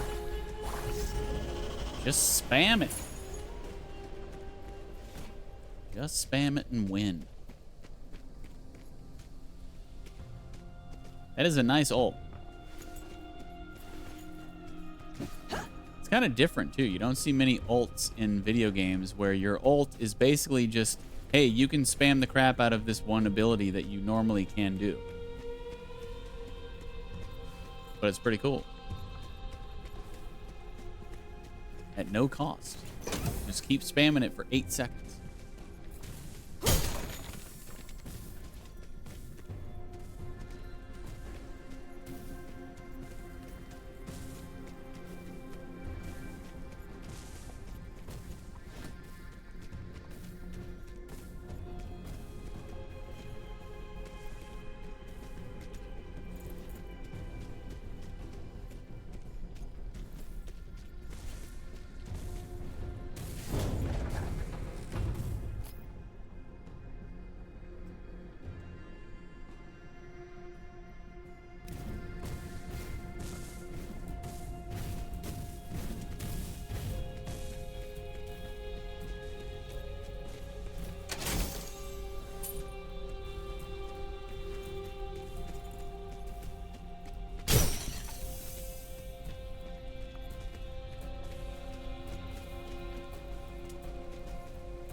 Ah! They tricked me. But I can go back up.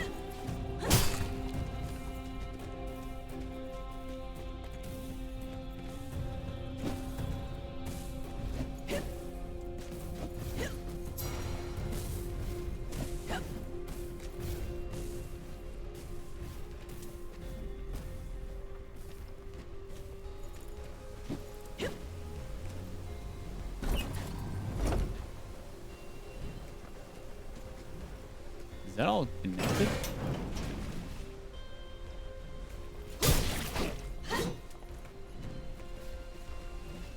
Oh. Oh, a new weapon type. Typhoon? Let's check this out. Oh, snap. It's like a freaking axe.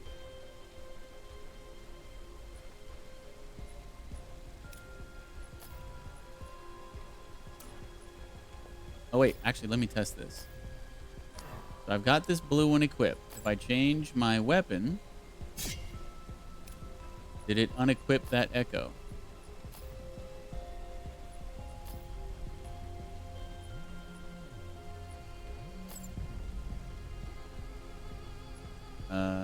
We don't know because... Actually, I can just re-equip it. Okay, it did. Right? I just equipped it. It's in there. Change weapon. Change back. Okay, it does. Okay. Then yeah, that makes no sense as to why I couldn't equip those other echoes that said already equipped, but they weren't. I think it was just a bug or something. But yeah, let's try this axe out. This looks cool.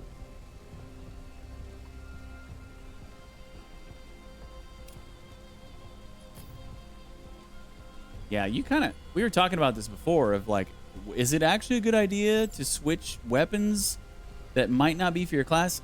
You kind of have to.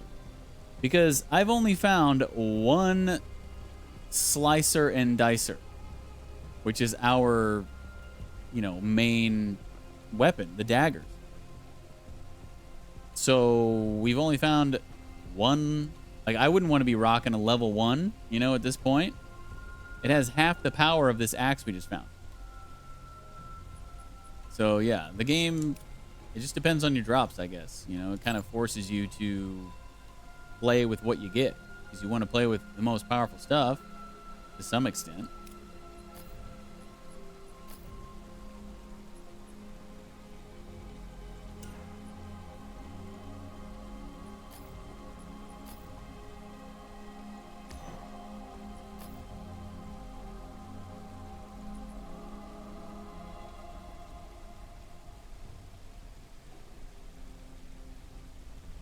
I wonder if it says already equipped because...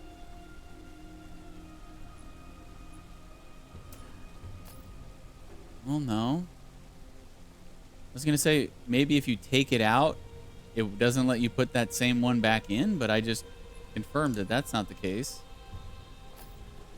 Like, what are these two that say already equipped? It's just bothering me so much that I don't know what this... why this says this.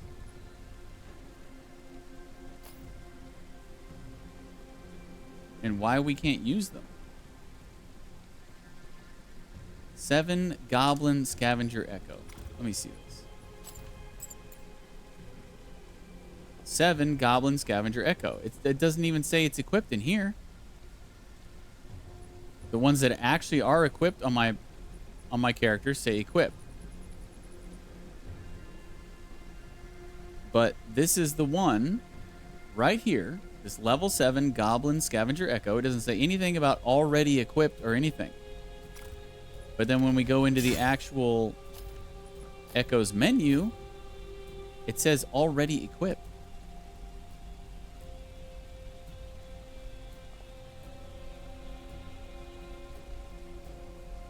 It's really bothering me. I don't know why. Why can I not equip that?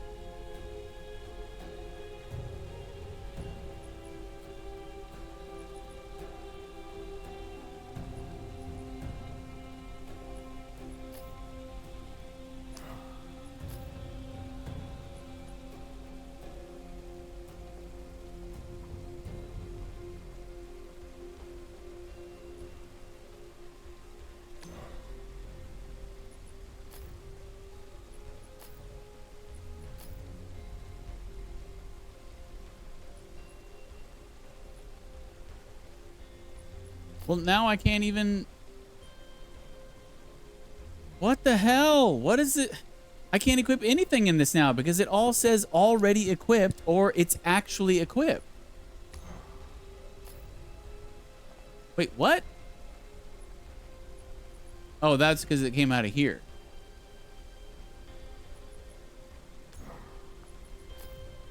What does this mean? I gotta look this up. It's bothering me so much.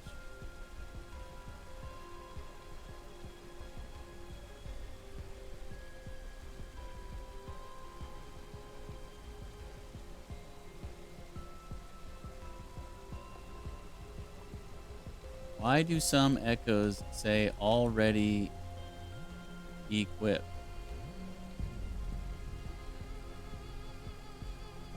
Echoes already equipped. Wayfinder.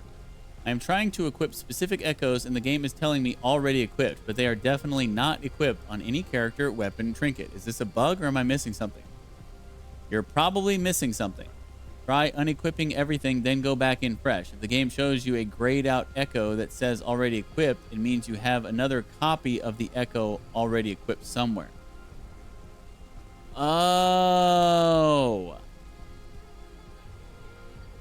So they're the same type. I see. Okay. Okay. Now I get it. So you can only have one type of that echo equipped anywhere on your dude or on weapons. Okay. Now I get it. That makes sense. I don't like it, but it makes sense. Okay. Man, that was bothering me. I'm so glad I looked that up. Okay, so well, in that case, is there even any point to... Is there even any point into keeping echoes that aren't as good as other ones you already have equipped? You know, it's like, okay, well...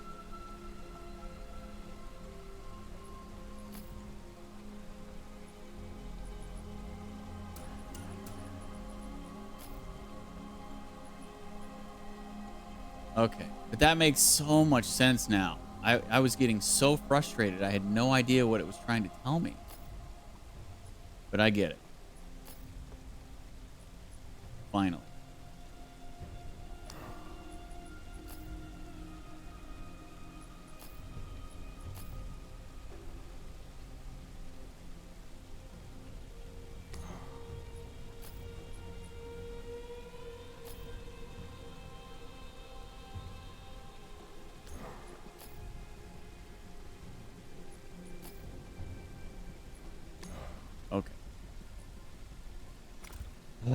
I'm not crazy.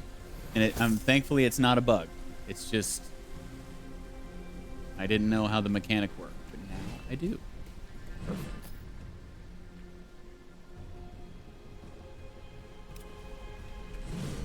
And I'm glad I was able to find the answer right away, because there's nothing more frustrating than whenever you have a question about a video game and then you go to search for it and you cannot find an answer. It's like, okay, there's no way I'm the only one in the world who is having this issue. But there's some times where it's just like, you just cannot find an answer to a question you have about something. That's even more insane than... Ooh. I guess we should...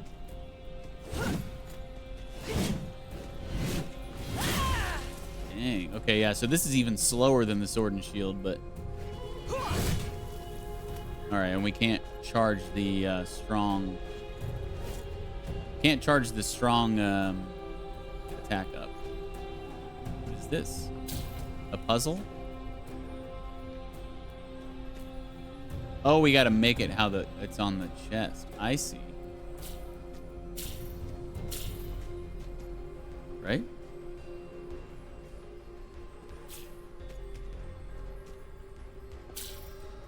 Or we gotta light them up. I was trying to get rid of the ones that it didn't have lit up. Give me my loot.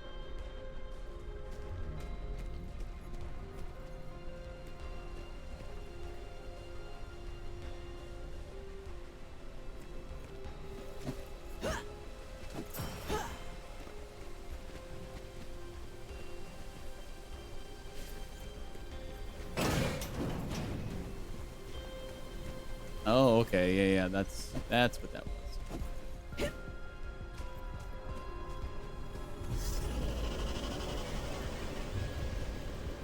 Another requires not us. When do we find a requires us? What is this? Event started. Wheel of the Trickster. Hear ye, spin the... Okay. Spin the wheel. Can't let it in like this. Try again.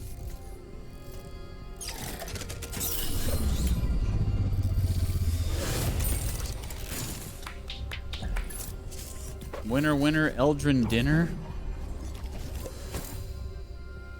Oh, we got a new weapon type. The Kin Eater?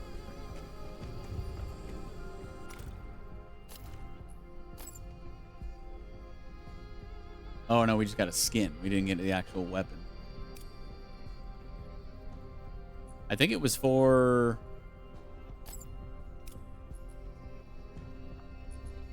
Where's it at? I think it was for this. Yeah. For the great sword. We haven't found a great sword yet.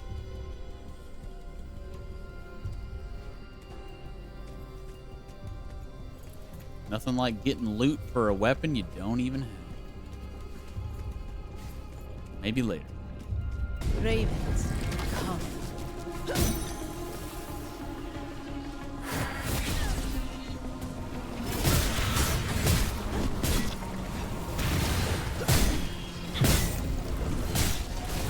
Level up.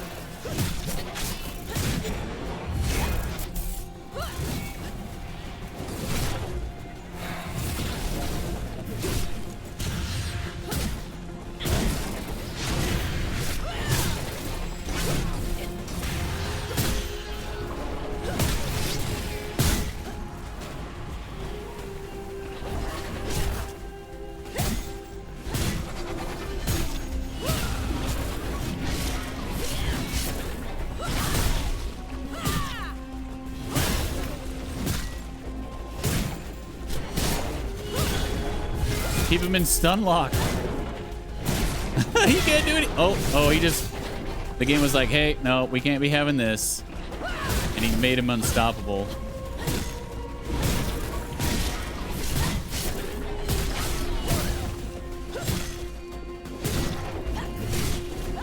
Oh, wrong way. I do have my ult. Do I want to use it?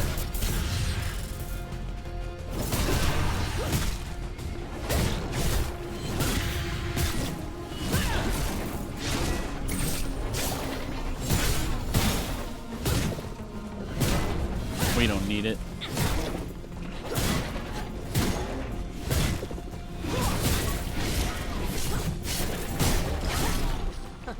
Got him. I'm liking the axe. It's pretty cool. It's pretty hard.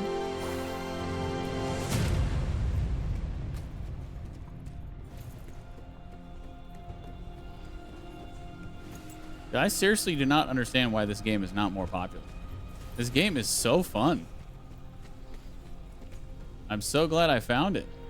I had no idea that this game even exists until yesterday. And it just blows my mind how it's just not... how nobody plays it, it seems like.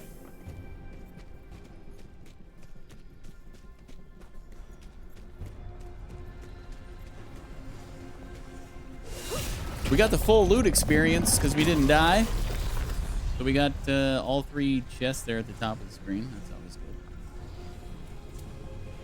good. I didn't find a secret area, but I don't know if there's a secret area in every single one of those dungeons.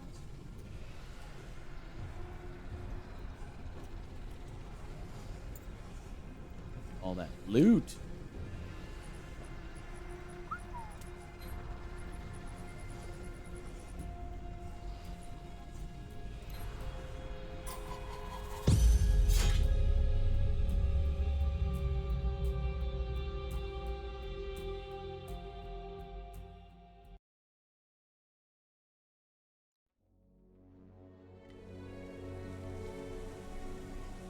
Okay, speaking of loot, let's see what we got.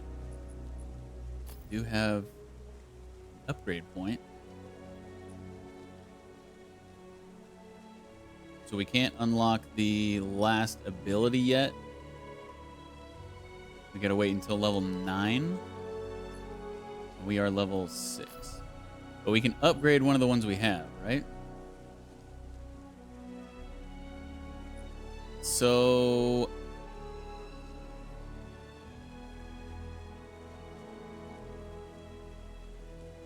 I think we should upgrade Gloom Shroud.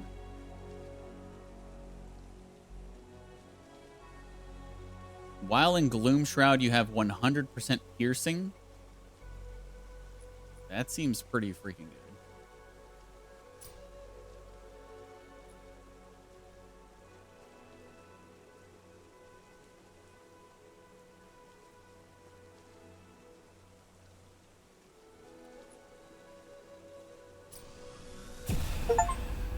Evo.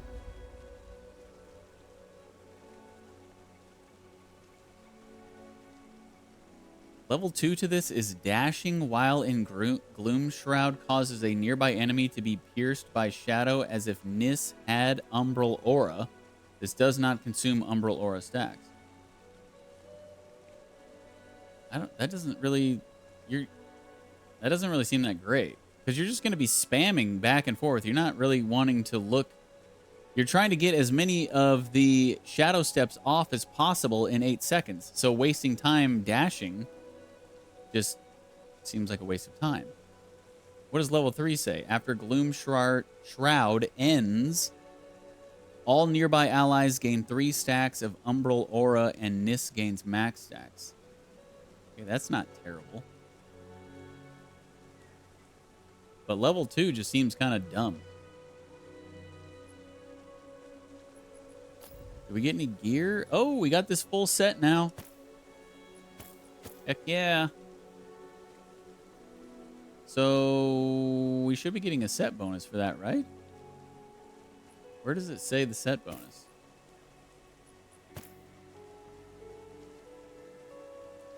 Oh, it just says at the bottom right, total armor set bonus.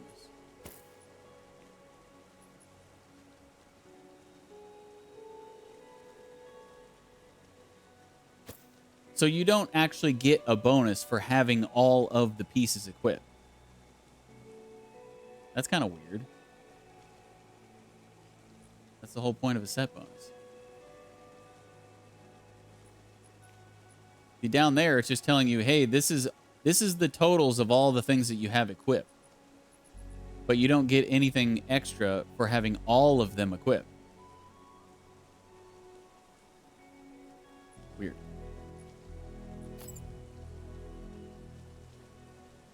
We got a new Vanguard.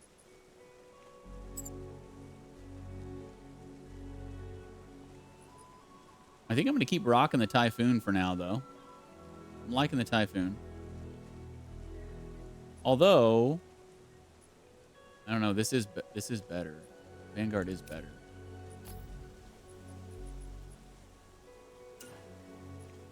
Let me see this. Yeah.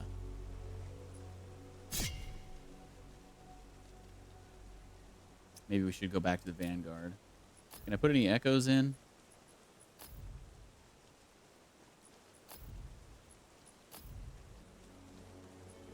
The one I just took out. Okay. Did we get an echo for this? No.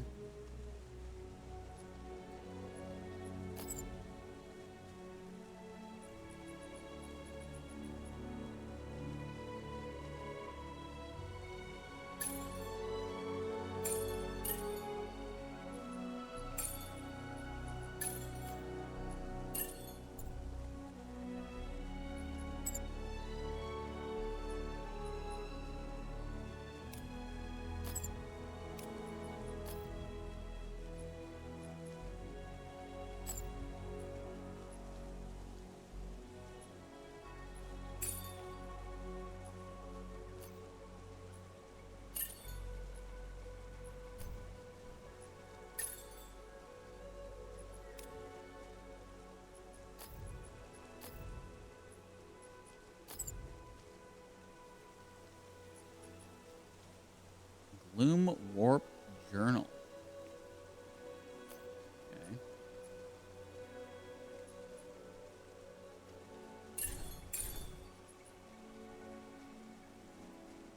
Sort by hour rating.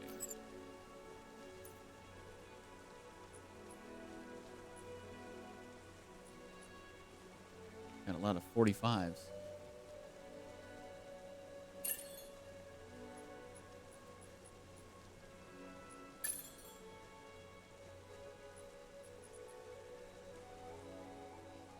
Racer of Memories. That's a new type. That looks pretty cool.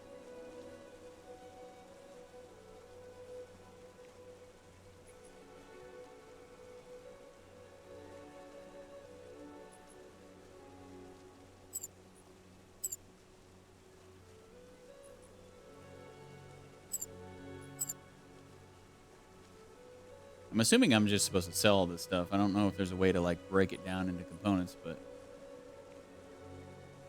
I think I'm just supposed to sell.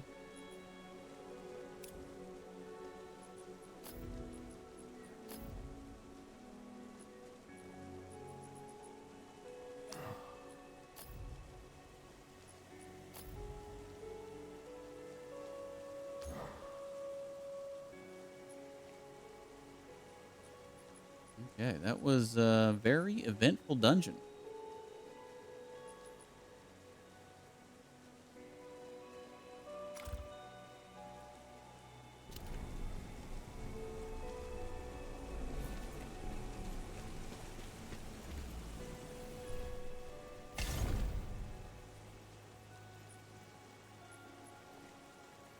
Convert blue Gloomstone into aspect boosts and perks in the character aspect affinity menu.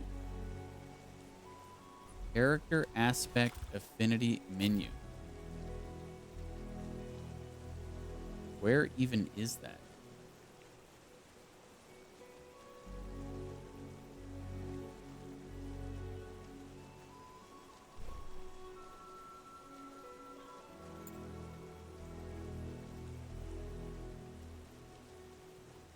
Affinity. The character stat panel. Where's it talking?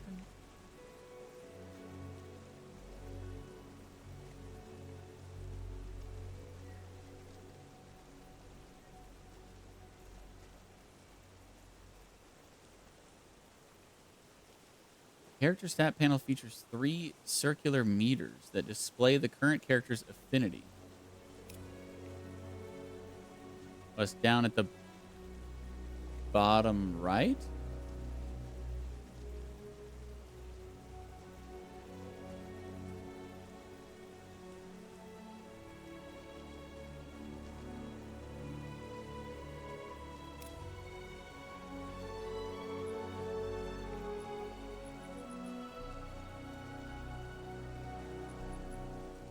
So what?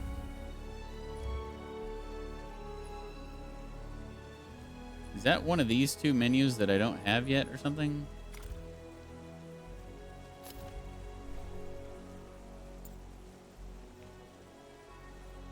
Because I'm not seeing that.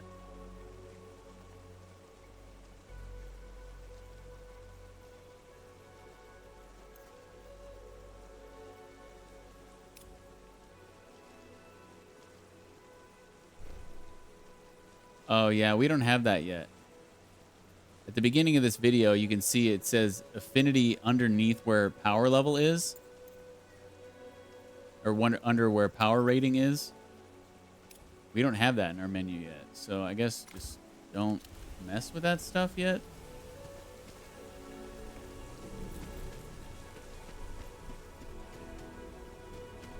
Okay, back to just roaming around and exploring, I guess. Or, oh, we got to go back to speak to Lord Halar.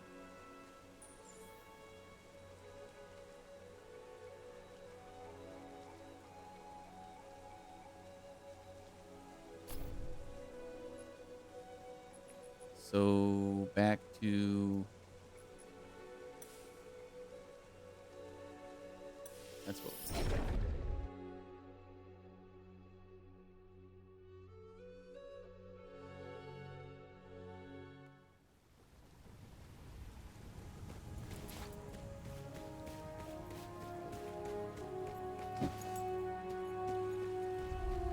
Maybe he's going to tell us about this whole affinity thing. Come for a lesson, have you?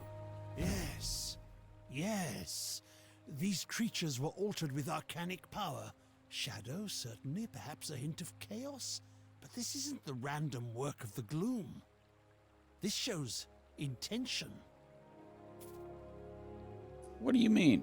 The Codex were monks of the Imperium. They couldn't have done this. Even if they knew how, working with the element of shadow is anathema in the Avar faith. I must know more. Wayfinder, you must find the source of this. But to do so, we must accelerate your training. You must learn to shape the gloom. What do you mean? The gloom is a maelstrom of shadows and chaos. Anchors pull together visions of what might have been, fragments of the whole. And when you leap in blindly, an anchor pulls you in. But you can do more than this. With your dagger, you can cut through the chaos and carve a direct path. You can hunt down an enemy, strike a specific foe. These webs hold traces of a greater threat. I can isolate its spore. I can give you what you need to hunt, but you are not fully prepared. You must meet the other seekers. Each has something you need, tools you can use. Arsenal can arm you. The engineer can give you strength. Venge finds treasures in the rubble. And Omen is the wisest of all. Go, speak to them. Okay, so he's talking about those merchant dudes underneath the city.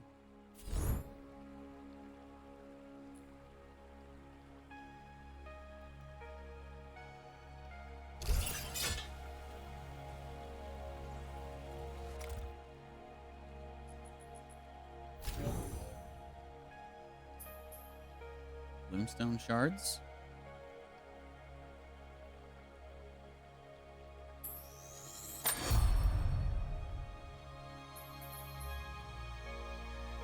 Large Wayfinder resonance cache upgrade.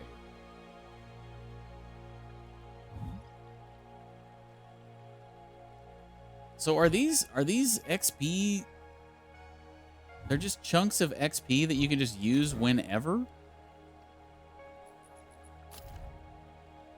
I've got 30 of the small ones. I wonder what are these actually for, just leveling up new characters so you don't have to go through all of the story and everything again? I haven't used any yet. I'm just kind of holding on to them.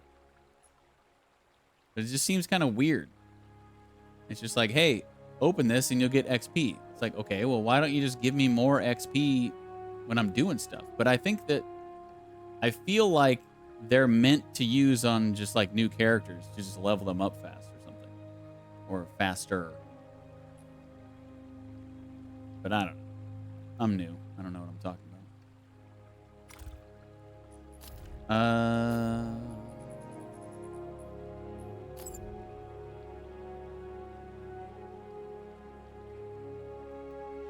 Oh, the new axe we got wasn't even as good as the axe we do have. Brutal.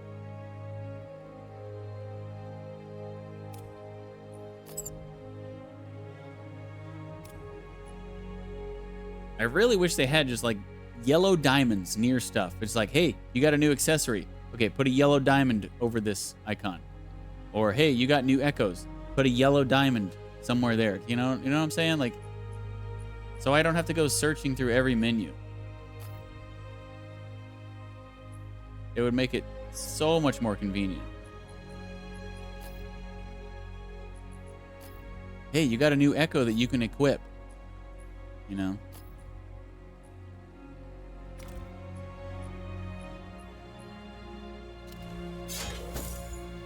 New title, Fancy Feet.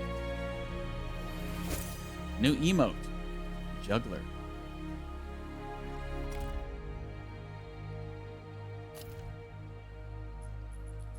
Where are the titles at again?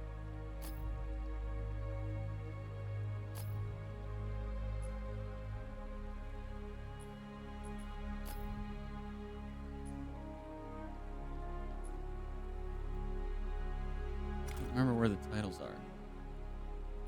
Oh, it's in this thing.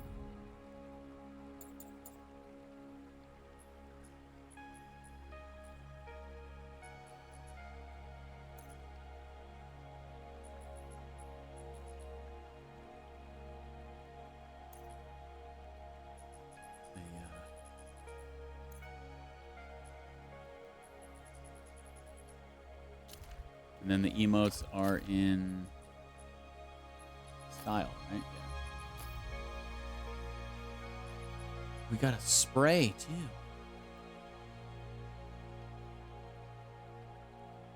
Wait, where'd the emote go? I don't see an emote for Fancy Feet.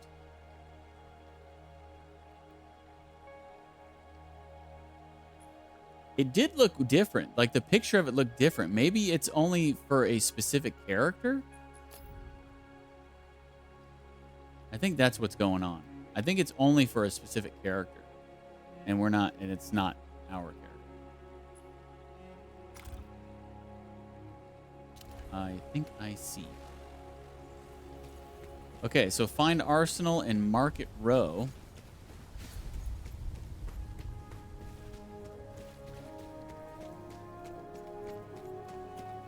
I feel like this is where the affinity thing is going to come into play.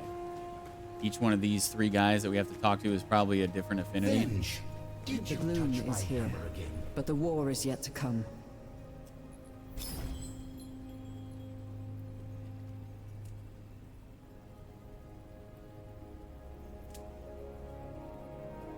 Sell all marked. A lot of money.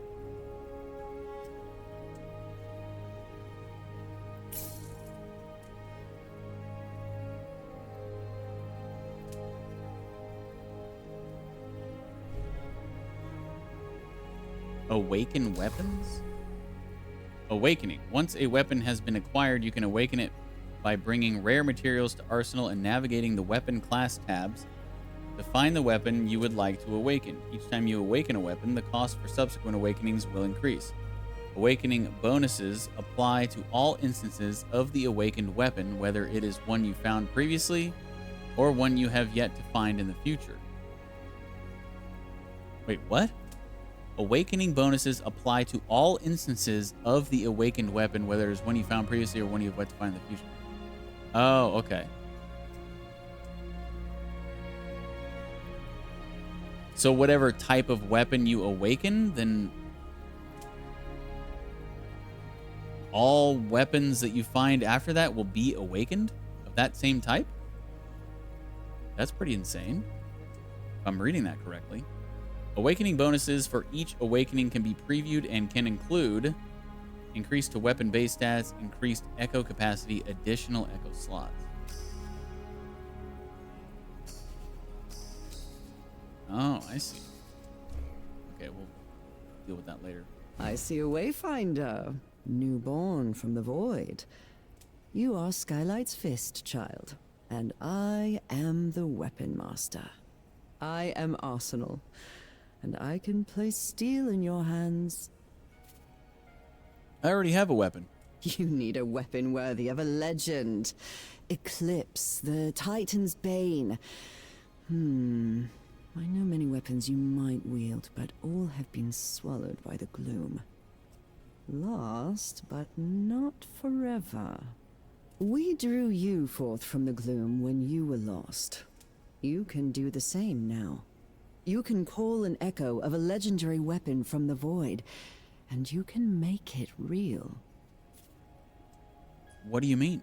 Your weapon is still only a shadow of what it can be. You can weave echoes into your weapons, just as you use them to strengthen yourself. Each of your weapons has a story, Wayfinder. The better you know your weapon, the better it will serve you.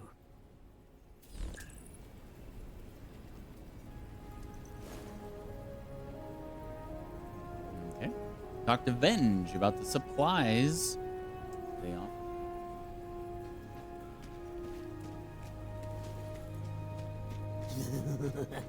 The plans are...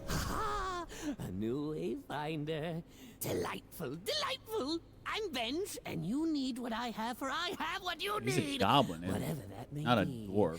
A potion, a poem. What is it now?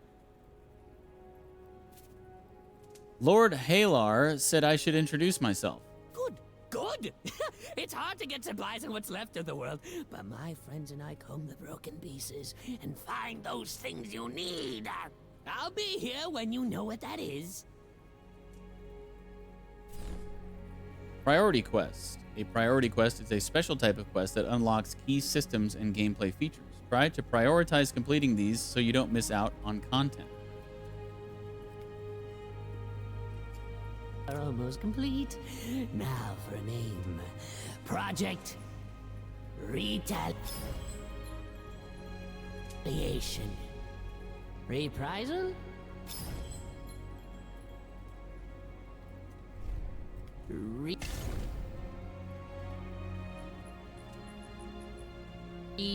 So it's wanting me to craft a basic chimeric blood brew or a basic phoenix ash brew. Whatever you...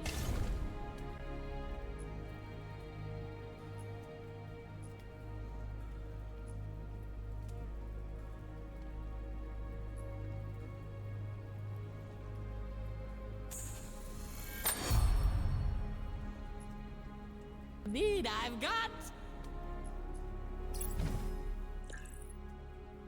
Oh, yes, yes. You can never have too many potions. Never too many things. This works for Venge, too. You craft potions. You use potions. You need more potions. You buy things from Venge. See? Now go. Go get hurt and use many potions. Venge will be waiting.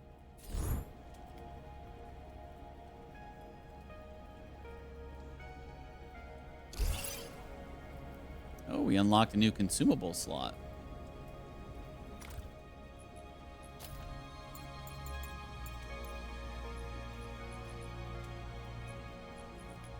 So how do I equip that consumable slot? In here. Okay, so this is just a health flask. Restores 60% of the Wayfinder's health. And I guess I can't change that, huh?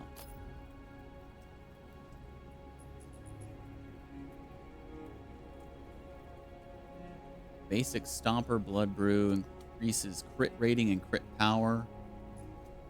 Max Stam. Physical and magical defense. Your weapons do an additional hit equal to 15% of your weapon power. This effect has a 1-second internal cooldown. Satiates the user, increasing all XP gains by 3%. Lasts 30 minutes. Huh. So an XP boost, huh? Oh, they all have that. I didn't read far enough. Interesting.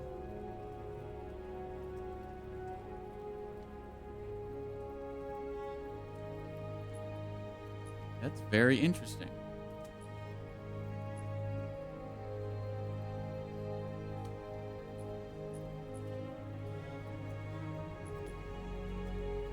Okay, well, we definitely need to start using these then, huh?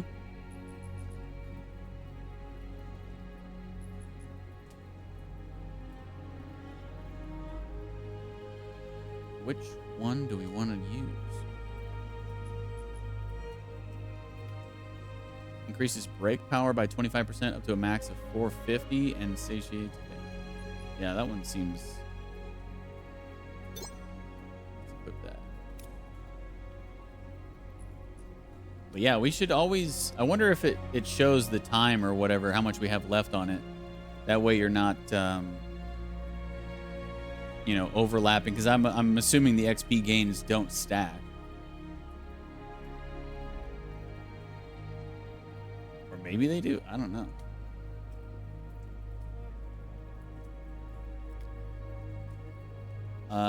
One second, guys. I'm going to go to the bathroom real quick. I'll be right back.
Right, on to the engineer.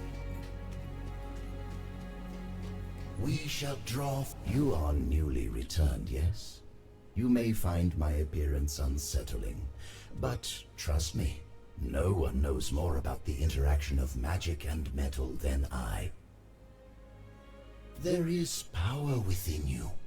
Accessories will help you focus that power.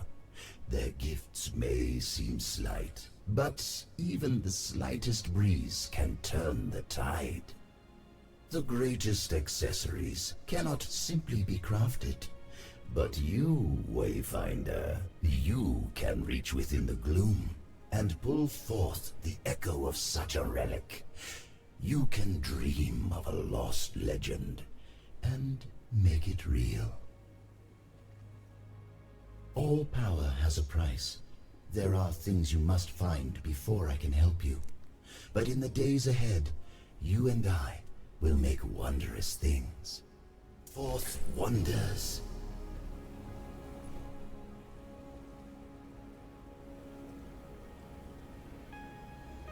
Hello again.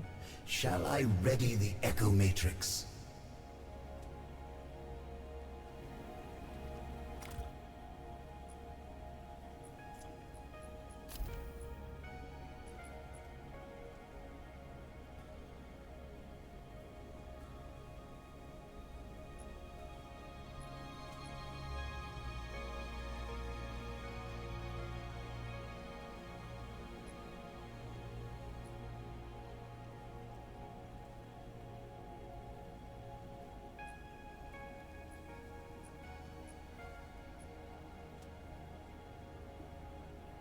Oh.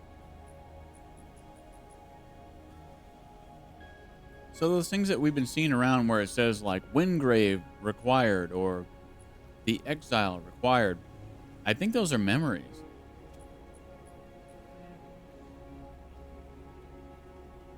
We just haven't found any of Nissa's yet.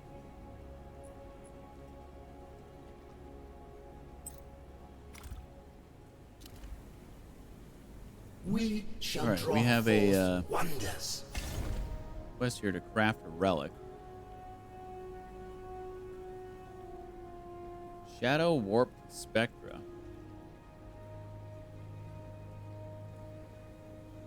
And Crystal Spinneret.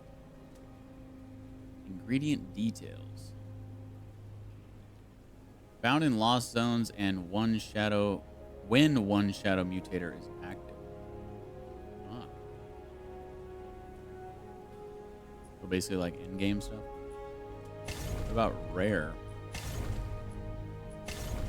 Crafting your rare? Almost.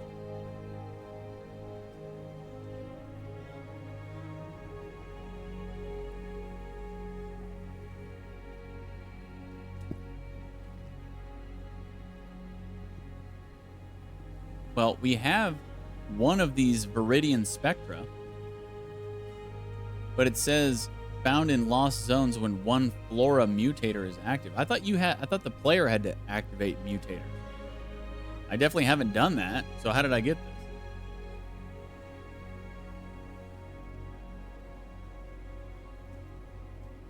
Huh. Uncommon. Oh, we can craft this one. Level 6 Conqueror's Chain. I guess I'll do it just to clear the quest out. Evo.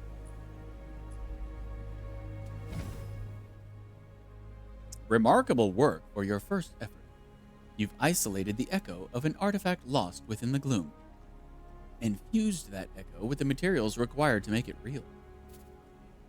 This was once the tool of a great champion, or an infamous villain.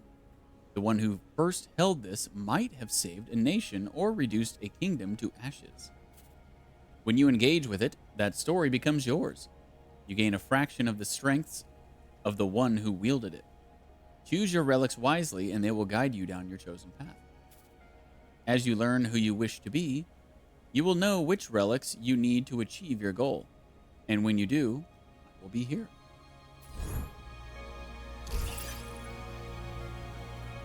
Is that any good?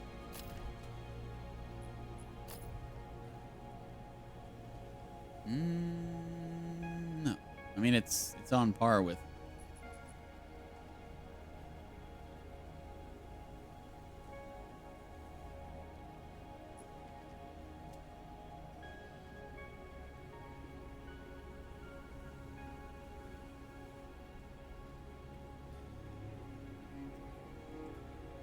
So it looks like there is set bonuses within the accessories,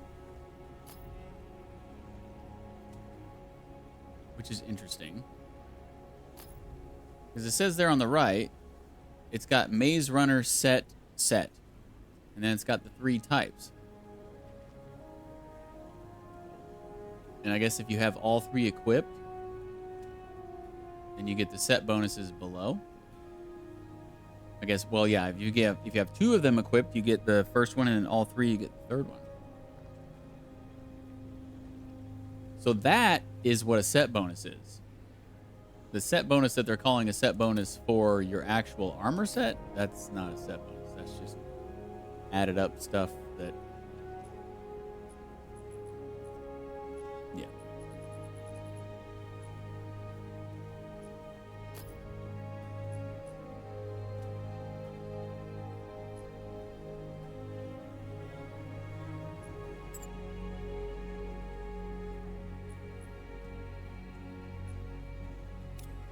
Okay, we don't have anything equipped.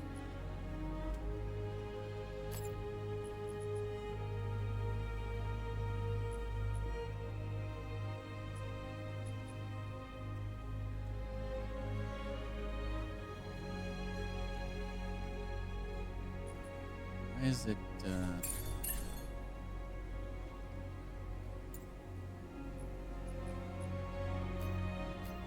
why is it not sorting by power rating? Or is it just not including the echoes?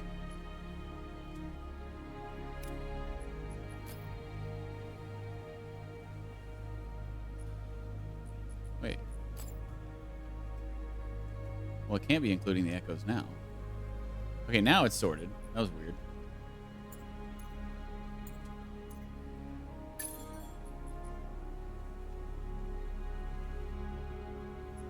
So we could get the bonus if I equip this and then this.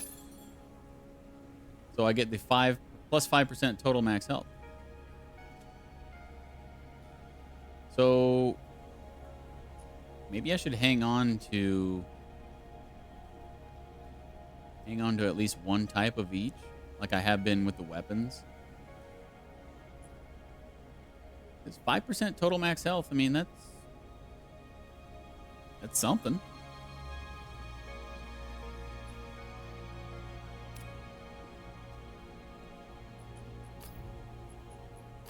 Better than nothing.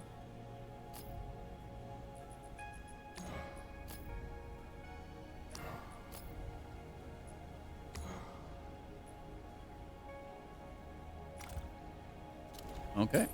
Let's go back to Omen.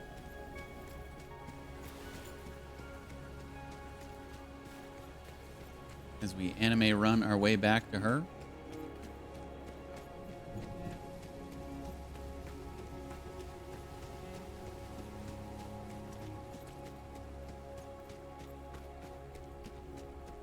Skylight is just a shadow. As you know, you weren't the only hero lost to the gloom.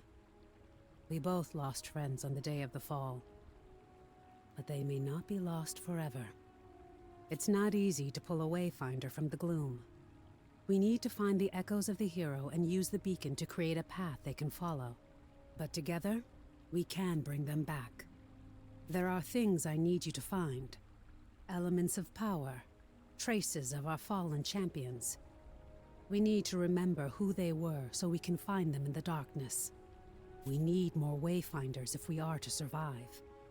Continue your work with Lord Halar, my friend. But be ever watchful for the traces that we need, of what it once was. But we won't rest until it's restored. Wingrave's Summoning Stone. Ooh. Have you noticed yet? My work has been successful. I've drawn the essence from the webs and found the traces of their maker. The brood mother who spawned these foul things. But before you reach her, you must craft a gloom trace and use it on the gloom gate. I will provide the materials you need this once, but in the future, you will need to find them yourself. What is it?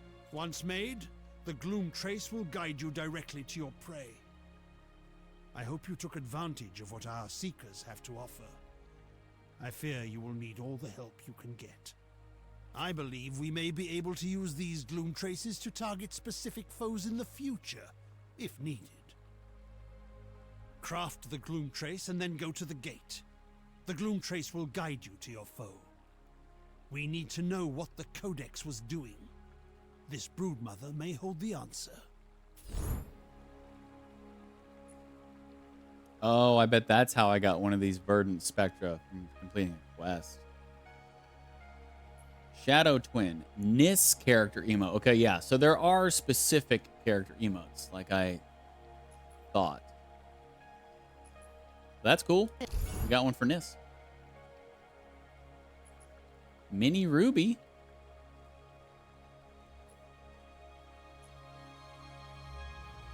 Housing unlocked. It tastes different Yes. than a year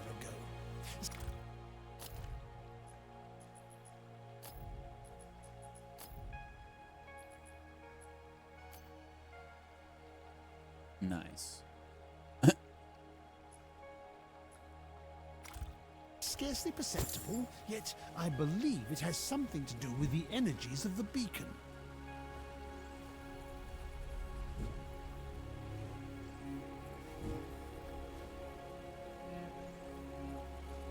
Can I not do emotes here? Why isn't it doing it? Oh. I had to just kind of like move it a little bit. Cool. Oh, I have to craft the gloom trace. Might as well do that while we're here.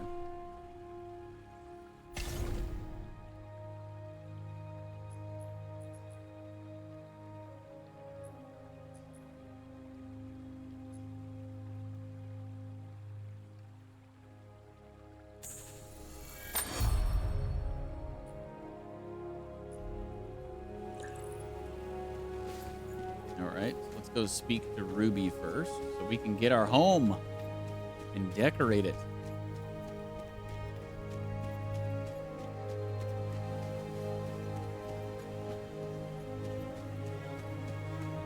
Do you hear the singing? Arcane energies.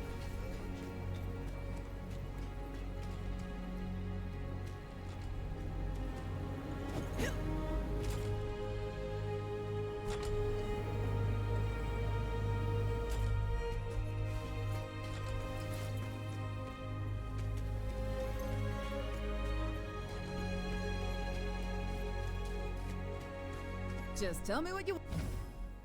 Most of Skylight was destroyed in the fall. We've spent the last year rebuilding, making sure everyone has some sort of shelter. It's a struggle, but I've managed to find a good space for you. You'll find your place in the Great Hall just behind Wolf. It's snug, to be sure, but I'm sure you'll find ways to make it feel like home. Let me know if you need help with that.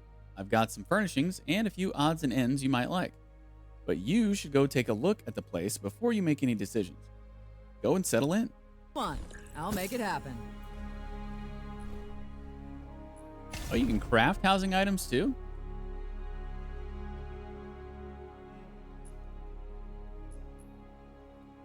Pretty sure I already have an artisan bread. I wish it told me if I already had these things.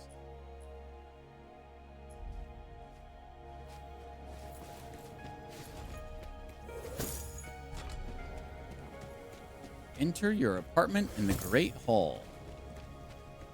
Looks like we got some free stuff off of her. Some simple things. Do not waste my time.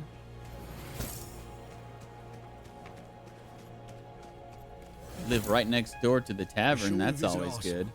Last thing I need is one of our champions running about with faulty equipment.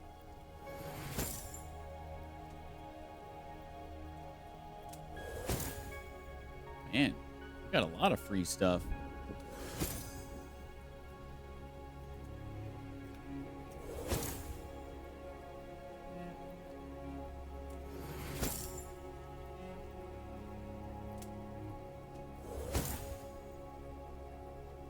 Geez, when will it end? Oh, right there.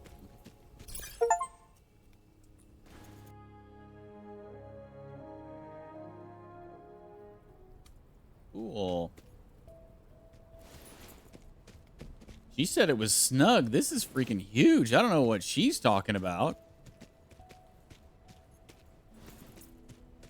This is massive. Way bigger than I thought it was going to be.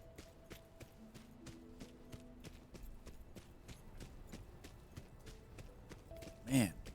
It's really unfortunate that they didn't get to build this game the way they really wanted to, I guess.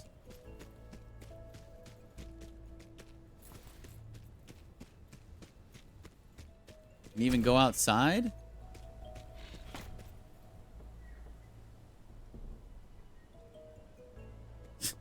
She's like, yeah, I got you a little something. It's a little snug. Dude, this house is insane. What are you talking about, snug? This is amazing. Okay, so, enter editing mode. Here we go. Housing, apartments. Your apartment is your own space to call home in Skylight. Select various types of decorative and housing items to customize the look of your apartment. Some items will also grant additional gameplay benefits when placed. Editing mode. When entering editing mode, the camera will switch to a free look view and the item inventory and placement controls will become accessible. Select open inventory to bring up a list of the available items. Item inventory. The inventory shows all available items of different categories, including decor, artifacts, trophies, and pets. Pets? Decor. Basic items used to decorate your space. Subcategories include furnishings, lighting, decorations, and wall decor. Artifacts. Unique crafted items which grant persistent gameplay buffs when placed and activated via artifact management settings. Trophies. Rare items which can be purely decorative or grant limited gameplay benefits or buffs when placed and interacted with. Pets. Various creatures which can be placed and interacted with to add life to any home.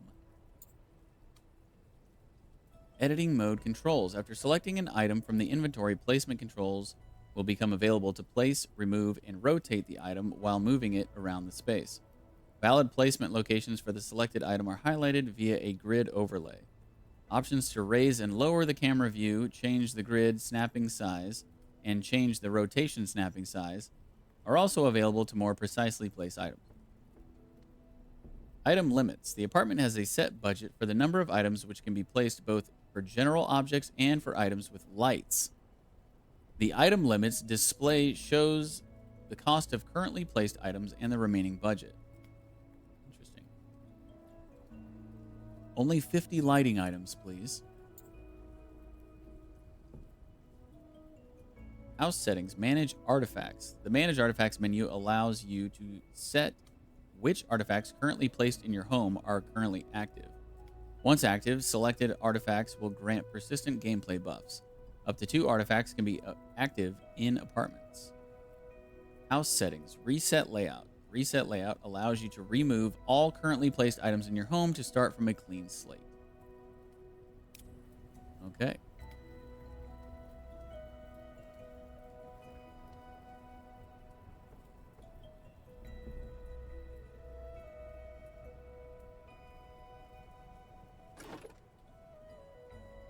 Do we even have any artifacts? No. We only have decor.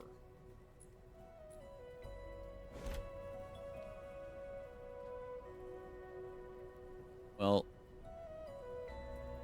which one is the biggest room in the house? That's what I want for my bedroom.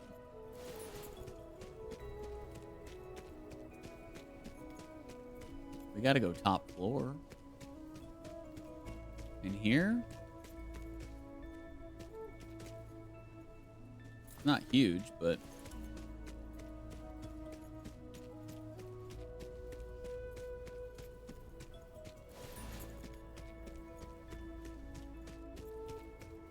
basement bedroom? Nah. So it looks like the options are really this one and then the one upstairs.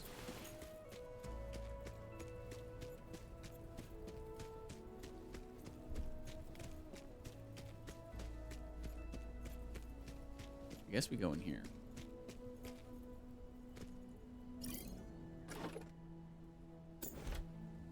I could put another bed on the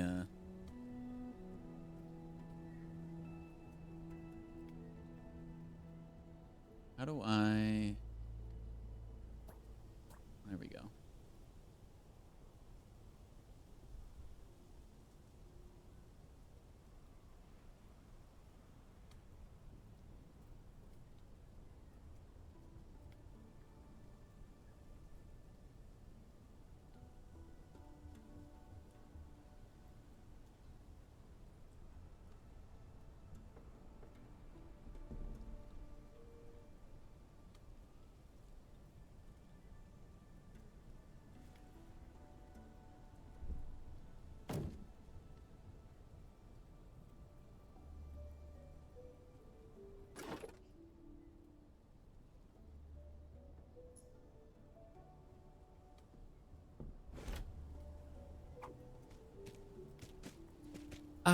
so comfy.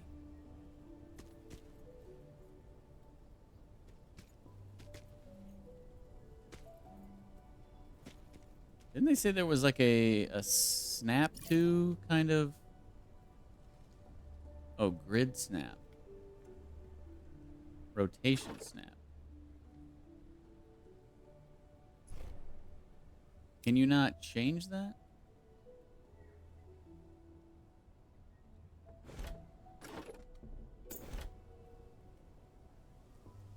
Cycle grid naps. Grid snaps. Oh, I see.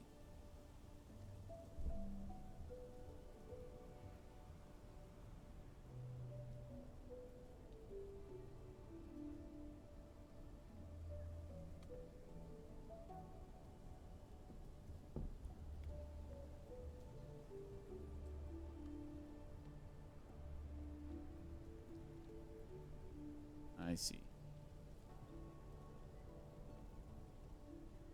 I don't really know what that's supposed to mean, but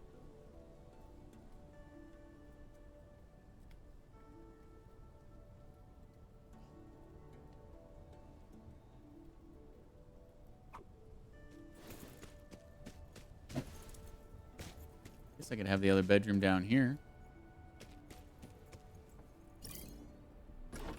Okay, well, the stream is now going to turn into a 2-hour decorating stream, so hope you guys enjoy.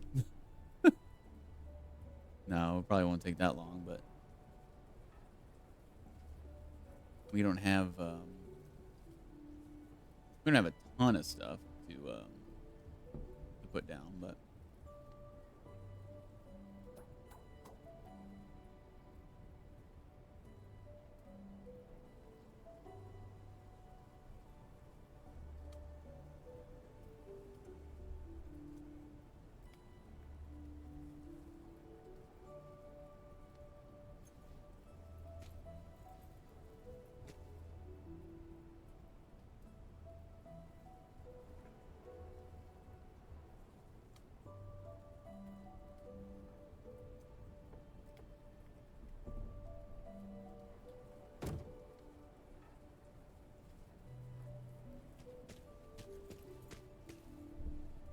Okay, what else do we have? We got a rug. How big is it? Not that big.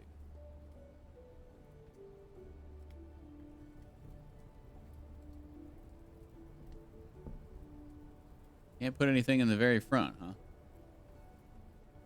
huh? This might go good in the fireplace room.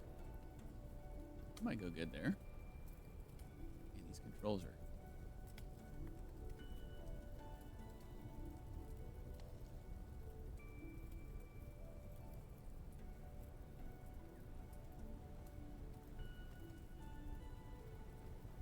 Maybe I should pull it back a little bit.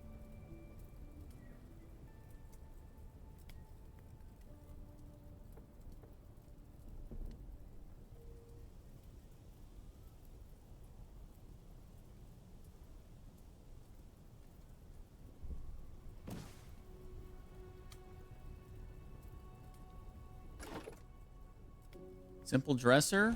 Okay. Put one of those in each of the bedrooms, too.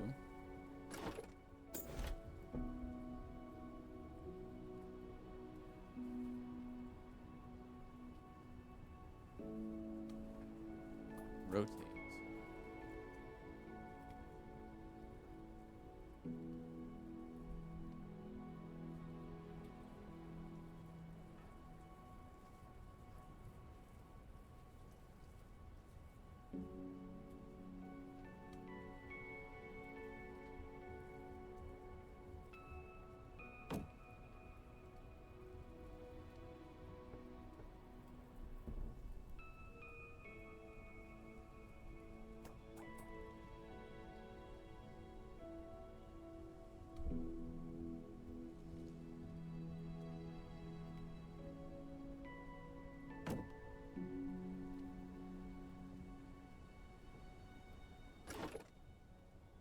Unrefined wooden chair.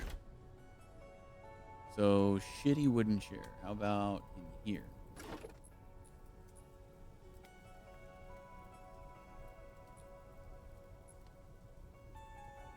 So we have one chair, one stool, one dining table. Maybe we should put the, we'll save the chair to put next to the dining table, I guess. Where do we want the dining room? In here? It's a big dining area.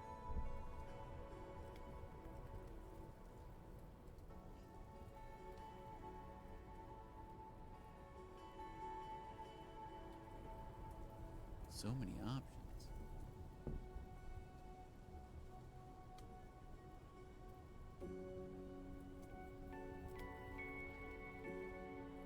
Yeah, I think I like it in here.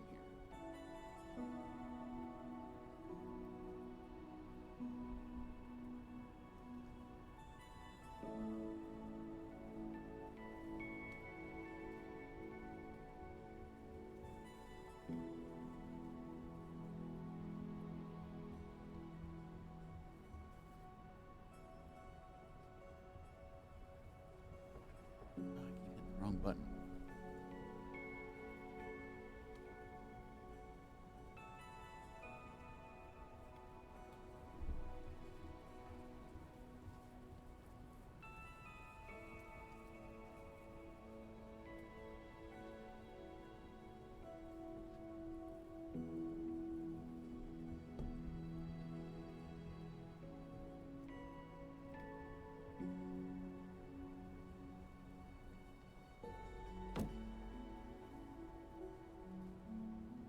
Get a nice, nice view.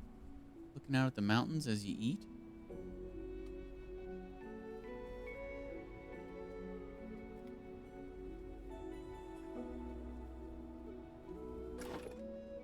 With your one chair. Because you're poor and don't have anything,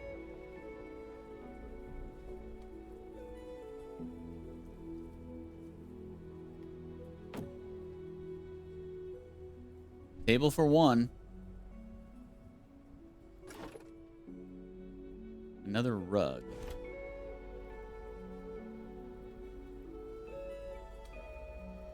That looks so lonely when you look at it from back here. You're like, it's a nice dining room.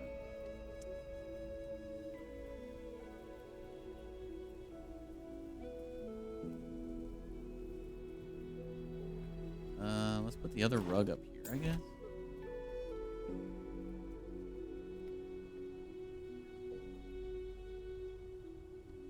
It's all tattered.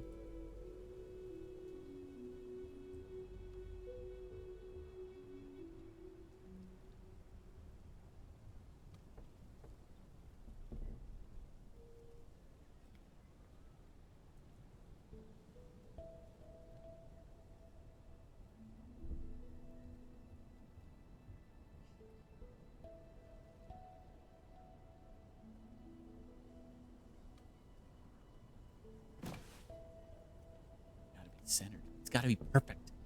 See how perfect it is? How torn and nice it is? Square wooden stool. Where do we want a stool?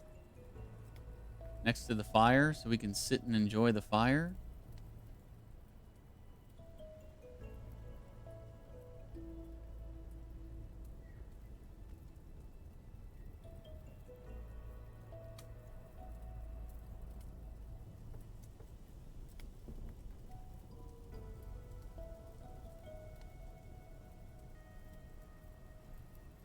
Cycle rotation snap, 45.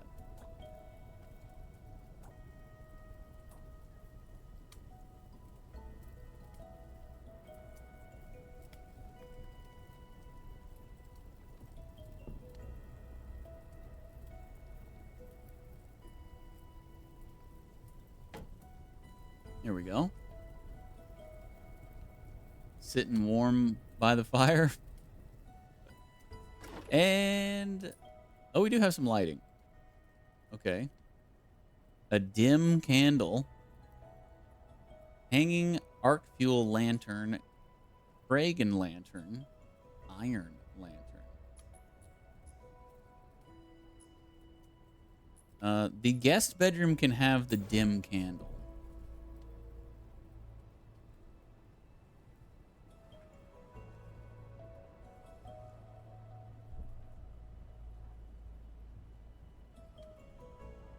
There you go. That's all you get. I, of course, will get the nice hanging arc fuel lantern in my bedroom.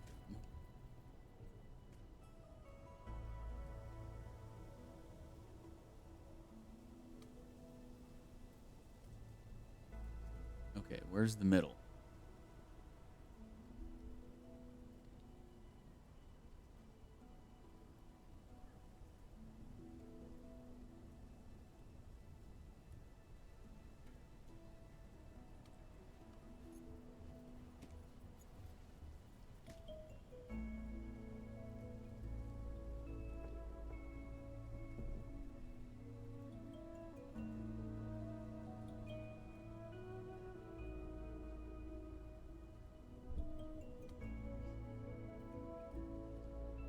Right here.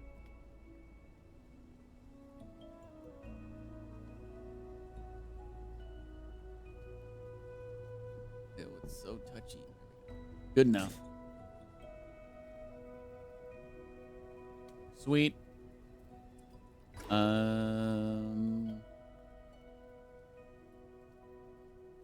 This can be our eating supper by ourselves because we're so lonely and we've got no friends.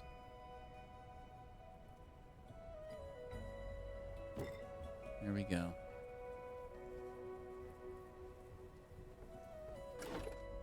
And then this is like an outdoor light.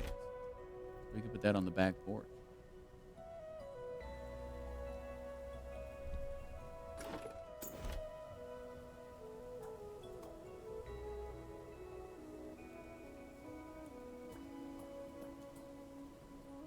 No, I don't want to rotate it that way. I want to rotate it. Oh, there you go. Wait, I can't hang this outside? Oh, it's got to be on a grid space. Well, I wanted to put it right by the door. That makes the most sense.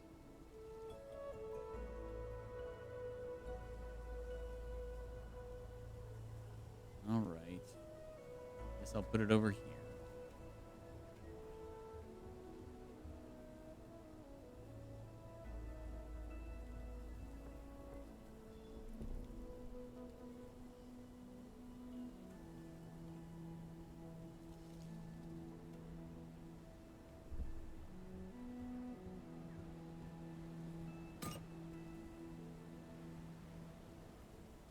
Looks nice.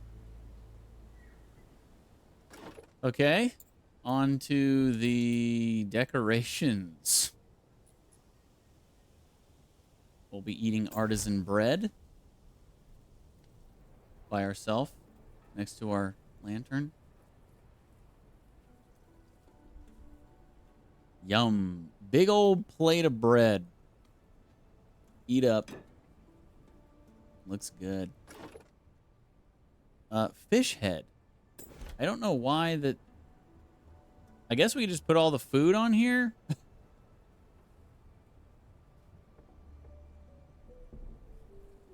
Maybe we can eventually get a kitchen table and put all the... Or not like a... Or we could make... We could make this downstairs area like the food area. Where we store all the food and stuff. And we could put all this down there then, but right now I guess I'll just keep everything on this table and we can just eat. Eat your fish head and like it. Iron log holder. Well, that's got to go by the fireplace, right? Got it.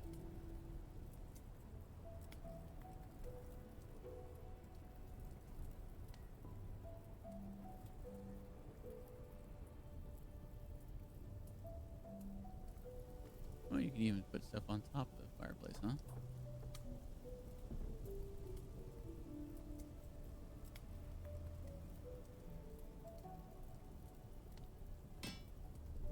Okay.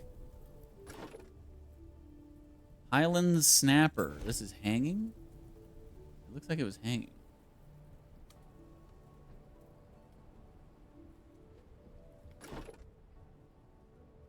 Oh, it's just the way the picture is.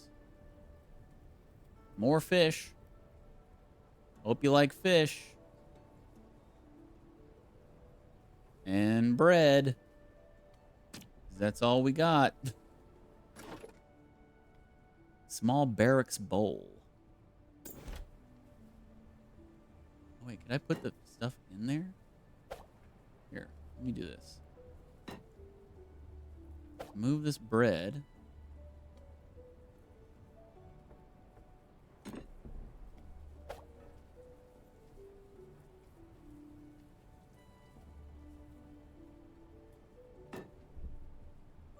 Just put the fish head in the bowl. Oh, we can't do that?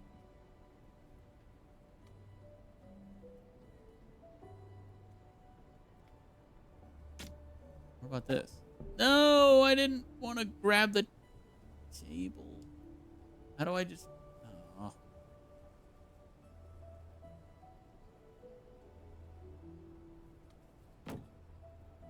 Did everything fall through? Or did we pick everything back up? Oh, jeez. Come on.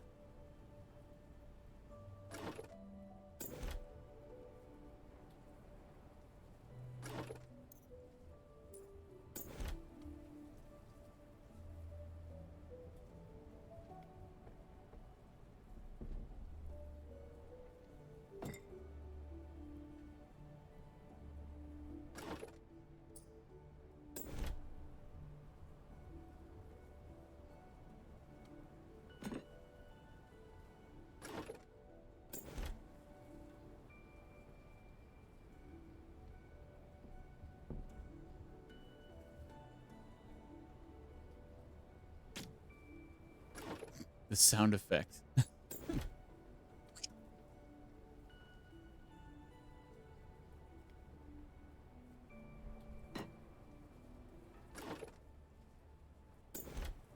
Oh, I can't put the little fishies in there either?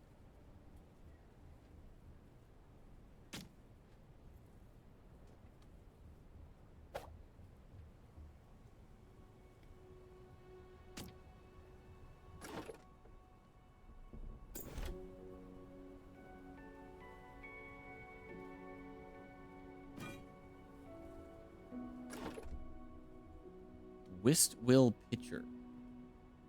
Decoration that can be used to customize your home.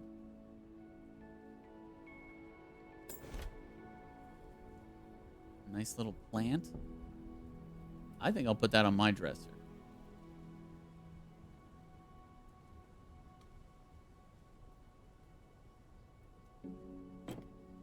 There we go. Nice little decoration. Seeker's mug and Seeker's tankard.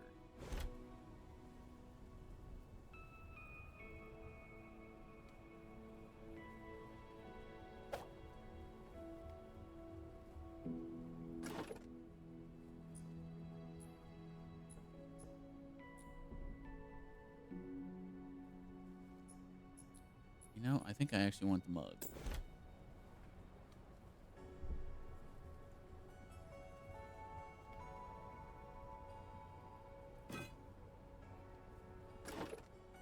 And we'll save those, I guess, for another day. All right. Seems good. Got some nice little basic decorations. Can we sit down? No, we can't sit down to eat. We got a bowl. We got fish heads. We got bread. We got everything you need. We got a sweet view.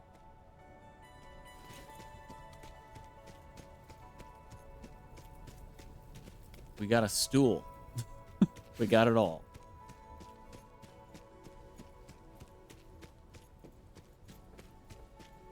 That light, though, is nice.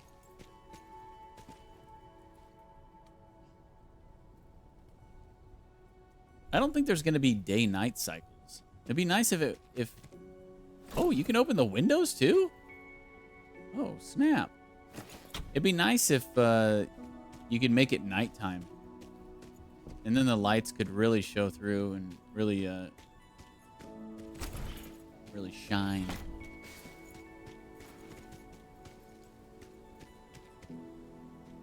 Okay. I guess we can keep playing the game. Unless you guys just want to sit here and check out our sweet pad for the rest of the stream. No, we'll go kill some more stuff, I guess.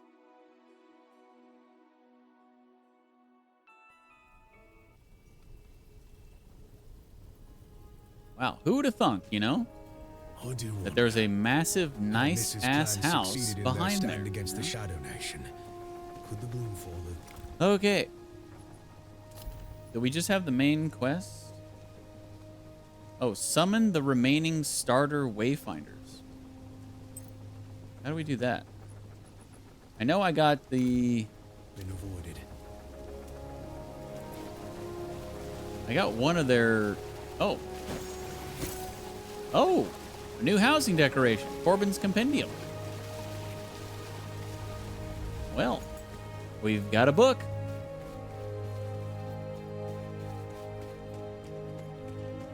I have need of your... Summoning. Discover summoning stones throughout the world and bring them to Omen in order to unlock new Wayfinders.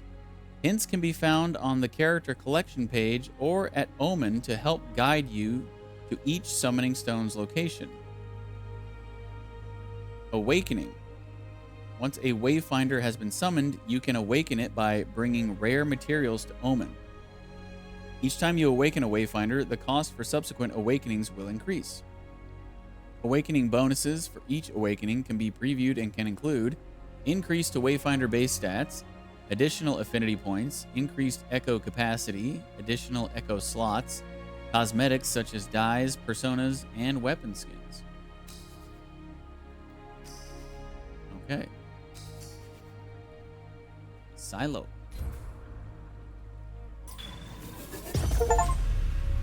An echo of Silo has been pulled from the gloom.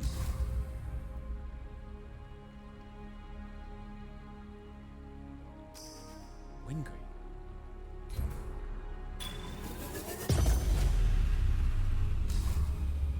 Okay. I really want this dude. I want Grendel.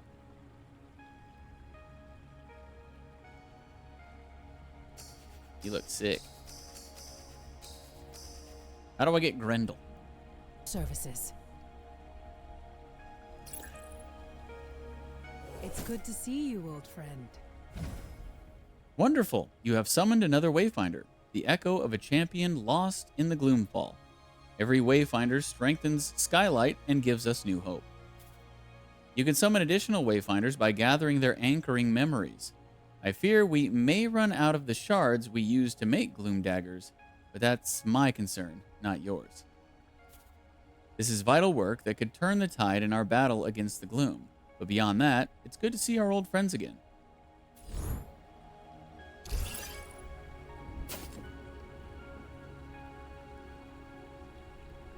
So what, now we can just kind of switch characters on the fly?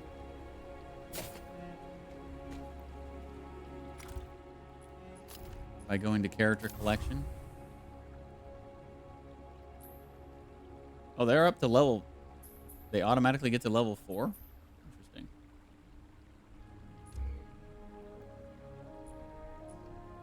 There was something I was going to do. Crap. I was going to do something and I forgot.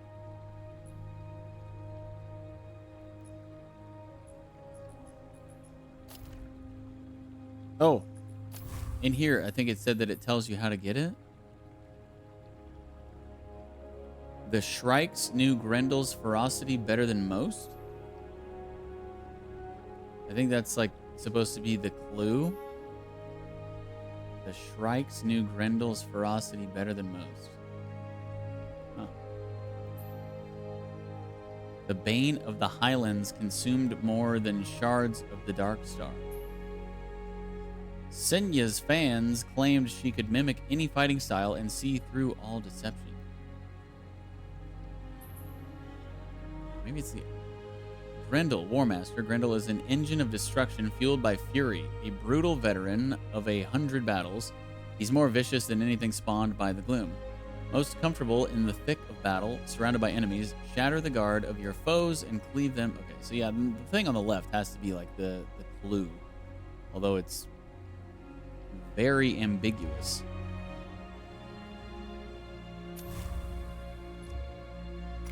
I guess we'll find him eventually. Okay, so now we only have the main story quest. The main. Let's enter the Broodmother's cave. But I'm not going to do that until all of these pop-ups stop happening on the left side. That's going to be really annoying.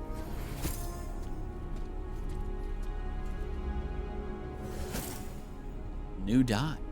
Ooh. Ooh. Violet Red 08.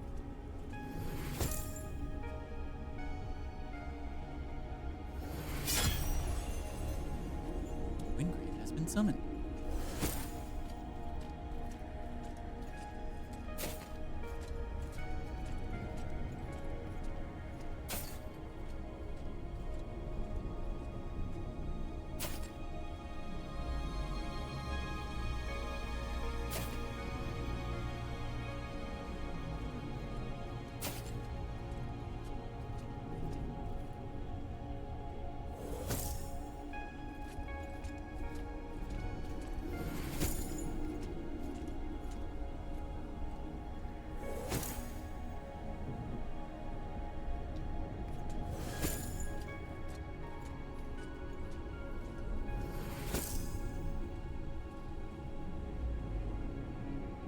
Okay, I think we're good.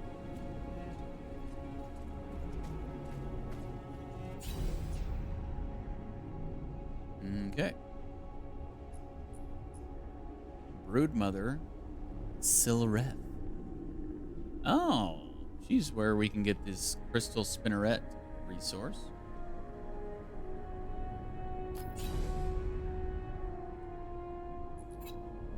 Now, did I have to... I crafted some item for this, right? I guess I don't have to use that? Was that just story related?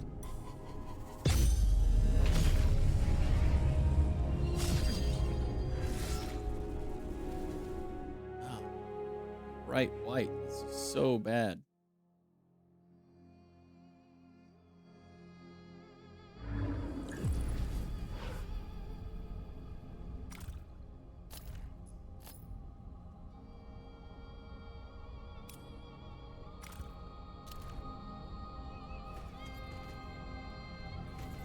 Another battle lies ahead.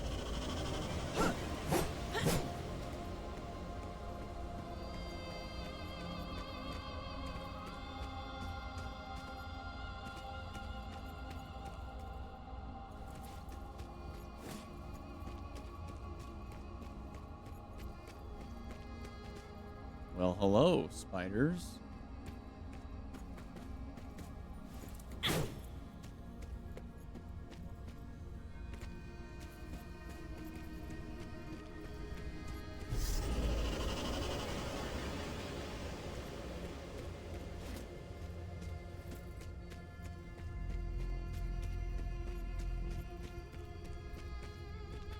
Can I just walk through?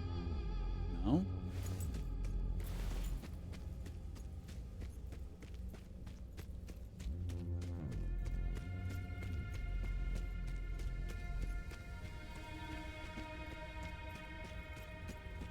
How in the heck?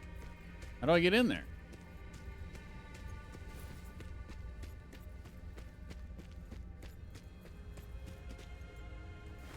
Oh.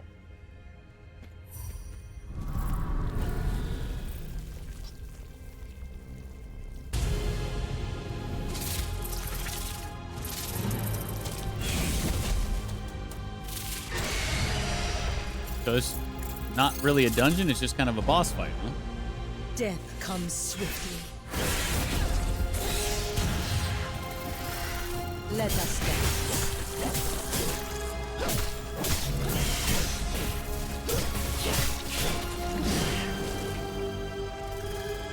Oh, I'm slow.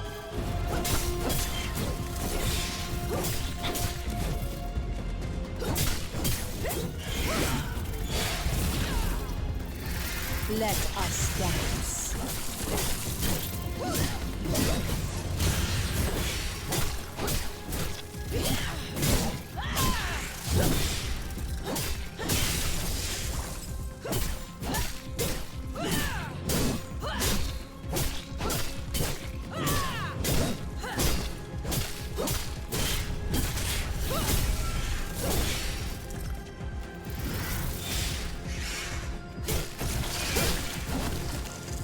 Oh. Frame dropping.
This ends now.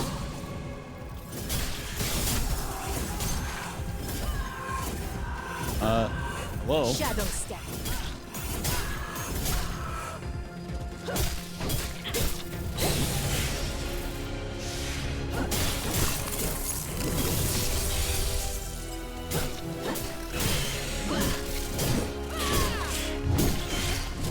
Shadow rising.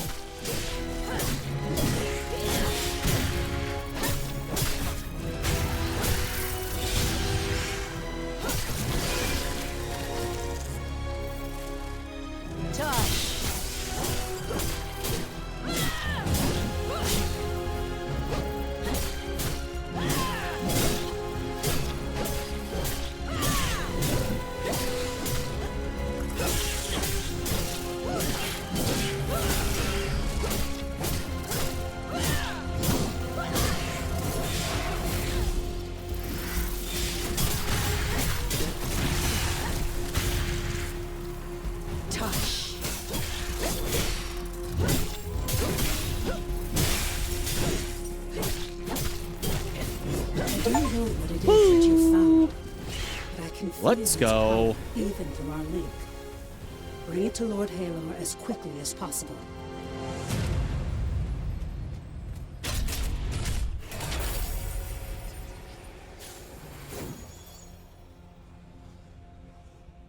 Oh.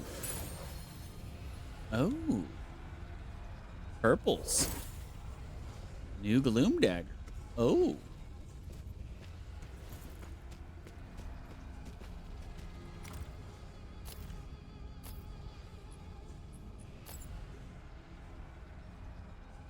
Oh, Queen's Crystal.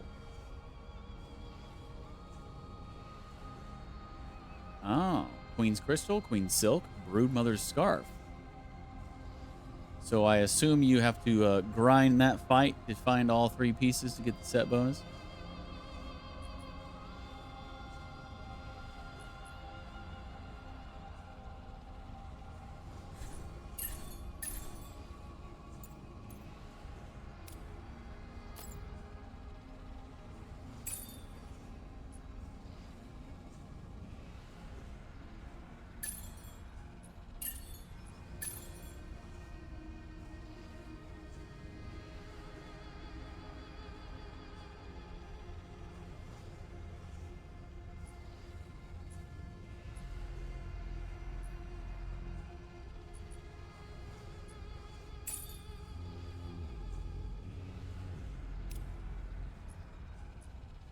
Only had to use 1 potion.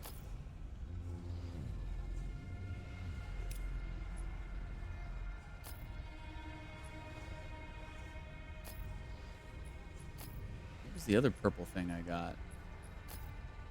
Oh, it was an echo. A rush type echo.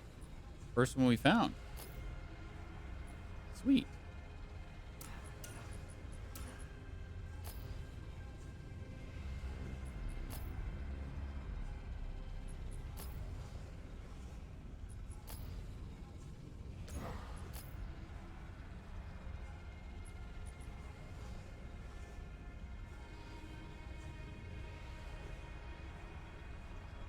It's so crazy that this only has a echo capacity of 10, but it apparently has a power level of 15. This has an echo capacity of 14 and only has a power level of 14. That's kind of weird. Break power 164. I guess it's because it's crit.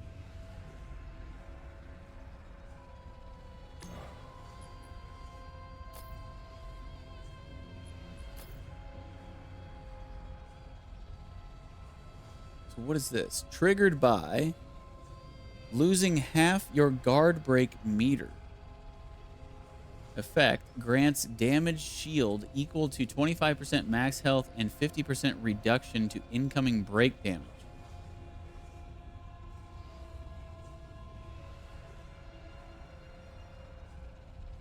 Expires when guard broken or damage shield is spent. Well, this isn't really good for me because I don't really guard.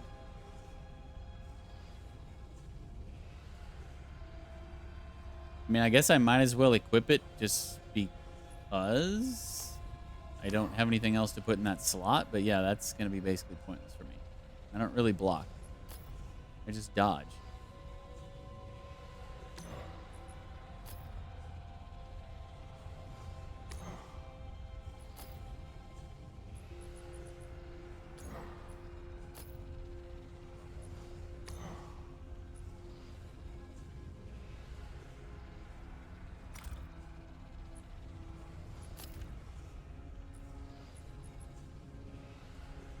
So I did pop that potion. Does it say anywhere? It doesn't say anywhere about like that 30-minute XP bonus thing. That's kind of unfortunate because it would be nice to know when that XP bonus is over and then you could pop another potion. You know what I'm saying?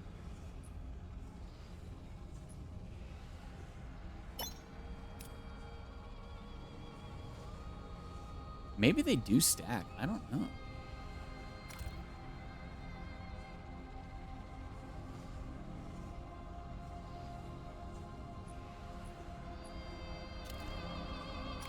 Okay, I guess we're good to head back. Bring the Myriad Stone to Lord Halar.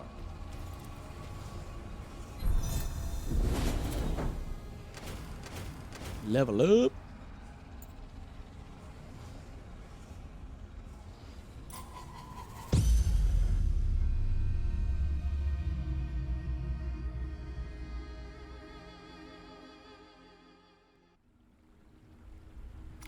Is there a way to...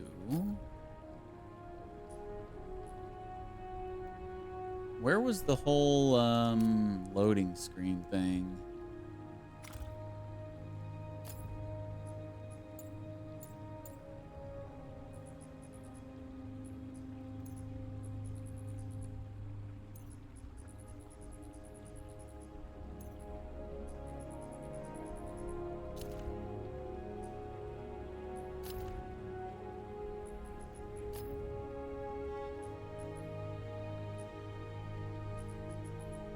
Here? Yeah. I wish there was a way to pick and choose. You know, instead of just doing random, like, okay, select the ones that you want to be a possibility, you know?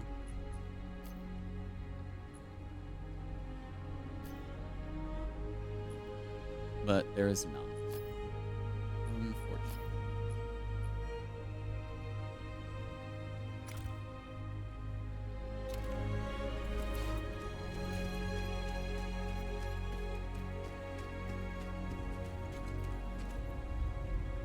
Does that look different now, or am I just crazy?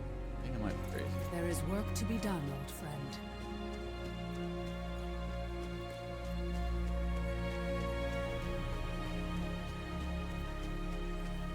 Shadow Dancer. The stone. Yes. Yes. If this is what I think it is, why, it could change everything. The facets, the fragments, glimmers of gloom and chaotic currents. Give me a moment to study it.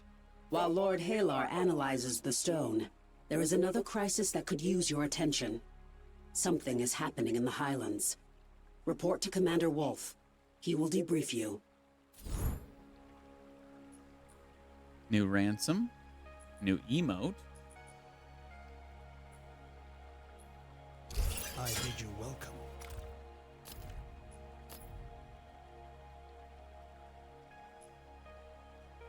Oh, that's a new weapon. I've never gotten a ransom. I was thinking of the Tempest. Neat.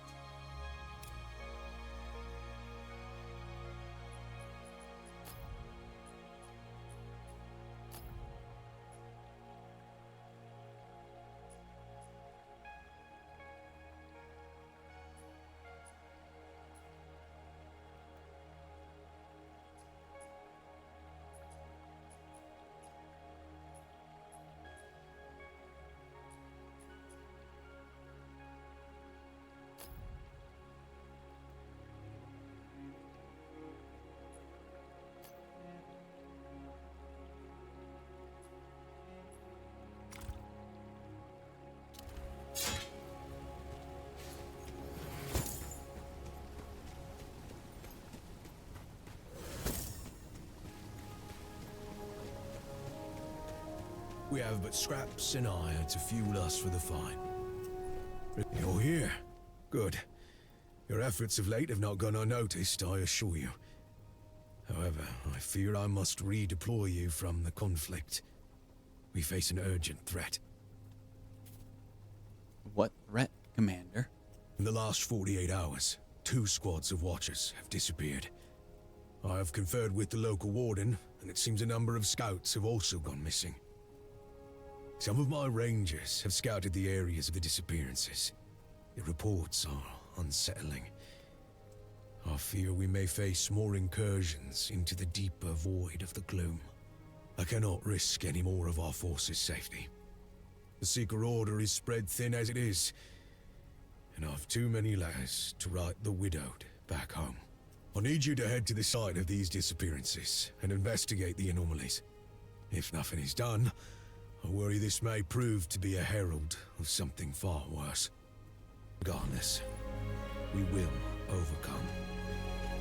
Enter the strange portal. Sure, why not? Nothing can go wrong there.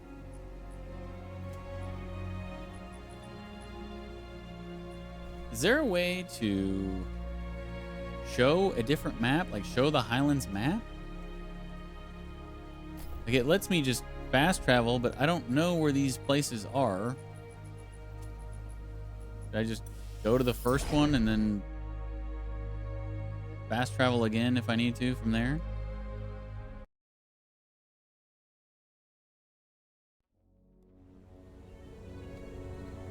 Oh, hello. Little side quest here. Or is Careful. Up for trouncing a few more shrikes? Ah, our hero returns from beyond the gloom. Perchance, have you visited Lower Skylight during your labors as of yet? If not, I feel that I should forewarn you. Warn me about what? This part of the city is overrun with bandits. Shrikes, they're called. When I was in the Imperial Army, working with common thieves and bandits would have been unacceptable. However, in the days following the fall, we accepted whatever aid we could find. The Shrike Syndicate burned any ally ship with Skylight when they betrayed us and seized the mines. But until recently, they at least refrained from murdering travelers in the streets. Now they've cut us off from Lower Skylight entirely and have begun stripping the city of everything that isn't nailed down. We need those supplies. The Watchers, the Seekers, even Lord Halar his royal pretension himself, cannot survive without them. You're more than likely to be surrounded down there, but I need you to thin out that scum congregating below. If we're lucky, maybe you can even steal some of our stolen supplies back.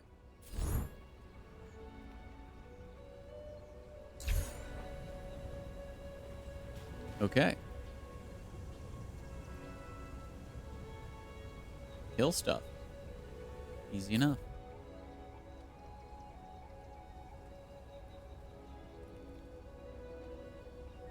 Oh, that's where the quest is. Okay.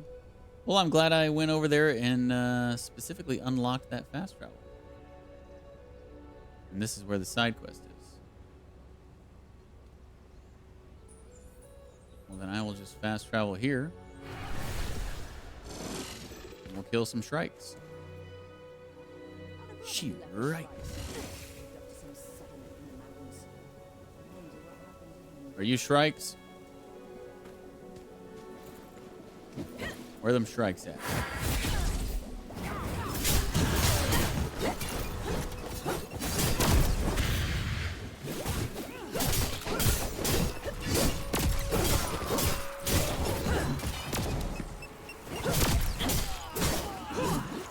Your head's gonna fetch me out of You what, mate? That all you got?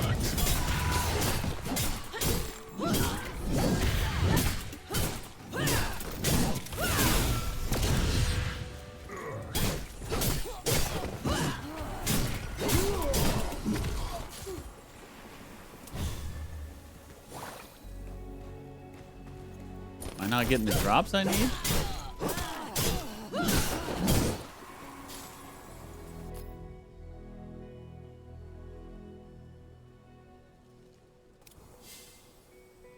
Wait, what? Oh, we got a skeleton key. What happened to... I'm confused.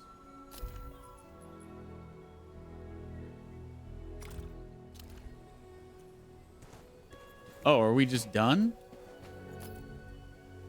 Oh. Oh, wait. Oh, no, it's up here now. Oh, maybe we use a skeleton key to unlock the thing to get the stolen supplies?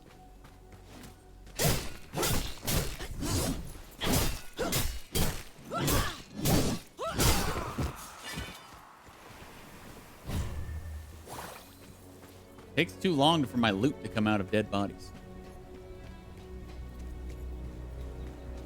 Just give me my loot already.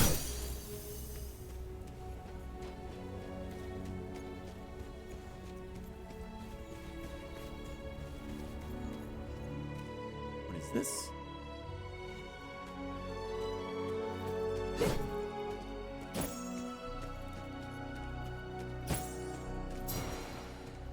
So what, did I just beat the information out of him? And that's how we knew to come here? New spray.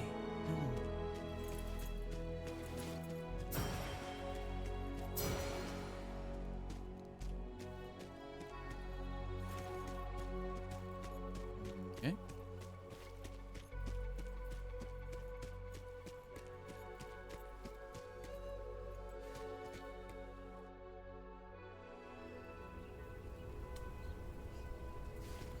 return to Warden Pass. Pass.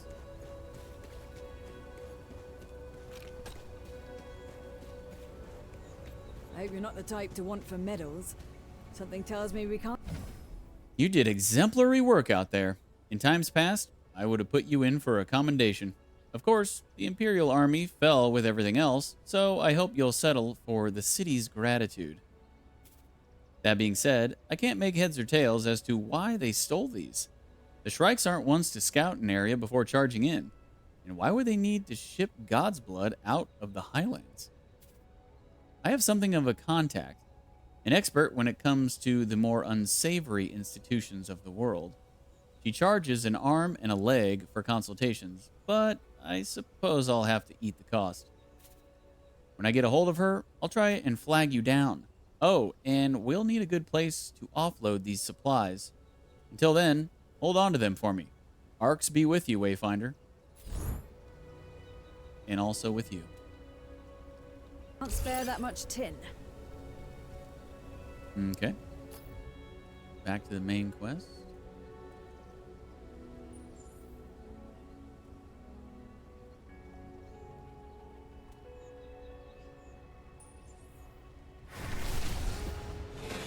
Shadow still defines the light.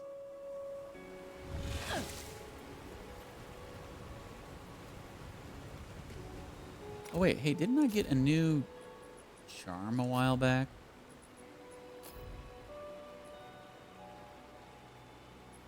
Could have sworn I did. It looked like the oh, here it is. It's a trinket. Oh, isn't that nice? We got a doll on our butt now. Yeah, it looks like the girl who sells the furnishings. I was just thinking about that for some reason.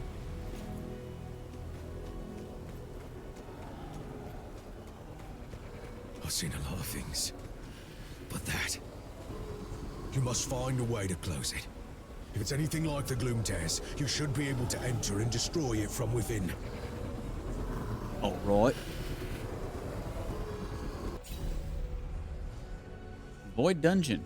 Power range 275 to 2723. That's not saying that the enemies within range from 275 to 2723, is it? Or is it just saying that we recommend you do this within this power range? I'm not really sure. If there's enemies in here that have 2723 power, that's more than 3 times. That's almost 4 times my power. So, I guess we'll see.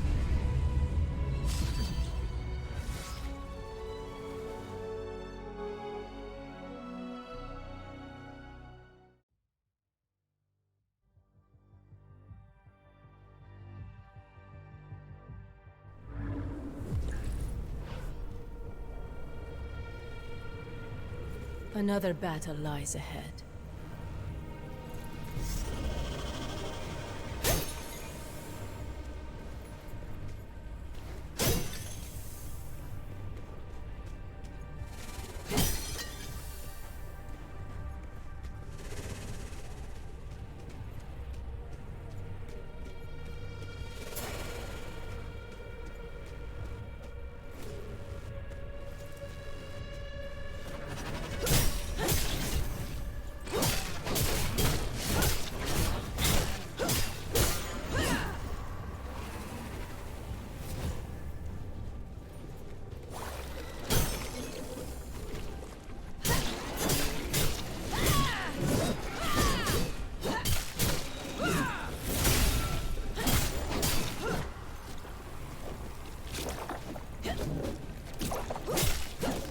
This looks like the tutorial area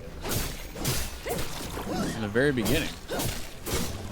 Like the same procedurally generated level.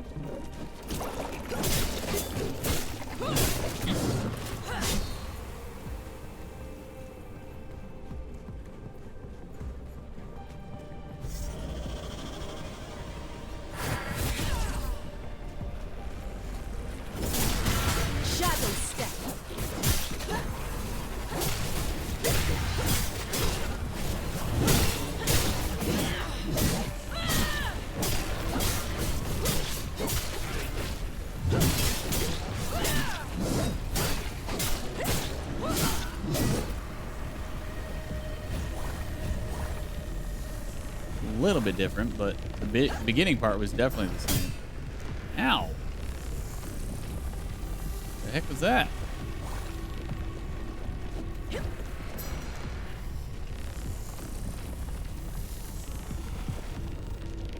Well, hello back there. I guess don't touch the pink orb thing.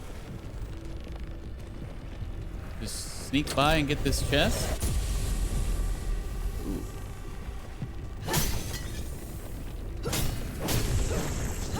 Get out of here.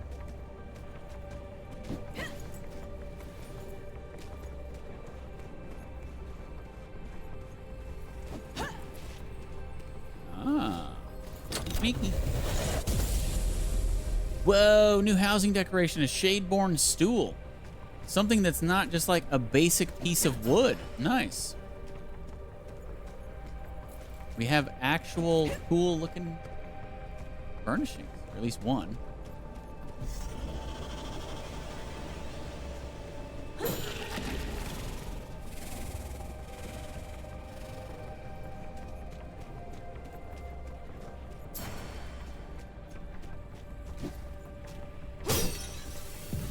Shadow rising.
A love seat?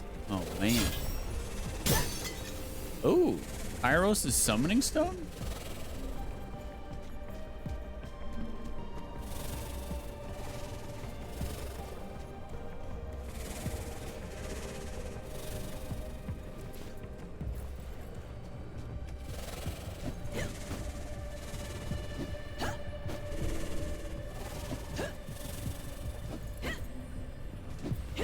Grab the ledge?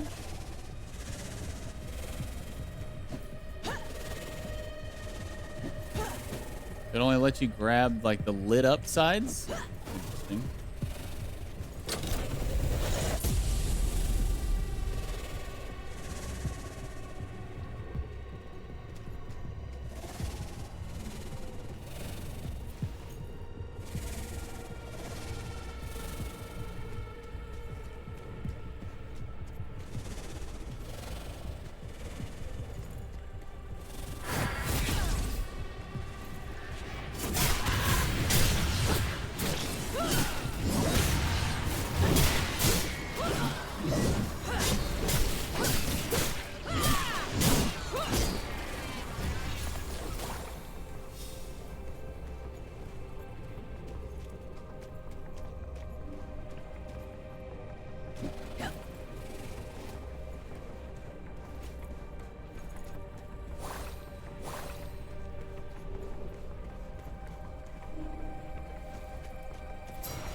find the source. Is that what we're working with here?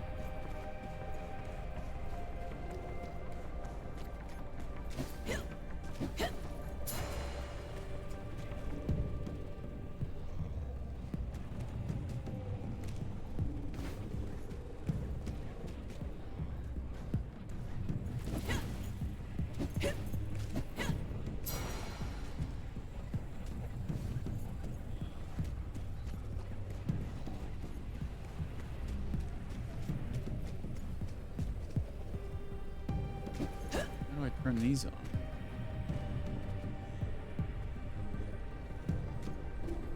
Maybe it's on the other side of the gate.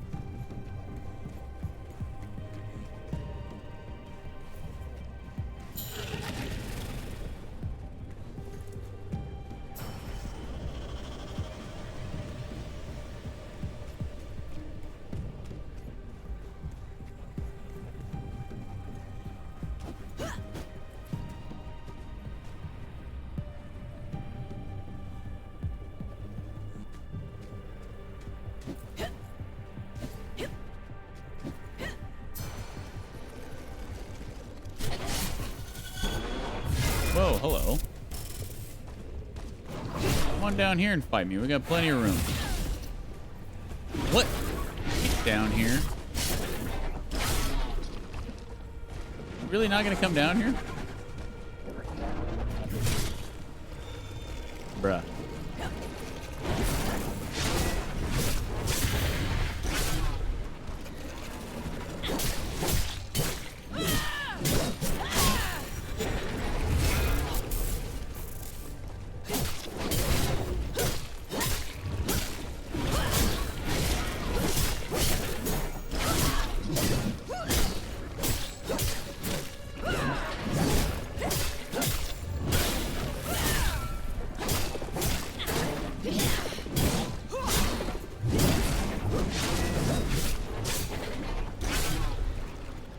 What the hell?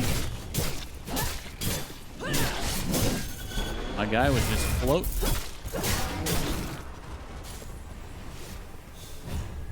And all you little guys couldn't come help him.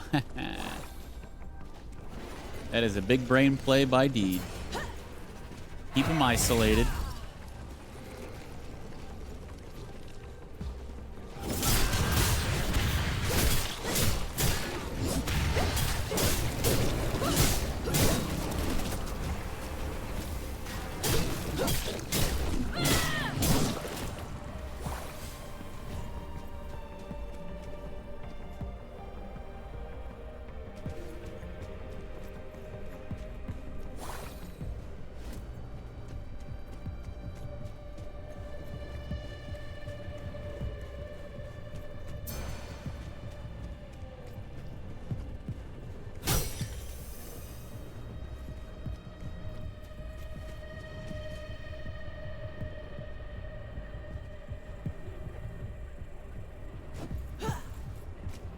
Up there. I think I can jump.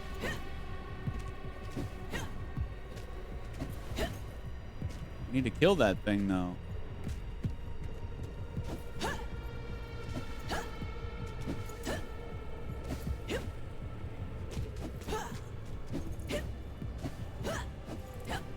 Aha! I don't know if I was supposed to do that, but I did it.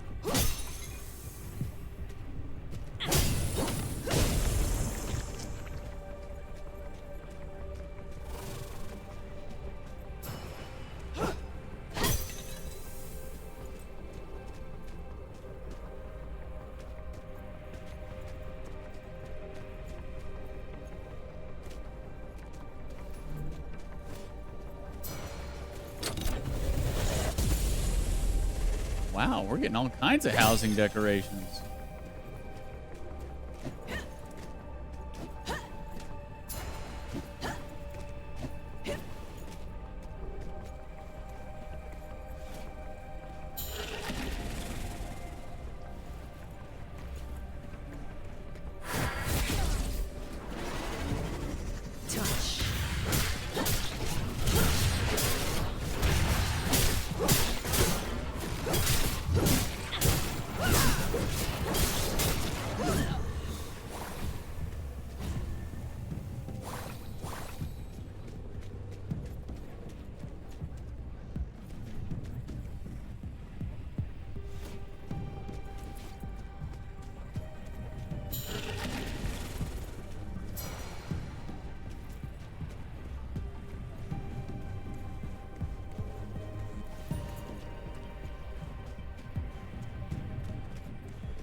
Death waits.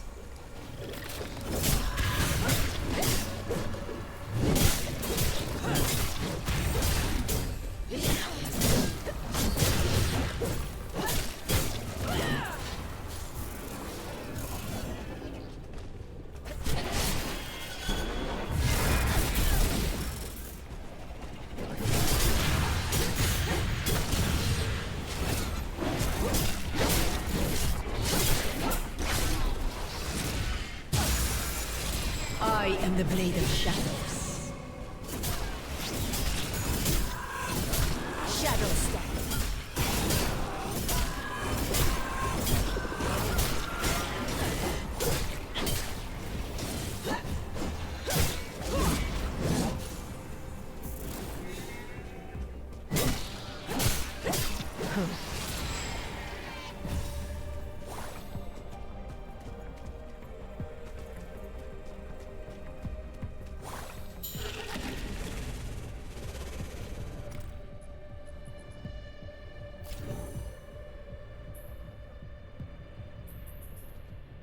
Which route do I want to go now?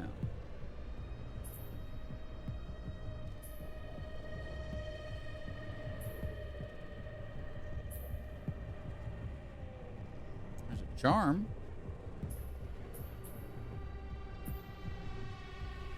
I don't even know what we do with the imbuements.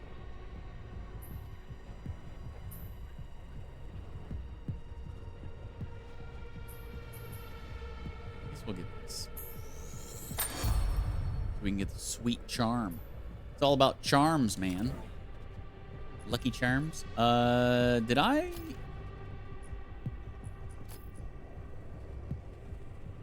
I guess I don't have an ability point. For some reason, I was thinking I had. Getting a lot of Voidborn rings.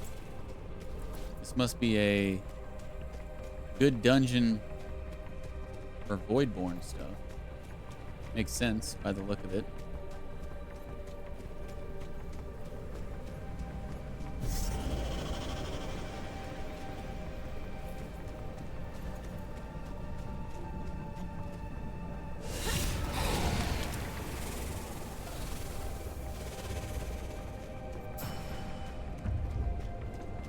Ravens come.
Let's go.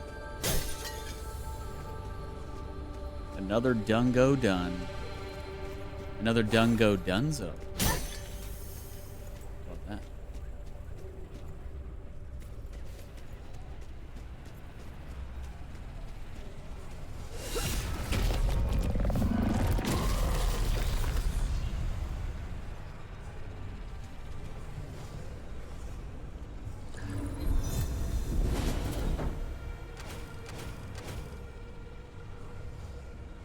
All 3 memory fragments. Cool.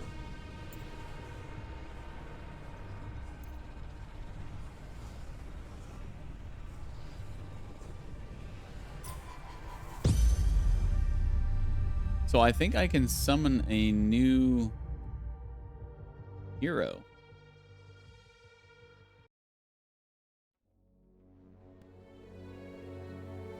Kairos? Summon Kairos.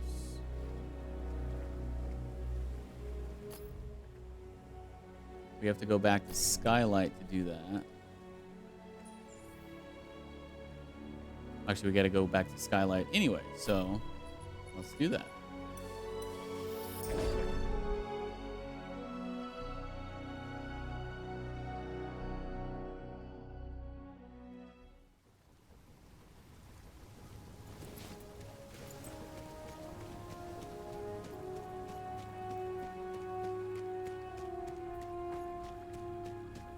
Miss.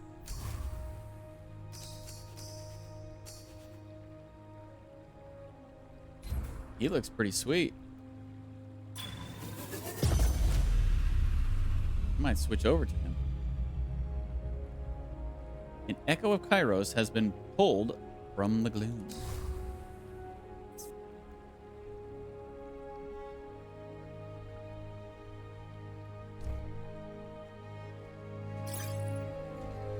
Sweet. So do I have to... Let me see. Oh, he's level 8? Why is he level 8? And the other 2 dudes... Maybe because these 2 dudes were starter dudes, and maybe this dude is level 8 because I'm level 8? That would make sense. I'm gonna switch over to Kairos. Look at that scythe. Holy shit. That looks sick.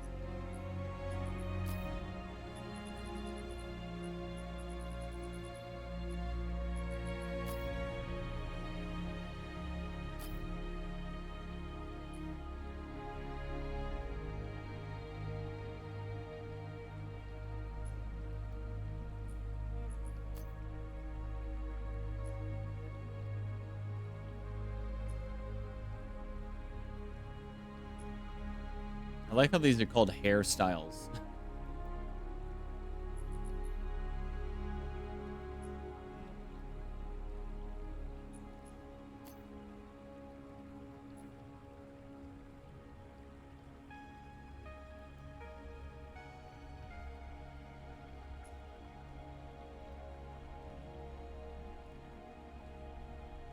Kind of like this one.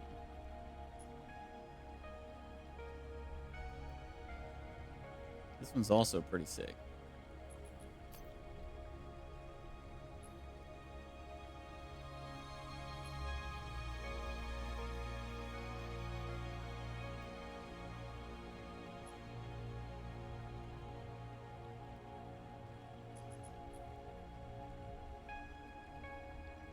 This one's also pretty sick.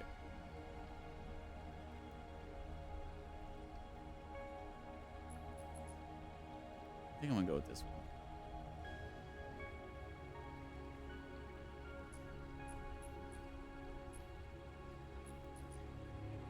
Okay, so does it keep everything... I guess it keeps everything equipped that you already had equipped, accessory-wise and stuff, so that's actually kind of nice.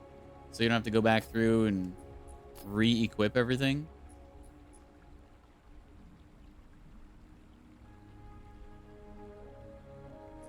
I forgot I got a new Gloom Dagger. I don't know if I like it better, though. I kind of like the blue one.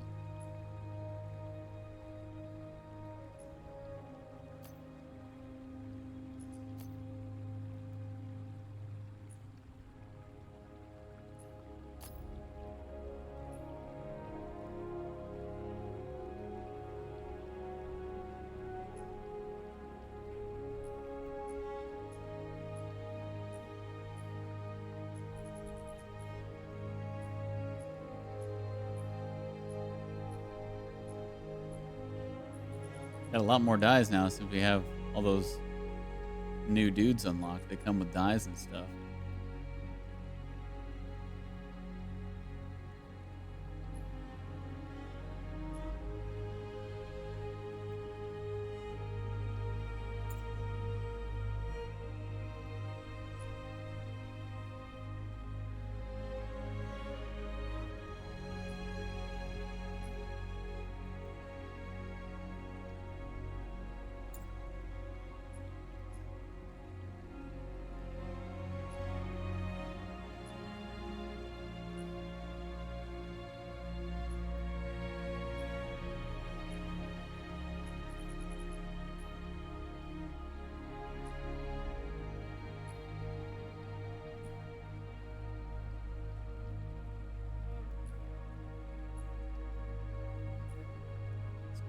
Too bold. When you have like that dingy gray next to this just like super bright colors, it just looks not good.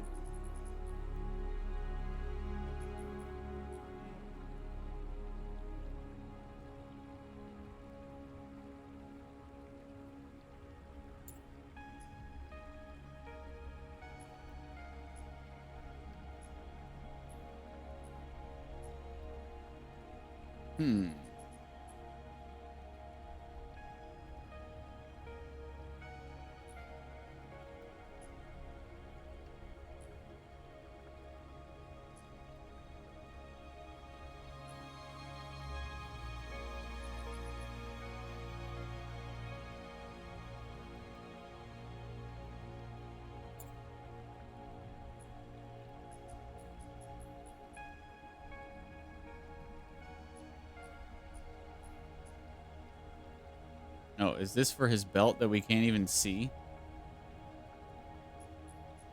Yeah, you can see the top of it changing color.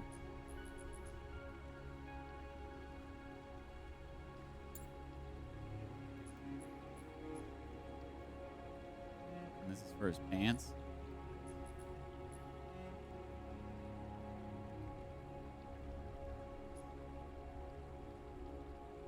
Pants and belt.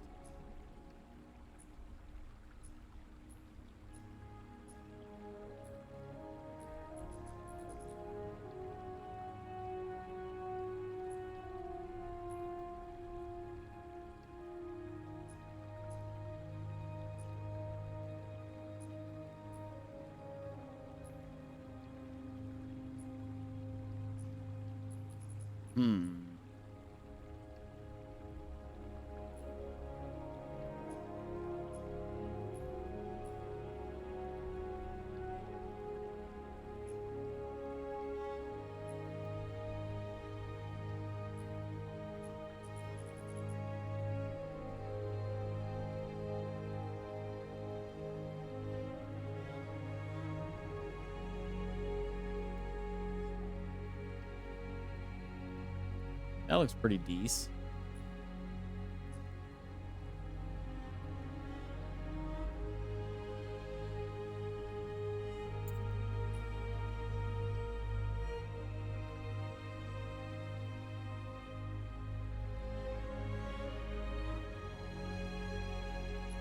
Okay.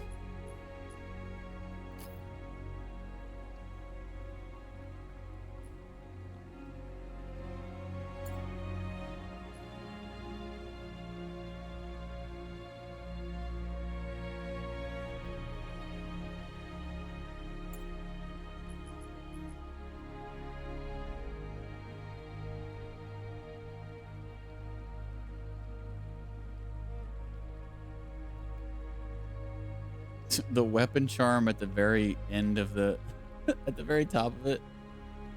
Oh, it's so ridiculous.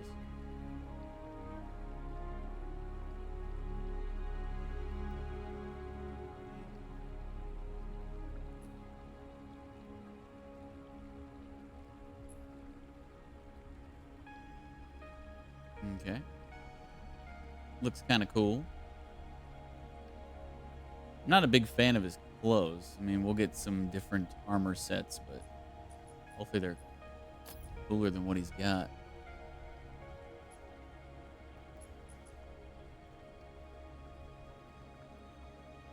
Huh. So his weapon is the same power level as the Vanguard weapon we were using too. Interesting. So yeah, I think it probably is. Just whenever you unlock a new dude, he's probably just going to have all the same stats and same level that you have whenever you unlock him. So you don't have to completely start over at level 1, which is nice.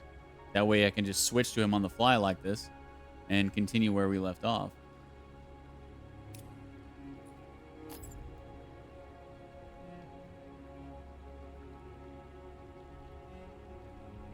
Got 4 Voidborn rings in that dungeon.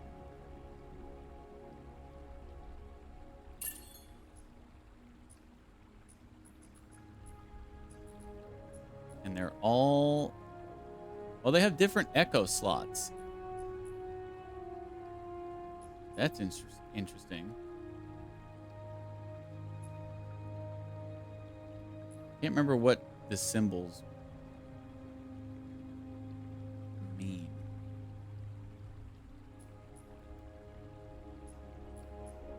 But the actual stats, physical defense, critical rating, and break power are all the same. So I would guess I want a symbol that's not that, right? Because then we wouldn't be able to use...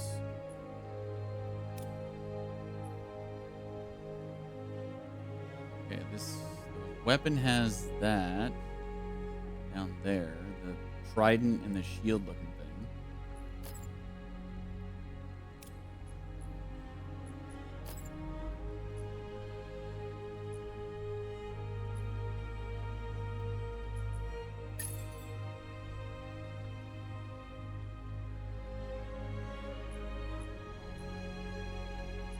Actually, I know what to do. Go to my inventory and look at these.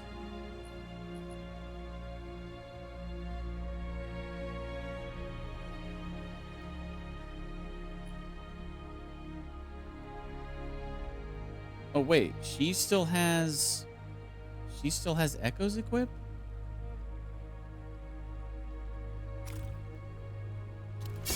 I thought that it unequipped everything. But I guess not. This is her Vanguard. Right? It has to be. Let me see. Let us begin.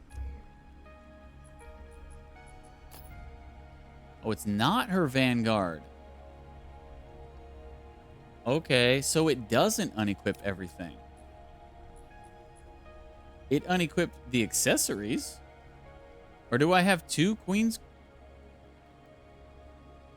Maybe the accessories are shared.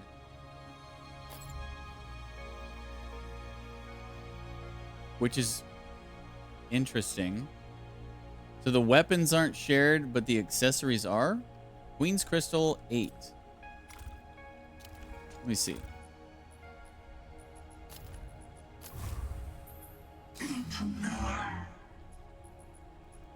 Yeah, Queen's Crystal 8. He has it equipped too. So accessories are shared, but weapons aren't. That's really interesting. Everything is shared, except for weapons. That's kind of weird. Well, in that case, I guess I'm going to go to her and then... Let us begin. Unequip the echoes that are on her weapon, because I might want to use those on him. All the echoes. So weapons and echoes are not shared, but everything else is. I wonder what made them decide to do that.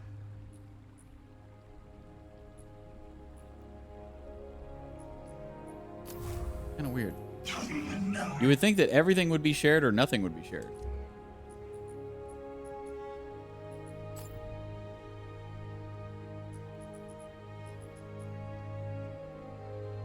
So anyway, as I was, what was I doing in here? I was going to look at this.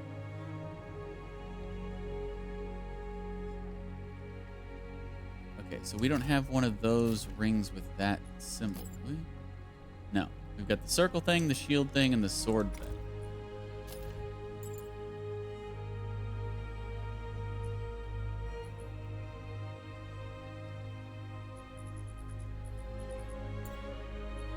Sort by power rating, always, please.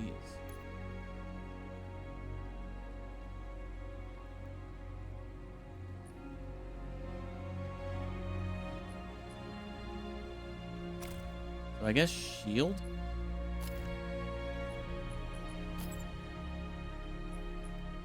I'll take this one.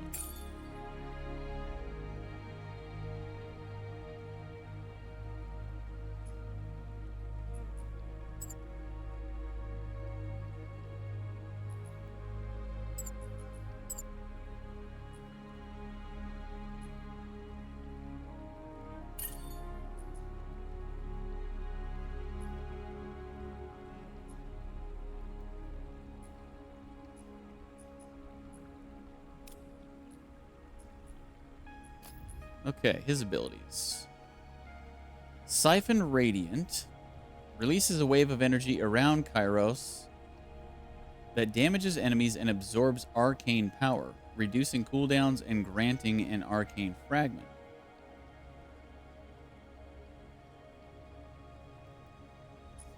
Arcane Focus marks enemies in the immediate area. Mark increases in power as the marked target is hit. After reaching max power or after 8 seconds, the mark explodes, dealing damage based on the power of the mark.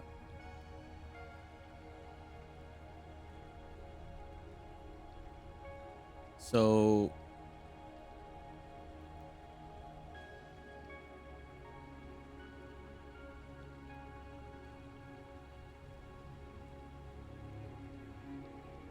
okay.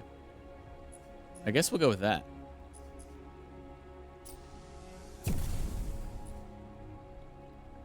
Oh, and I get another one. Siphon, the one we saw before, or Hand of Reckoning, deals massive damage to enemies in a large radius around Kairos. So, big old AoE? Yes, please.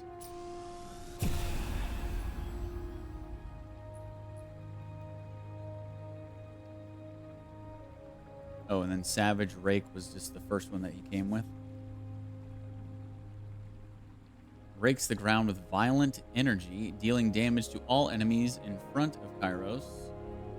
Arcane fragments can be consumed to cast Savage Rake without using an ability charge.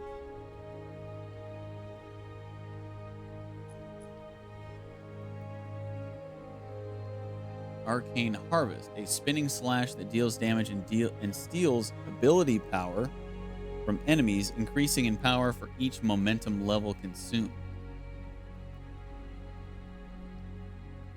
This guy seems kind of weird. Arcane Fragments, character passive. Arcane Fragments grant extra charges of Savage Rake. Generate Arcane Fragments by hitting enemies with Siphon Radiant, landing combo finishers, or shooting Eagle Eye targets.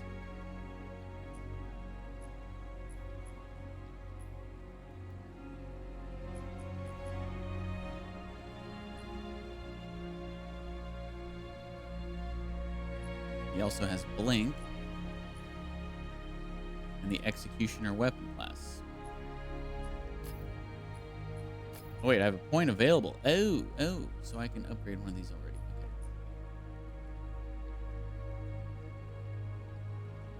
Okay. Increases explosion damage by a moderate amount. Yeah.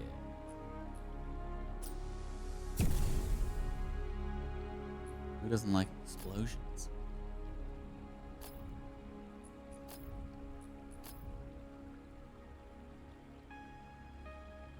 Thick Altar Boy, what up, dude? Of course I remember you. How could I possibly forget Thick Altar Boy?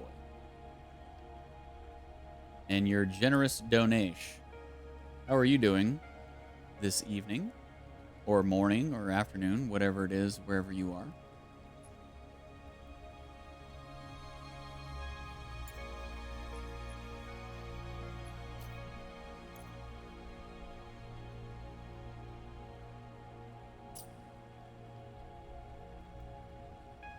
Okay. 15. We got a level 10 Echo. It's just a common, but it's level 10. Crit power and physical defense. It's all good. You're doing good. Sad to see you left Farming Sim behind. Yeah, it was fun. I was really enjoying that game. It's just one of those things that it's like, I don't know, playing. If somebody from the community was playing as well, I would probably play it for a lot longer. But it's one of those games that is just like, it's fun, but I don't want to sit there and play it for like a month by myself, you know? Whereas this game, on the other hand, I probably might play for a month by myself. Because this game has been super fun. I don't know. It's just one of those things. Different types of games. I played it for a week on stream. I had fun. And it just felt like time to do something else. So I did something else. Yesterday and the day before, we were playing... crap, what's it called? Cold Ridge. Yeah, we played some Cold Ridge. Beat that in 2 streams. And then moved on to this today. Yeah, that's true. I got it a week ago, but I only play with my buddies, but I don't know if I'd play it by myself. Yeah. It's definitely one of those games that is just way more fun if you play with other people. I think all games are really like that, but there's some games that are really, really like that. And I think Farm Sim is one of those.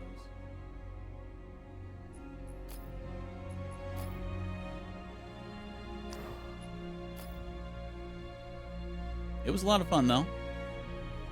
Who knows? Maybe one day we'll go back to it. I don't know. You never know.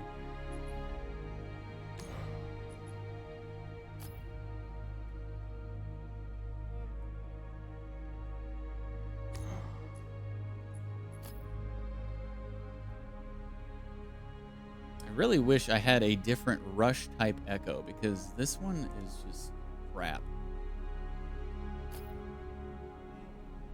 But it's like I might as well equip it, you know? Even though it'll probably never proc because I never really guard. Okay, maybe I don't want the shield version of that. Hold up. Let's switch this one out.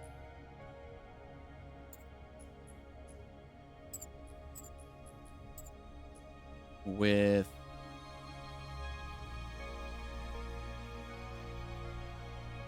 Oh, hang on.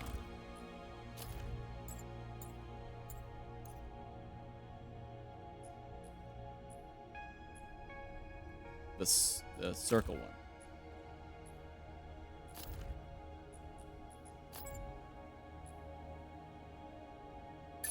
There we go. We'll use that one, because then we can actually put an echo on it.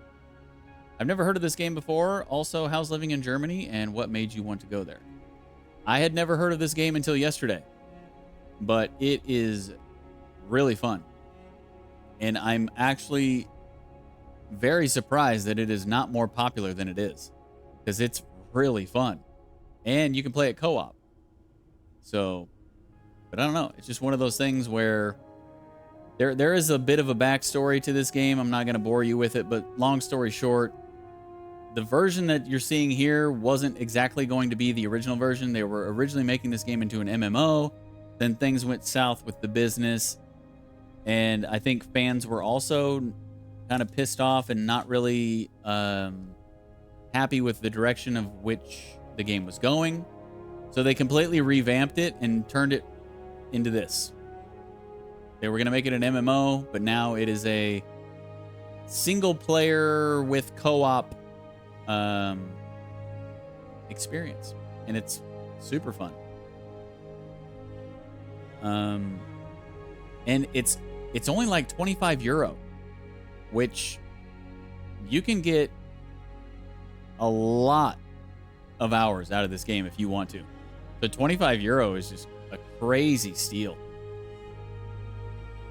But anyway, living in Germany is it's okay. You know, there's pros and cons to living anywhere and everywhere. But I gotta say, I'm eager to get back to the U.S., but that won't happen until 2026. The reason why we moved here is because we are a military family.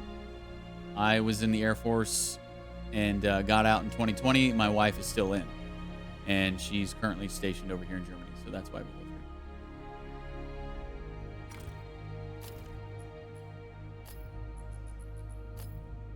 So there you have it. Little Deej lore for you.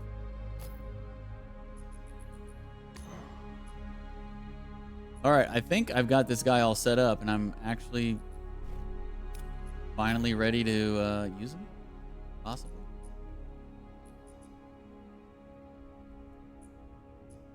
Hell yeah, a fellow veteran. Ah, you served as well. Which branch?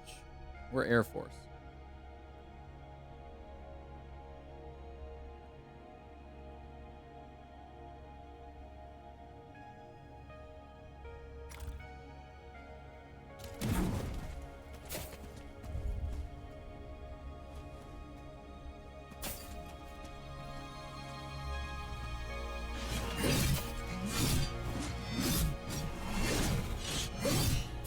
He's got like a 4-hit combo on his weak attack.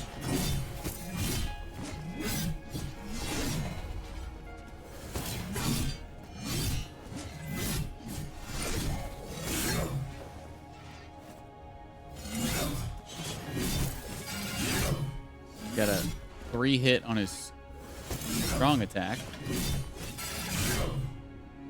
Which is interesting.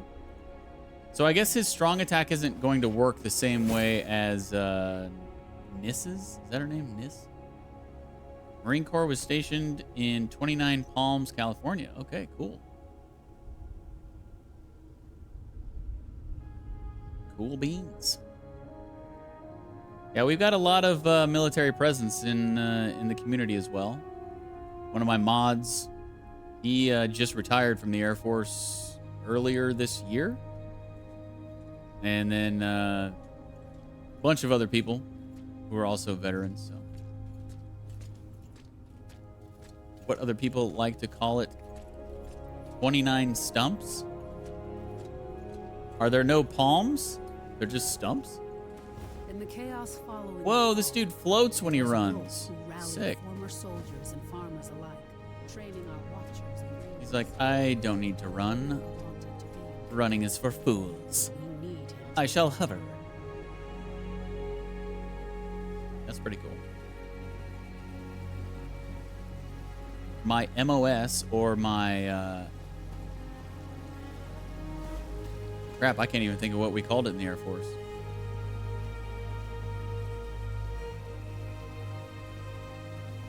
Man. Boy, did I just brain dump everything when I got out. But my job was geospatial intelligence, which is also the same as my wife. And that's how we met. 3 silos. Crazy, huh? Your strength is always. Suppose I shouldn't be surprised, having fought together as long as we have. To the rest of us, you make the impossible seem like an easy thing. Still, it's good to see you back in one piece. Yeah, same here. Don't ask me to recite my general orders. I might be able to remember the Airman's Creed if I really tried. But yeah, I got out in 2020 and it seems like a lifetime ago. It's only been 4.5 years, but it seems like so much shit has happened since I got out that it seems like it was 10 years ago, not 4.5 years ago. So tell me, what did you find inside? The amount of just bullshit that I've had to endure since getting out, you know, and different things happening in my life, and the whole freaking COVID bullshit. Like, oh my God. It's been an interesting ride. The portal led deep into the gloom. I see. The gloom tears have plagued us for some time. Perhaps my scouts were mistaken, and the tears themselves are worsening. You got out in 2021? Okay. No, this was different. It led to a larger area.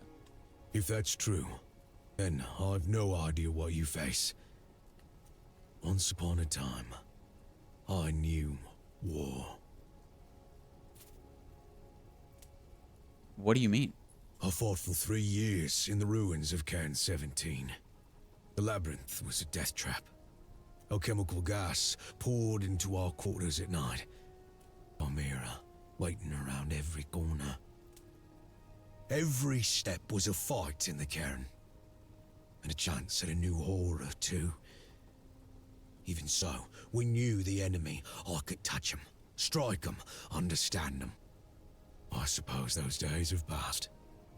Still, even if we must struggle to the end, I will lead our forces as best I can, and guide you as you carve the way. We would do well to report this to Omen. She understands the gloom better than any of us. If anyone knows the best course of action, it will be her. Go with strength. Welcome here. Okay. Go back to Omen.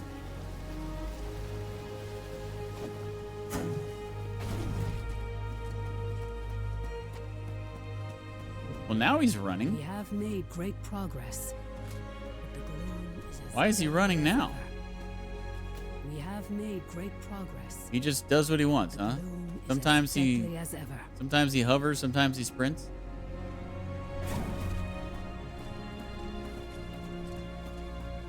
That's kind of crazy. We have lost so much of our world to the gloom. Welcome back, old friend. I hoped to speak with you. Wolf informed me of the danger just after you left to engage the threat. Tell me, what have you learned? Portals leading deep into the gloom have appeared. I feared as much. To the naked eye, the beacon's light looks to be as stalwart as ever. This, however, has confirmed suspicions I've harbored. Our beacon is in danger. What's happening to it? I'm not sure. Not yet. But I believe you're the key to uncovering what we're up against. What do you mean? I should have told you sooner, but I didn't know how to say it. You see, my friend, you didn't survive our battle against the Eldrin. You gave your life to save Skylight. All right, dude. Thanks for hopping in. Nice chatting with you. Take it easy, and yeah, aim high. Fly, fight, win. Indeed. I remember that. I even remember the Air Force song. Off we go into the wild blue yonder. And were consumed by the gloom. It's pretty cringe. For anyone else, it goes on from there, would have but I'm been not the gonna. end. But you refused I will not indulge to you let go. any further. You lingered as an echo, holding on until I found you and sent the shard. I gave you the tool you needed, but you imposed your will upon the gloom. You rebuilt your body, and you can do it again if you fall in battle. And I believe that's only the beginning. I know you have much to report, but Lord Halar has finished analyzing the Myriad Stone. Speak with him first. His findings may help us understand what we're facing.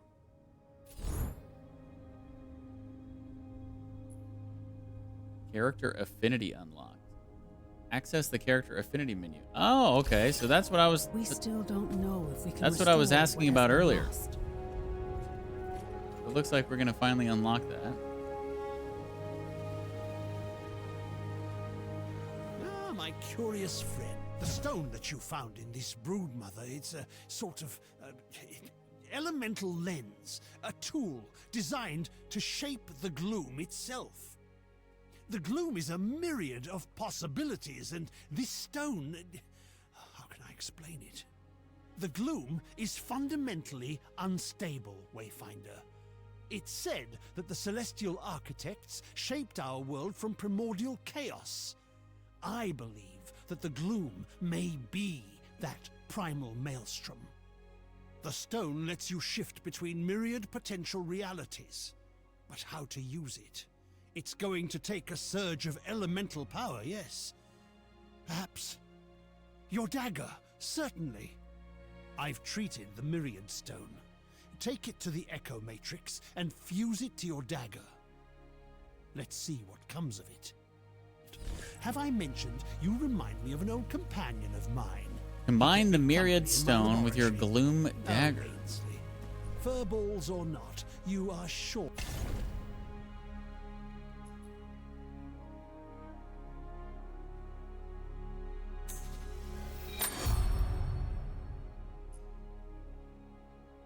Missed. Fascinating. But something is not right. I don't know enough about echoes and your powers, Wayfinder. Take this to Omen. Perhaps she will know what to do. Okay.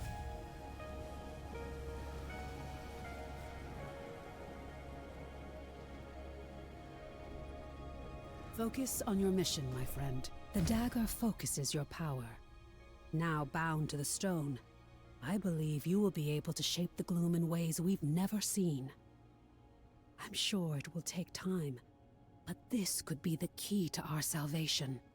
Our architects have fallen. Our world is collapsing into the gloom.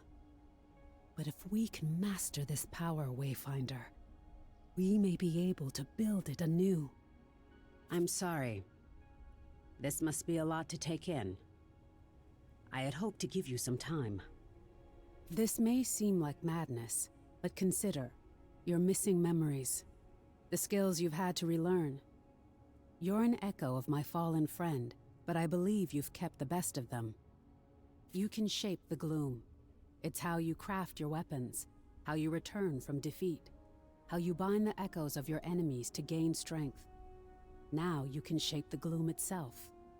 I want you to enter one of the portals in the Highlands and imbue your dagger with elemental energy. Doing so should create a unique layer of reality. With the data you gather, Lord Halar and I may be able to learn more about the forces weakening the beacon, and we need every advantage we can get. Okay.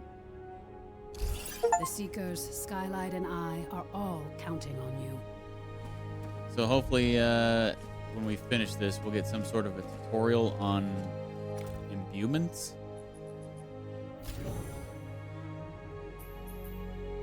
But first, give me this sharp tooth charm. Oh, yeah.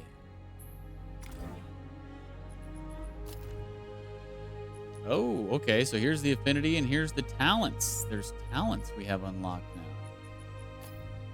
Neato.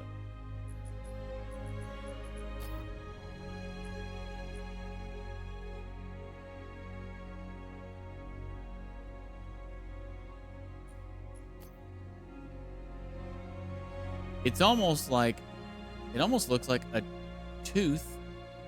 It's a sharp tooth hanging off of a tooth, almost. Not really.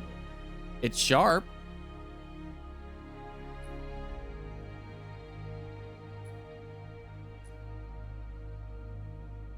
You know what I'm saying? You see what I'm saying? It's like, it's the sharp end of the scythe, and then it's got a sharp tooth hanging off of it. God, I'm so cool. How do I do these things in games? All right, what's this affinity? Characters possess affinities that allow them to tap into the potential of their equipped gear. As characters level up, they will earn affinity points that can be used to upgrade their affinity with instinct, discipline, and focus. By doing so, the associated stats on the equipped weapon and accessories will be increased by a bonus multiplier. Character affinity upgrades. By upgrading an affinity, it will increase its bonus multiplier value. This bonus multiplier will be applied to any affinity-aligned base stats coming from the current equipment loadout. Okay. So it's like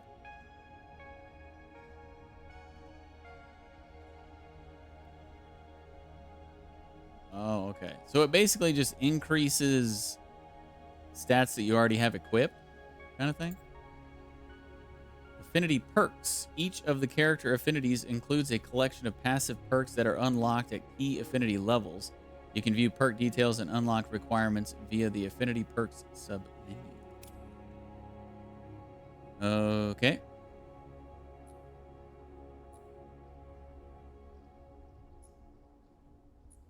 Oh, okay.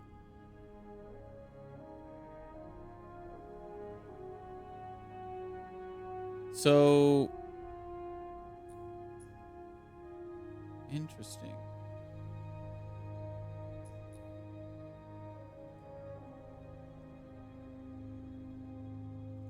So the gear that we have equipped has stats. These affinities increase the stats depending on what they are.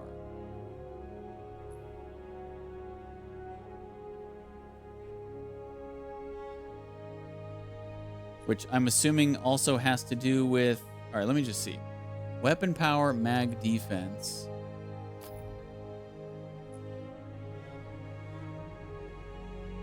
Oh, okay.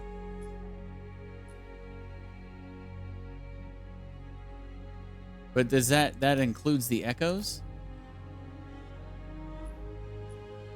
It does not. Oh no, sorry, I'm not looking at the right thing. It does not.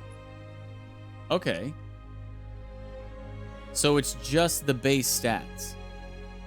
It has nothing to do with the echoes that are equipped on it. Okay.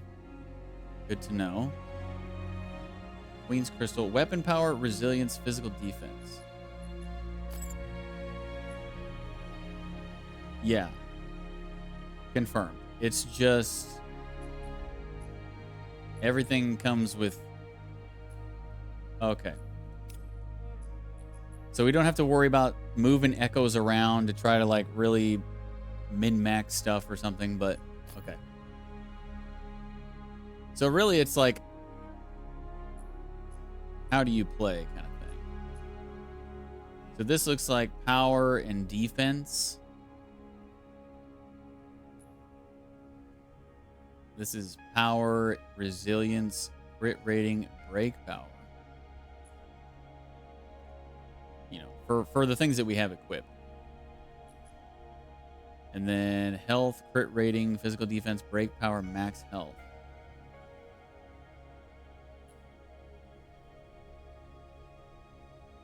Interesting.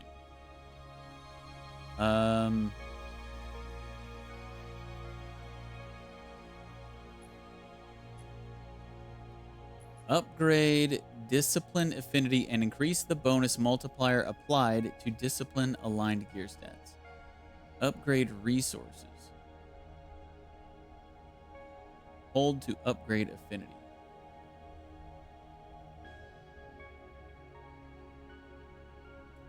Well,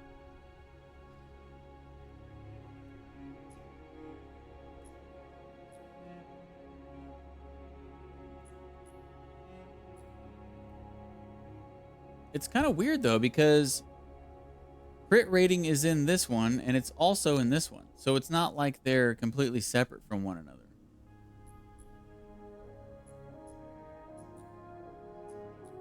Like this one has physical defense. This one also has physical defense.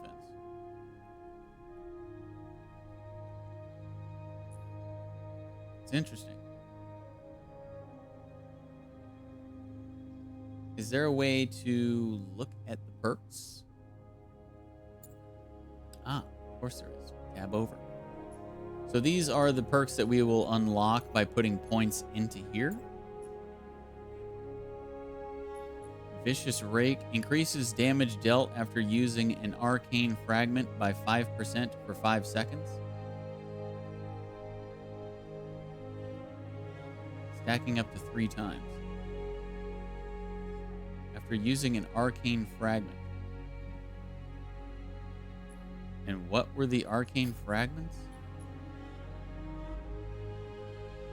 Grant extra charges of Savage Rake.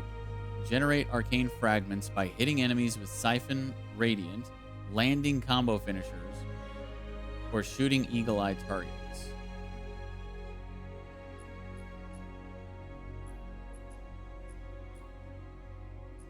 Okay.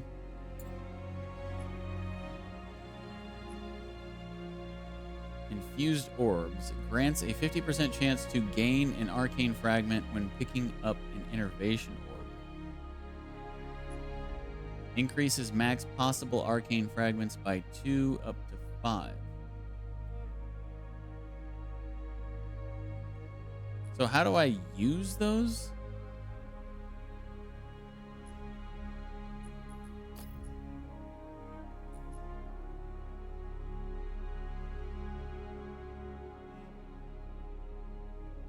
So it just grants extra charges of Savage Rake. So I guess if I use one of those extra charges, that's using arcane fragments.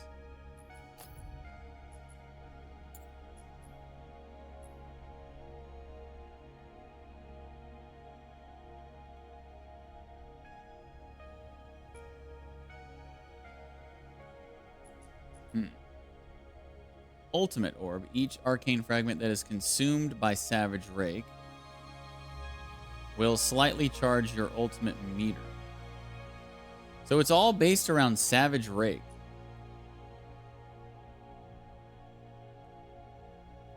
Interesting. And I assume that this is separate, like each character is separate. They won't share these points that I'm putting into affinity upgrades, I hope.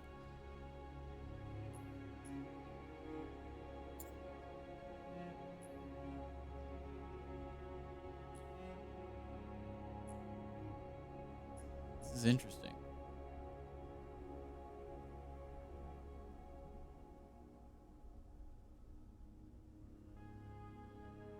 I don't know. I'm not a big fan of this dude's affinity stuff.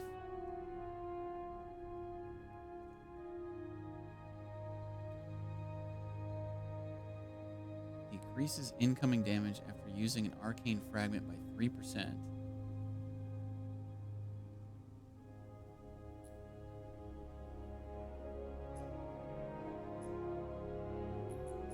It's all about this arcane fragment stuff.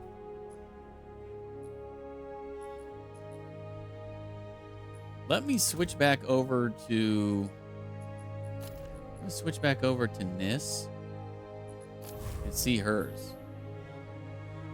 Let us begin.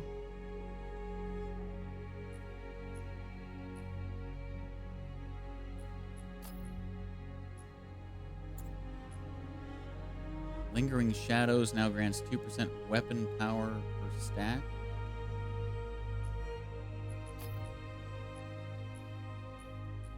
What is Lingering Shadows? The one I...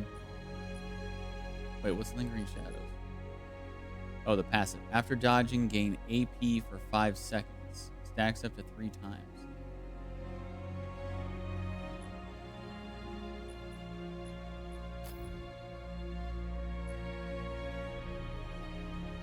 So...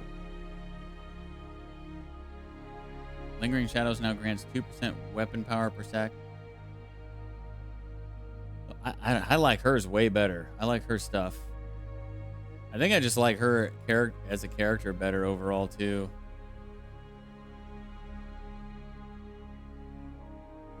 It just fits my playstyle so much better.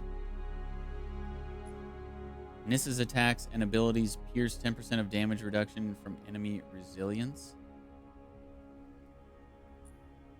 Nis's attacks and abilities pierce an additional 10% of damage reduction from enemy resilience. Okay. I think I'm just going to go back to playing her because now that this affinity stuff is all opened up, I really like hers better.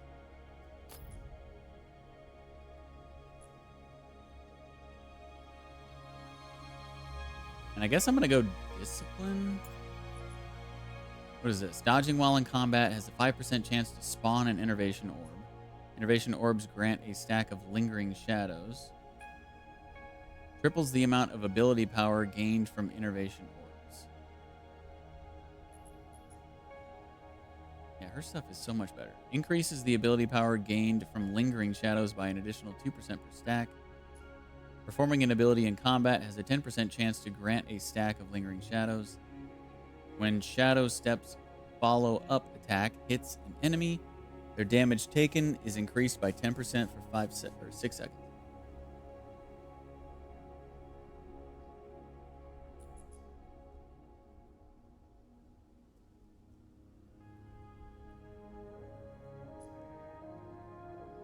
Yeah, I think I like discipline. All right.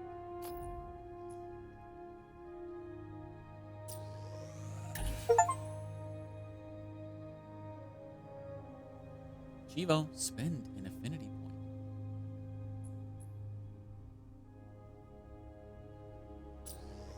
Is that the only one I had?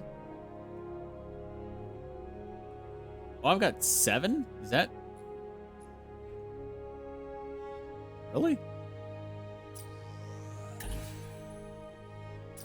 Okay. I wonder if these don't share. Hang on, let me switch back to him and see if he... Wait, how many points does she have? 5 points. Oh no, it says he has 8. Okay. So they're separate. My blades are sharp. Which is good, I guess.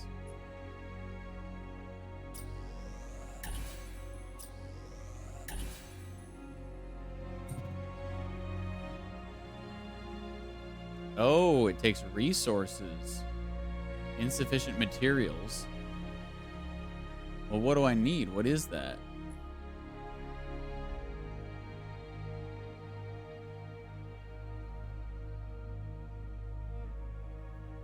I would really like to know what that symbol is. The blue thing.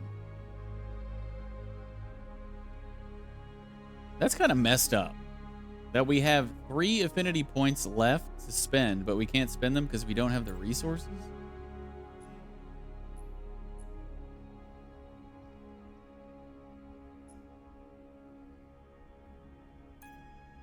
How do I find out what that symbol is?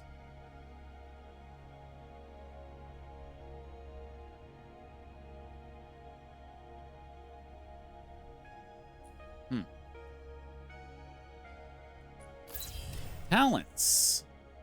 As a Wayfinder gains experience, they also contribute towards Wayfinder rank. Each Wayfinder rank will grant a talent point and a passive increase to base weapon damage for all weapons. At key ranks, you will additionally unlock accolades, which offer a variety of bonuses to all Wayfinders. Leveling Wayfinder rank. All Wayfinders contribute to Wayfinder rank experience, even after they reach max level. Completing quests, killing enemies, and Wayfinder resonance caches all provide Wayfinder rank experience. Talent points. Every Wayfinder rank grants an additional talent point for use in a Wayfinder's talent tree. Each Wayfinder has their own talent tree based upon their archetype: War Master, Survivalist, or Arcanist.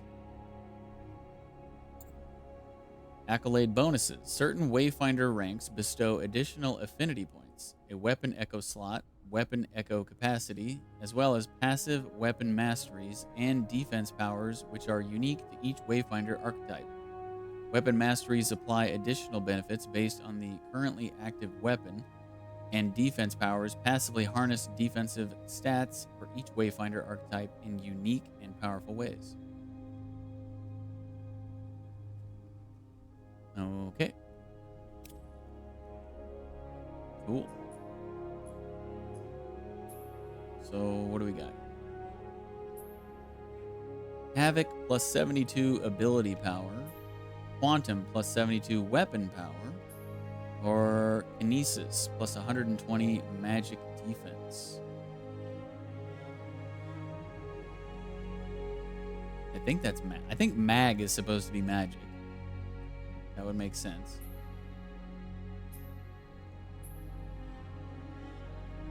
Wow. What's this? Overwhelming Arcana.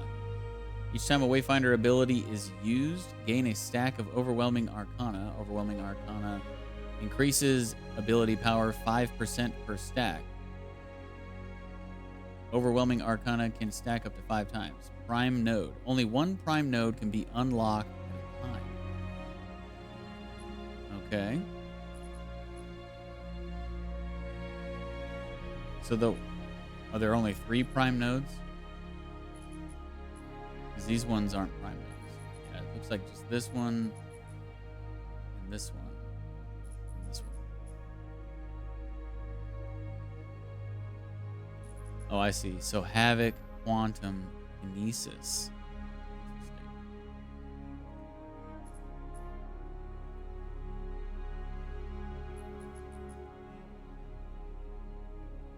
Gain stacks of observation when using your ultimate or dealing critical hits.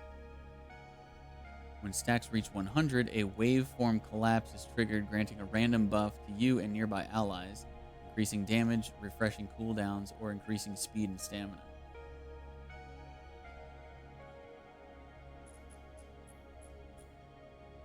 Gain a damage shield equal to 30% of magic defense after using your ultimate. If you are hit while you have a damage shield active, deal damage equal to 25% of your magic defense back to your attacker. Cool.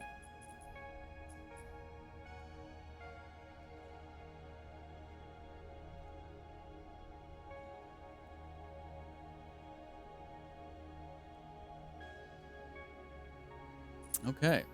Man. These builds are a lot more in-depth than I thought they would be, too. How is this game not more popular? It's so fun. I think I want to go Havoc.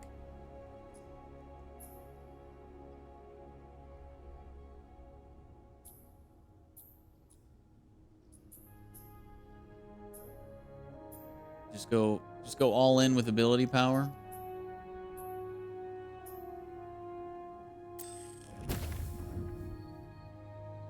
Okay.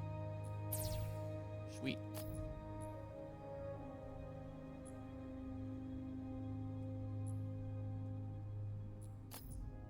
Am I supposed to just, I don't know, like, I've got these leftover points that I could use in one of these other two, but I don't want to. Does it cost anything to respec? It does.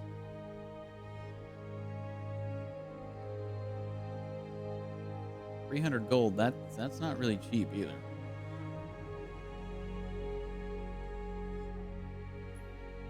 Oh, the blue thing is at the top. How do I got 22 of the gray ones. How do I get the blue ones?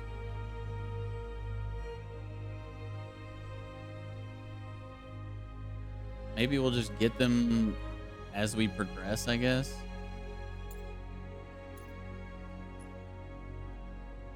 I don't know if you can craft them.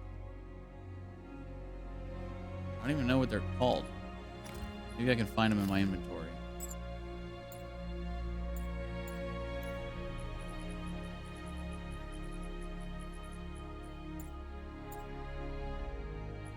They're the Gloomstone. Used to progress between levels 1 and 14.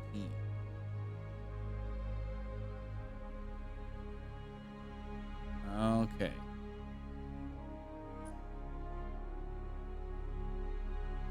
Convert Gloomstone shards into Gloomstone in the Echo Matrix. Oh. Hold up.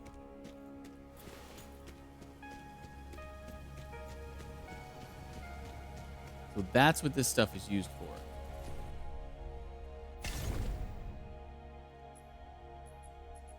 So we can craft it.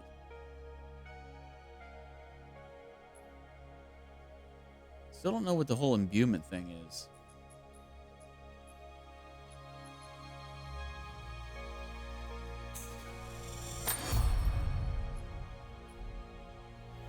Okay. We're learning. We're figuring it out. We're learning. I'm going to run out of gold, though. It costs 1,500 gold here, and I've only got 2343.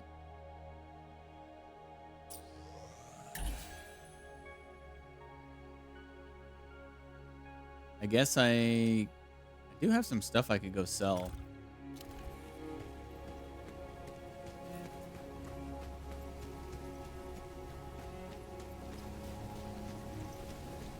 I don't think I can sell them.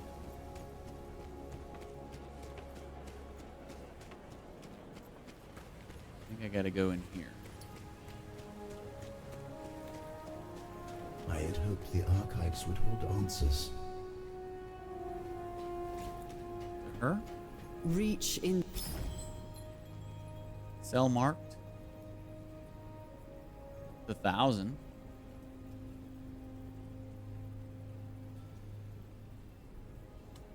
Wait, hold up. To the void. Could she use any of those upgrades?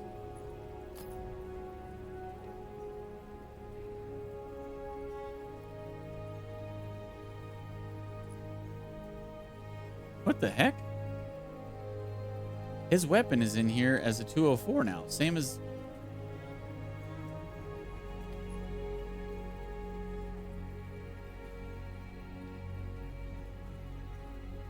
So weird. Okay, well, in that case... I want to use it.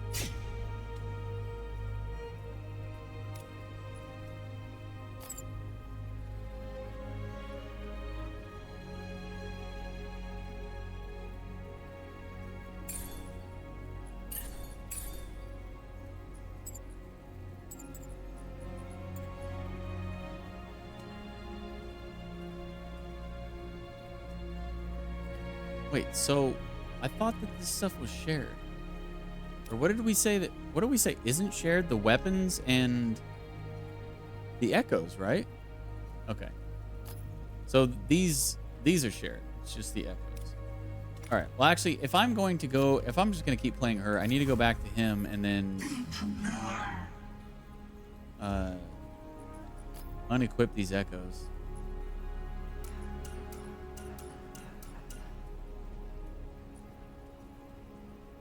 Now I can use them on her.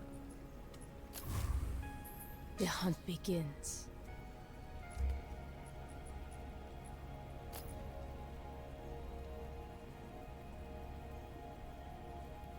I cannot believe I've not found another pair of daggers.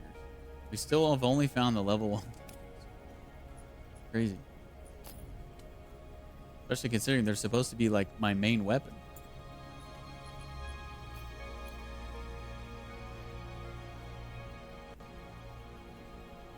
So the ability or the power levels are different.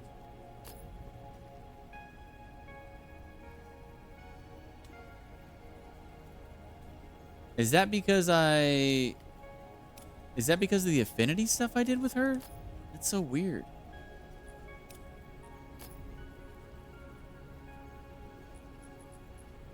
Because the power levels on these accessories are now different. They were not this high with the other dude.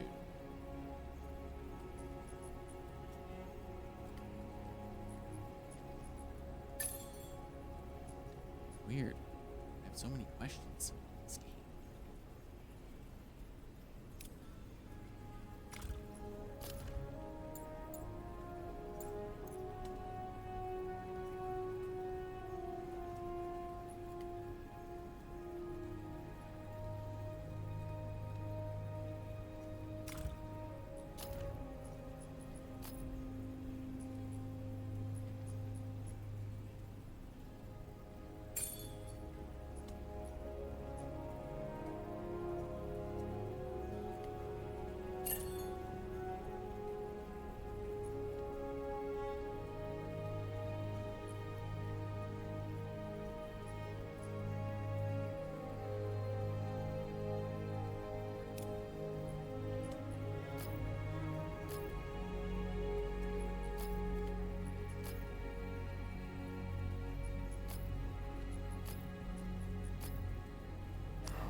Okay.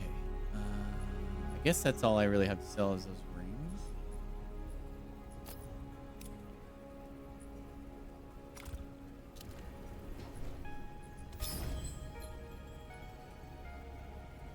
$700. I don't think that's enough to level again. We need 1750 and a blue shard thing.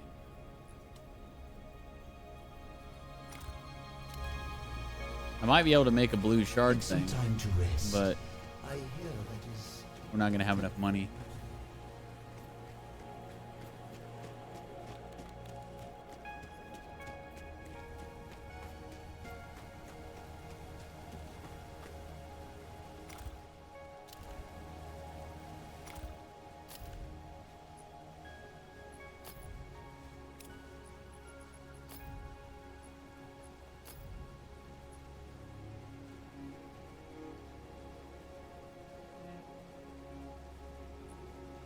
What was I doing? Where's the here we go.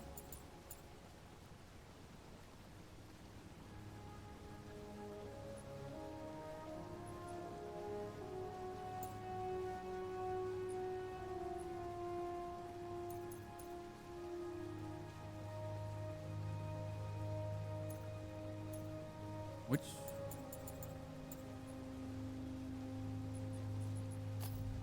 Oh, here. Weapon. Okay.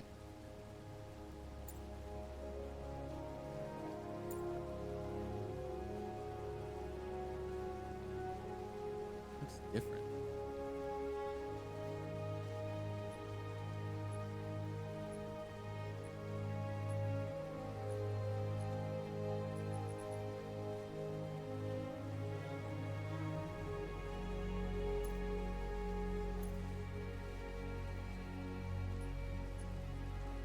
Whatever. Okay. Oh, how I do miss my own. Yeah, because it doesn't cost money to actually craft these gloomstones. It just costs shards.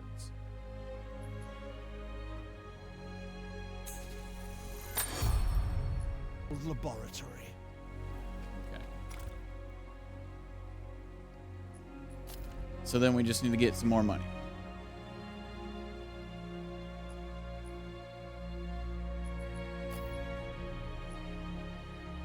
We don't need a lot. We only need 205 more gold.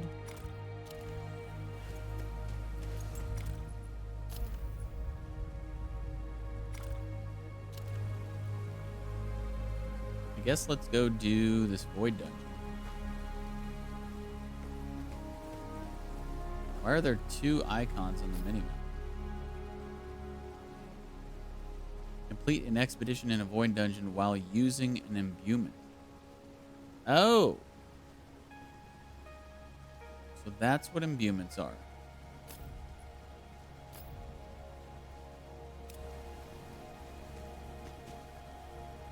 So I guess there's different...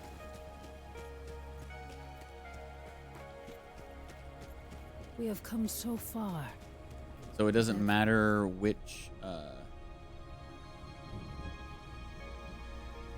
like where we do the expedition at, we just have to do an expedition.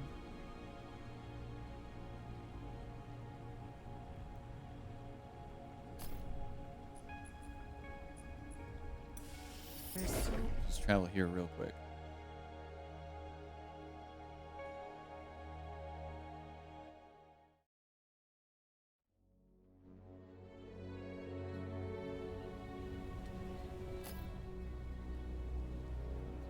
Oh, okay. So back to the one that we were just at.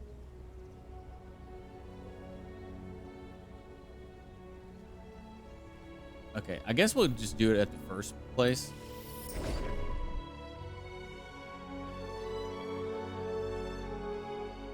Maybe eventually I'll learn, you know, like what loot drops where.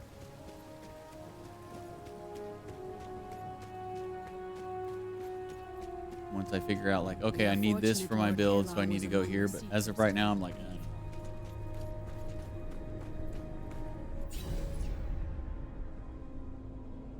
Okay, so the Void. Here we go. Void Dungeon. Oh, so no, this is just the same menu. Yeah, there's no difference if I were to go to the other one. I'm pretty sure. It's just a way to access. There's one place to access this on each map, kind of thing. An endless sea of darkness devoid of light and light. Moonstone Shard. Control the chaos. You can now apply imbuements to create mutated expeditions and hunts. Gloom Portal menu. Difficulty. You can adjust the difficulty at any time from the settings menu. In multiplayer, only the host setting will take effect. Imbuements. Imbuements are consumable items that can be used when traveling to lost zones. Imbuements will cause a mutator to become active while on that expedition or hunt. Mutators. Different combinations of imbuements will result in a wide variety of unique mutators, which can greatly affect the events, mechanics, and rewards of the lost zones you travel to. Try different combinations and learn what mutators work best for your current goals and objectives. Okay, so here's where we add a mutator, or an imbuement. So it looks like in this one we can only add one imbuement? Or maybe not. Because now there's 3 things over there. Chaos imbuement, mutator trickster. A trickster hides within and he will shower you with gifts while you visit. Toxic, home to toxic mushrooms that ooze pools of slime. Break them to clear the path. Venomous foes will cause damage over time when they attack. Greed, piles of gold may be found within, but beware. The more gold you grab, the more damage you take from your foes. Interesting. Gloom touched. All enemies have been empowered by the gloom. At half health, they will enrage and grow larger, dealing more damage. When enemies die, they will explode in a deadly burst. Heat wave. Under sweltering heat, enemy attacks cause you to burn. Beware the heat wave that comes and goes. It will strengthen your foes.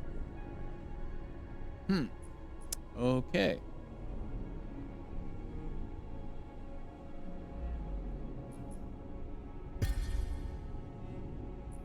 Oh, I guess I can only do one, huh?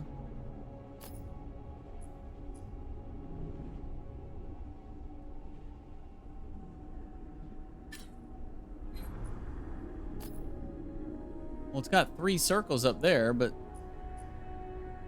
as soon as I click one, it just kicks me out. Plus 10% XP bonus? Is that the, I guess they all have 10% XP bonus?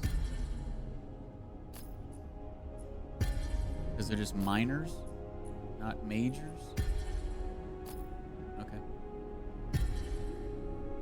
I want to see this trickster, and I want to see him shower me with gifts. I want to see what that's all about. And yeah, this will be the last thing I do. We'll go ahead and end the stream after this. But I'll definitely be playing more of this game. This game is so much fun. It's a lot to learn, but oh god. One step closer to revenge. That was not cool.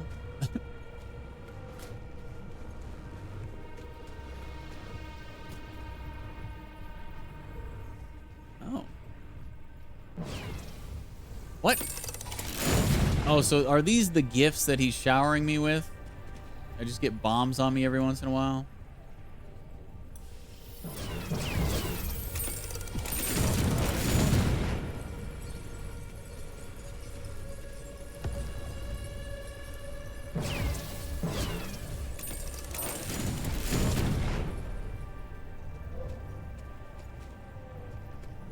Okay, I think I just unlocked like a memory. For Kairos.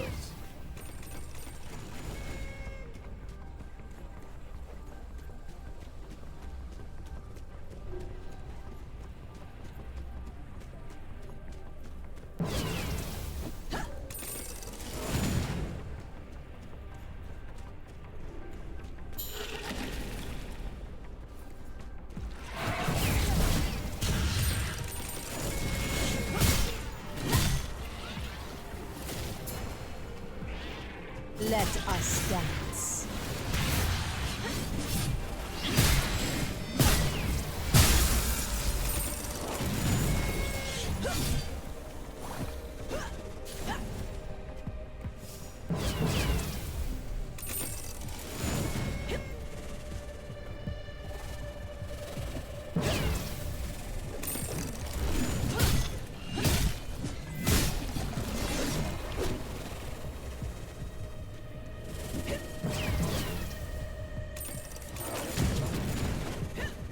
Oh god.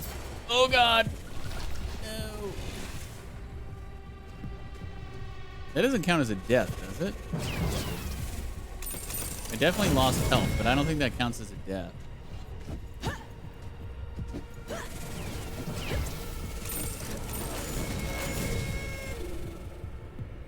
Is there nothing even up here? Oh, that.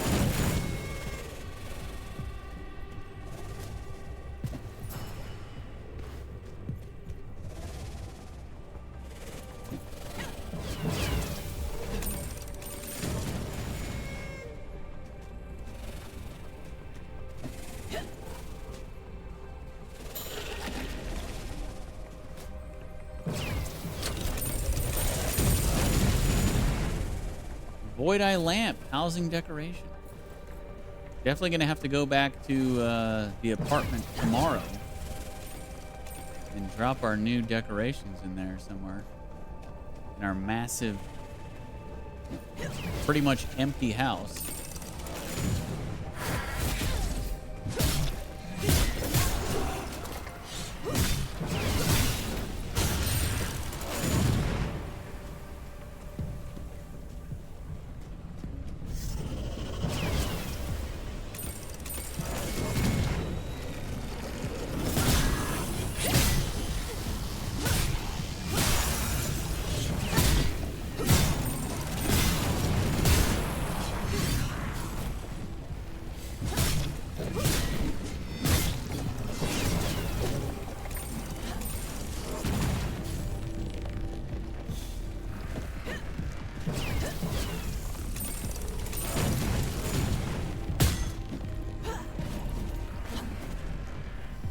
Oh, what?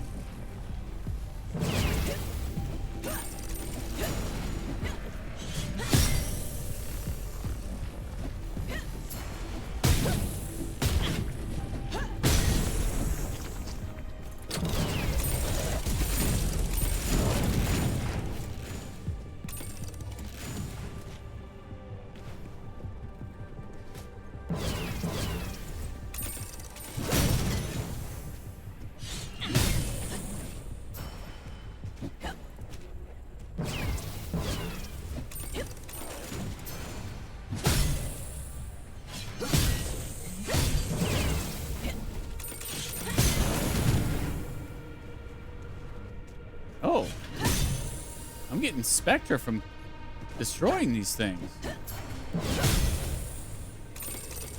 I need to remember to destroy those things all the time. Maximize the lootage.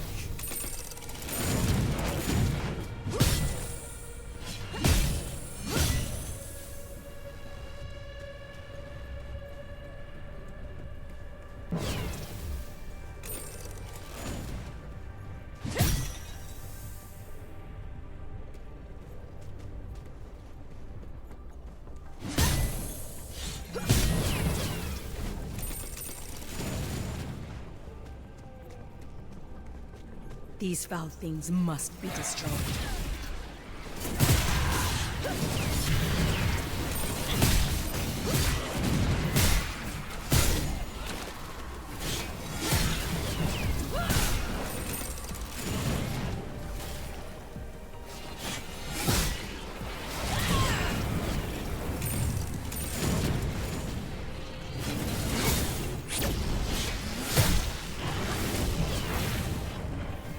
Shadow rising.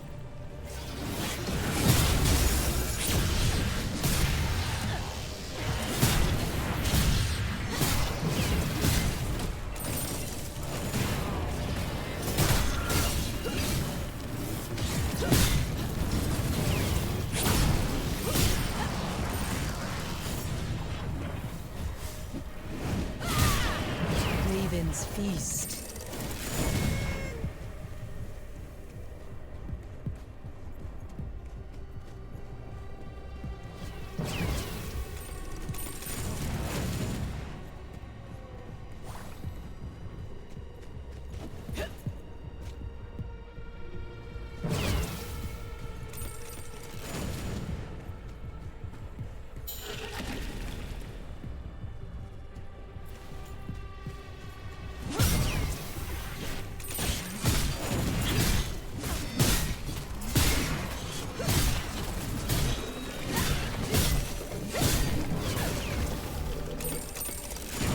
I think with this weapon, if you dash into somebody, she does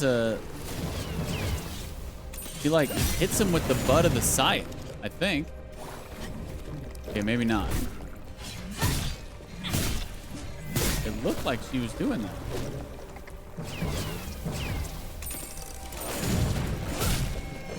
Oh, it's sprint and then it's that. It's whenever I'm sprinting and I hit weak attack.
Gotta go around on that one for sure.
Oh God.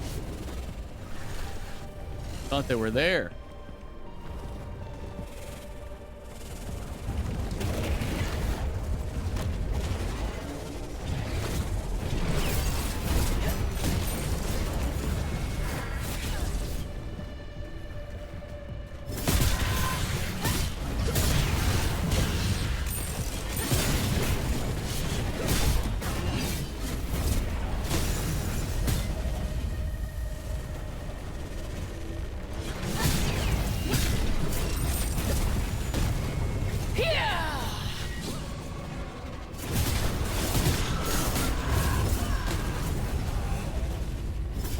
Dude. Freaking. Oh my God. Wouldn't target the dude.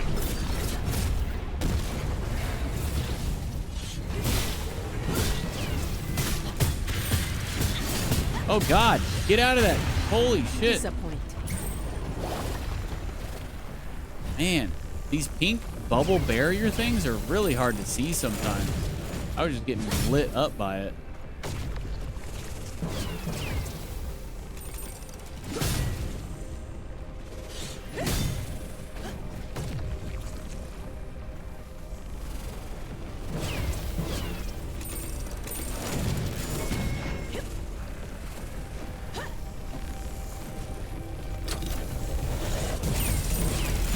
Ow. Oh. Jeez.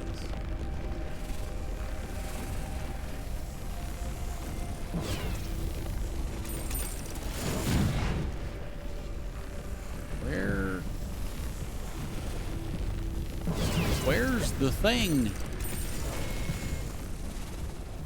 Oh, in here.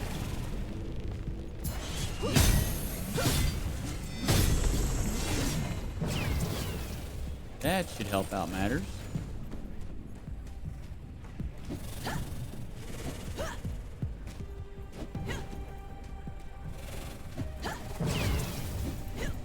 I got up there before. I know I wasn't supposed to get up there, but I did.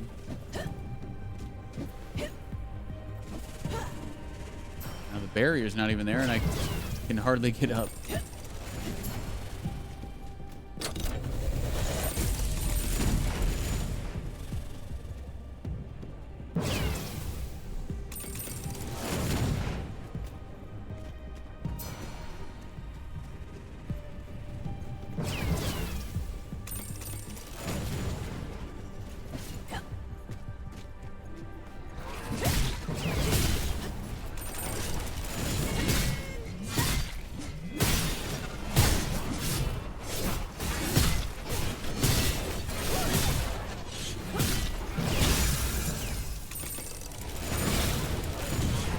Looks like they take damage from those constant bombs too, which is nice.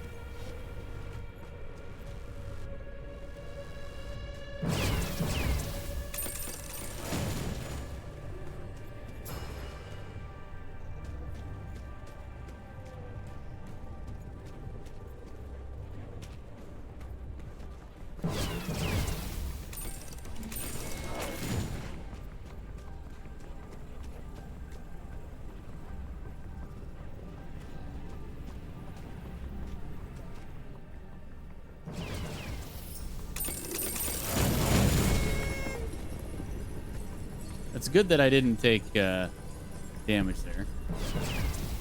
Good night, Godefo. Welcome back, and good night, dude. I hope you have the most amazing sleep. I'm going to be headed that way soon myself.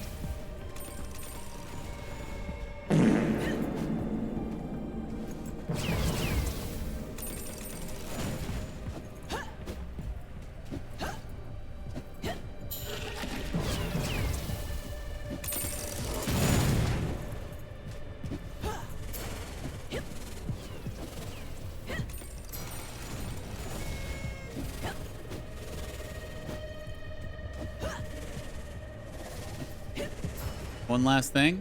You sure about that? It didn't work. I love gold. Indeed.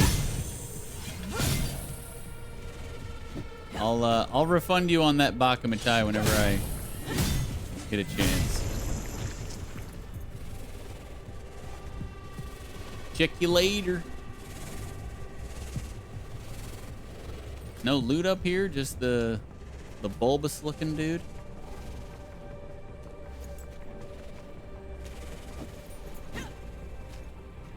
Oh, here's some loot.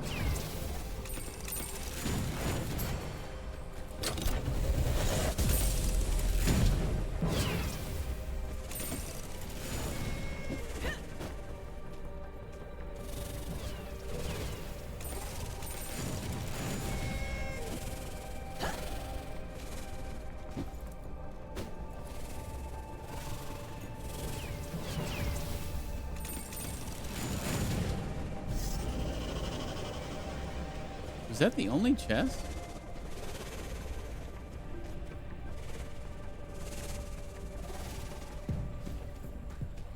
I thought there was like 2 different compartments.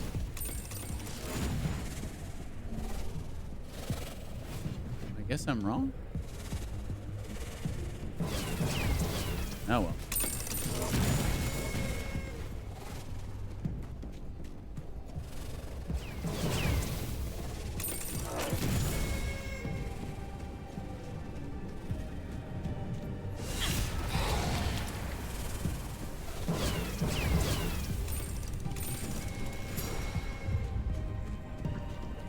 These Valkyries must be destroyed.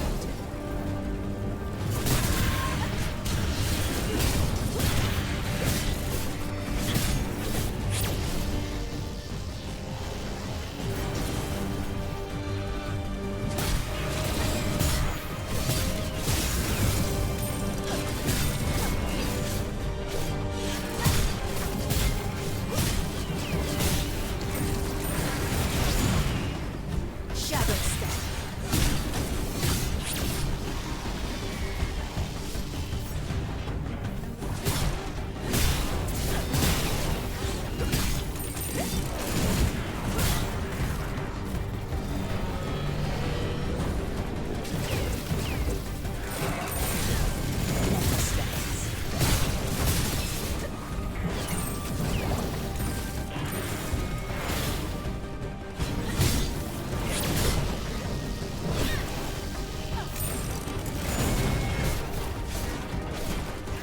Shadur Otar.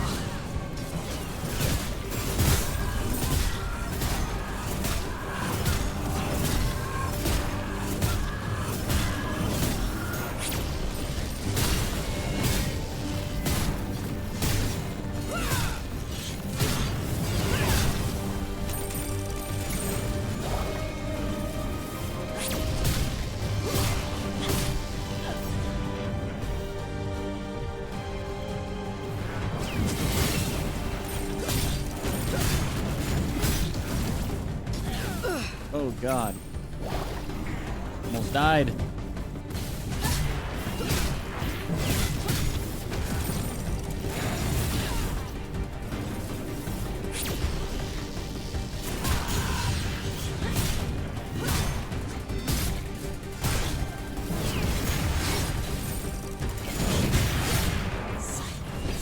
Whew, that was brutal.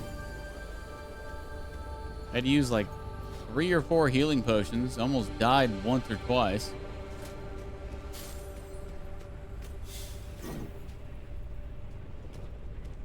This scythe, it hits pretty hard, but man, yeah, it definitely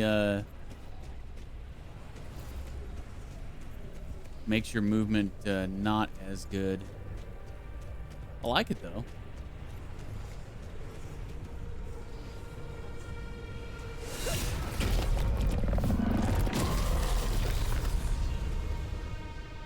We didn't die. That's all that matters.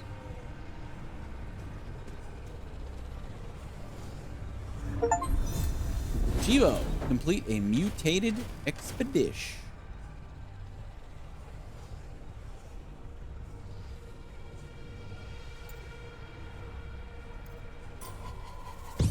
All right. I think that's going to do it for me, guys.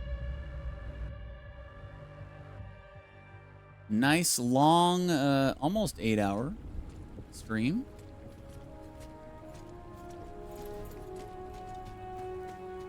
Nice little intro for this game. First time streaming it. First time playing it. Need of you, my friend. I'm glad to see you've returned unharmed. Tell me, how did our experiment fare? The imbuement worked. It reshaped the gloom. Truly. This may prove either good news or bad. Lord Halar and I shall begin work on understanding the nature of this deeper void you have found.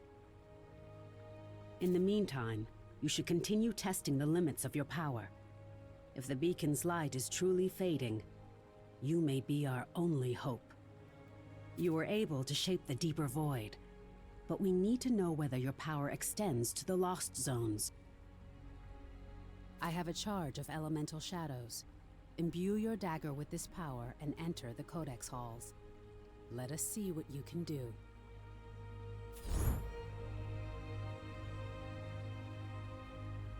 Dawning hope. The shard at the center of this dagger bends reality.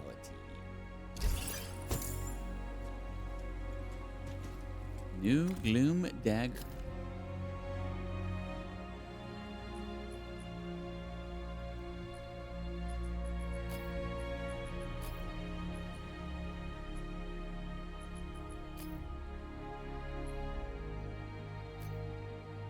Cool. I like that one. It's very colorful.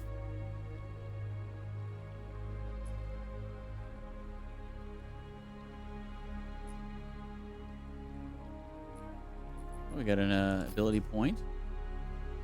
Choose ability to unlock. I wonder which one I shall choose. The only one that's left, Vengeful Shade.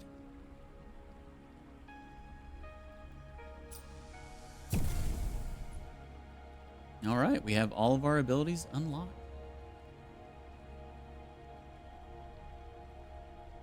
Dash in a line, dealing damage along the way. What is this one? Briefly become immune to attacks while damaging enemies around Nis. Following up with a light or heavy attack causes Nis to slam back down, further damaging enemies. Following up with a dodge causes Nis to backflip away. Cool. Do we have enough money? What?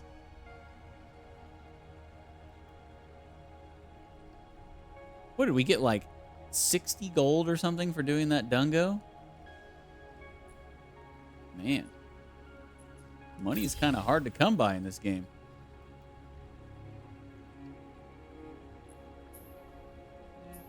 Got a new talent point. 3% ultimate generation multiplier. So your ultimate is linked to your weapon, right? Is that right?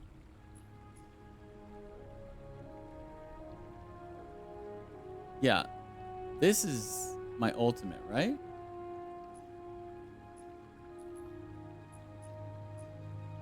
Or no. No, the Gloom Shroud. That's the ultimate.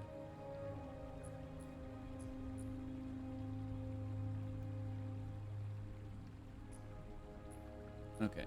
Yeah, I keep getting that confused. I don't know why.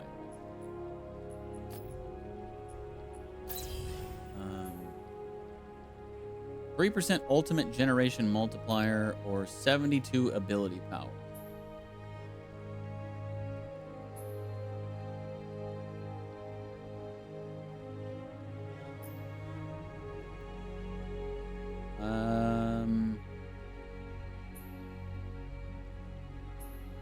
You know.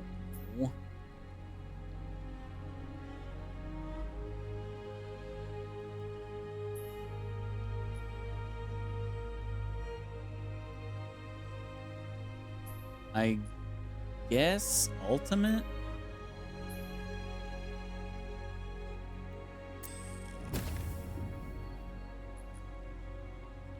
Next one's ability power or ability power.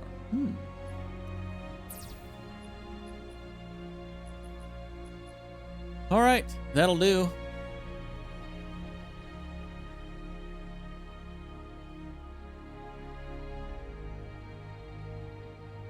I think we're going to be playing this game for a while on stream. This game was super fun today. Already looking forward to tomorrow's stream to play some more.